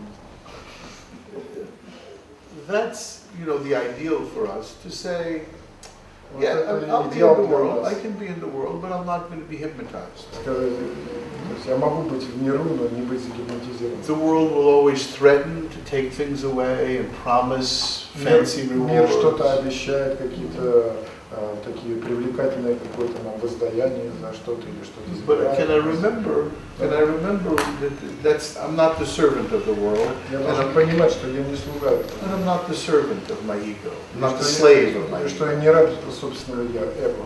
That's all. Это все. But of course that was a real dervish, and there were very few of them. Ну, это так настоящий дервиш, They're very hard to find. которых очень трудно найти. And the truth is, most of us are there going, oh, great. Истина в том, что большинство из нас готовы склониться. But at least we should want to be like the dervish. Но по I крайней want to мере, be like the по dervish. крайней мере, чтобы мы хотели стать дервишами. Я, например, хочу стать.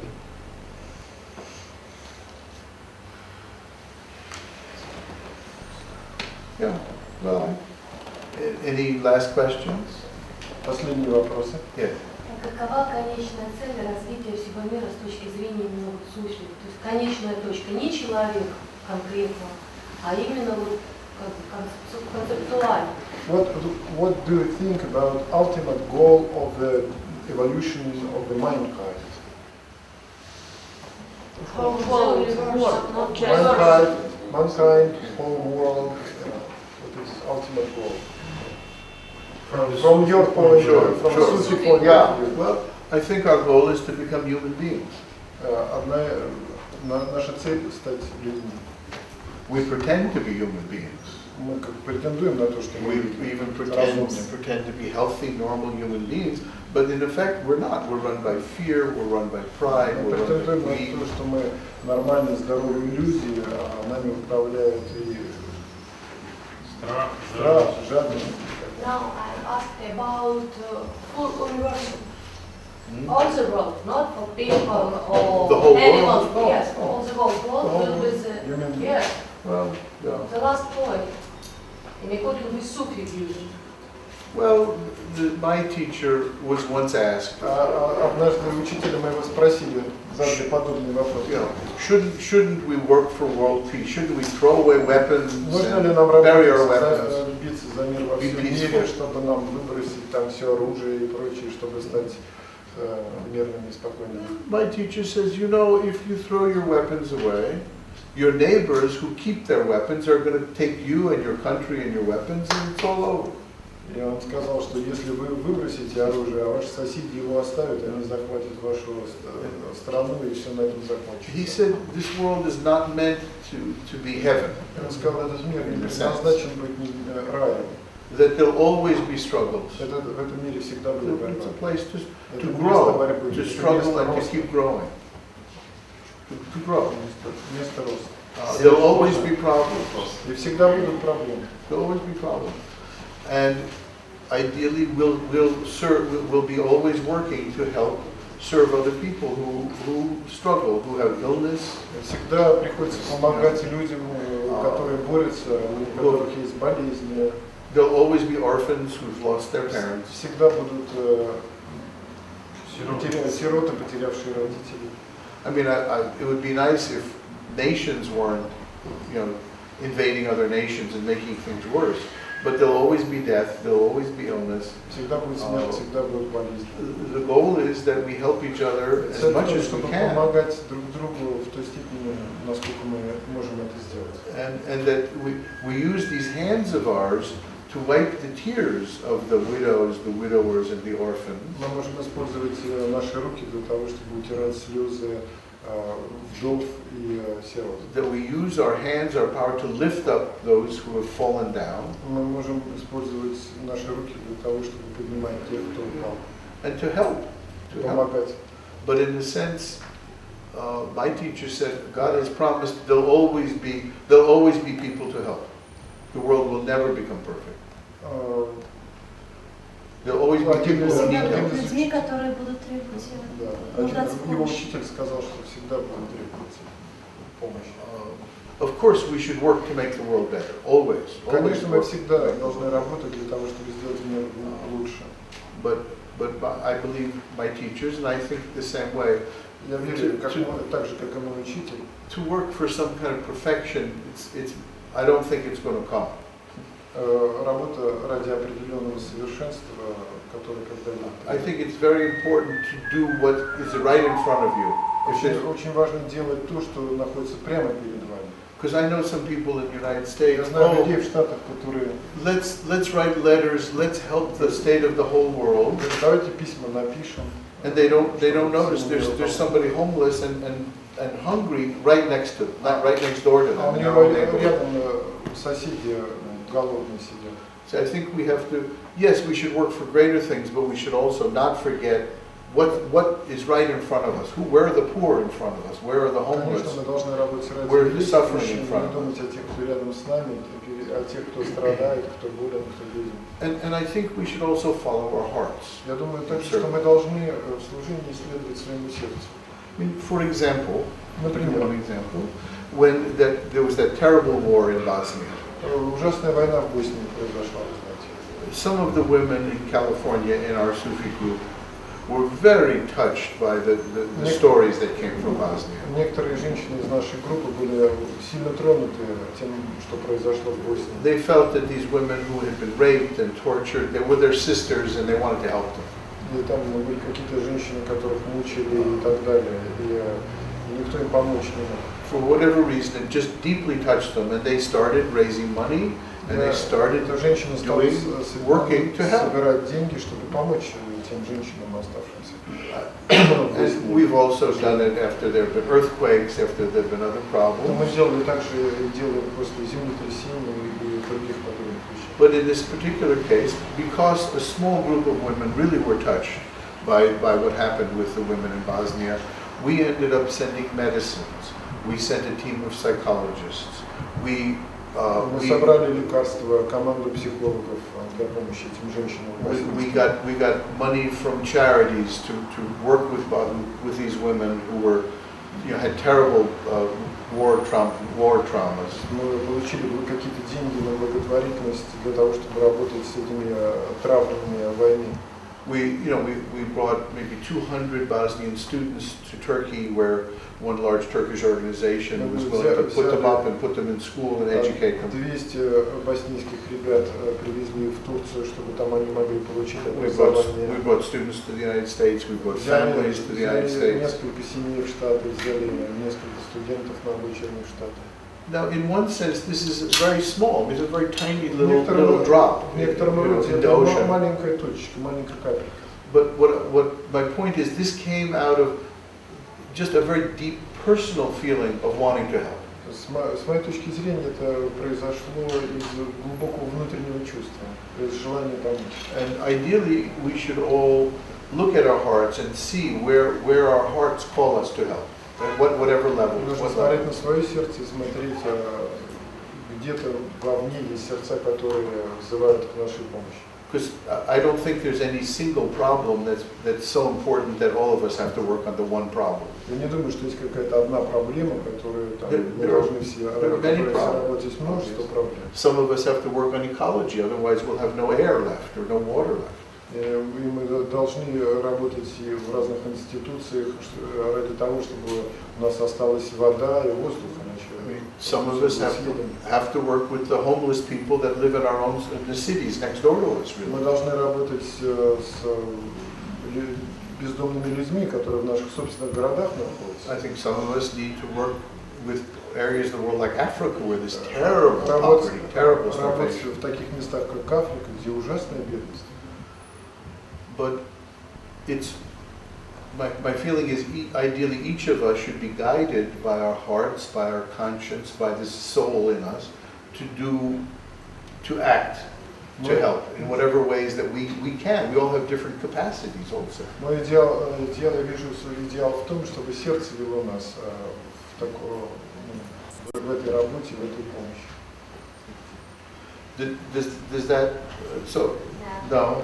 You see, it's not. I don't have a vision that the world is going somewhere. I see the world is having constant problems, and we keep working on it. I'm only asked because in Vedic tradition we have some special term like pralaya. Традиции есть такое понятие как пралая. When all the world will, when every person, every alive will be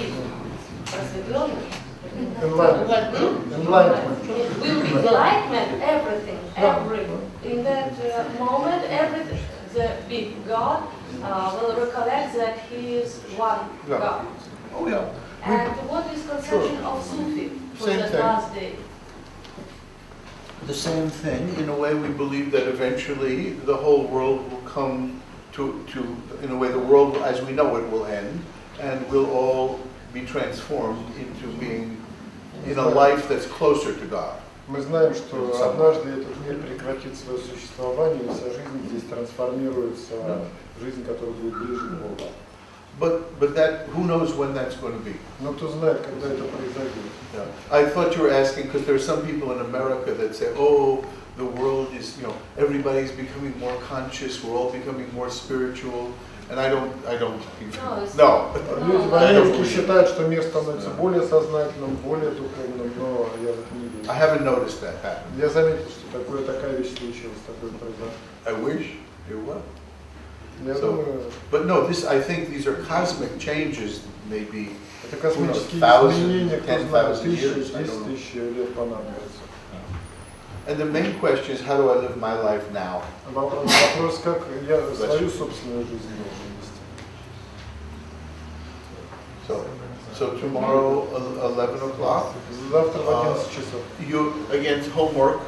Не Same забывайте thing. про домашние I'd задания. like you both to work on keeping your hearts open, but also think, Продолжайте сохранить ваши сердца открытыми. reflect on these 4 different stages. Отражайте, как бы пытайтесь comments? заметить эти 4 разные ступени, может быть, какие-то комментарии, пожелания. I'd like any comments from your own life, Я from your хотел own бы reflections. получить эти Does отражения this от make вас. sense? Is it Имеет ли это helpful какой-то смысл, насколько for это increasing the помогает, understanding of these processes? насколько увеличивает это ваше понимание и так далее. Homework. Домашние работы. Thank you. Спасибо.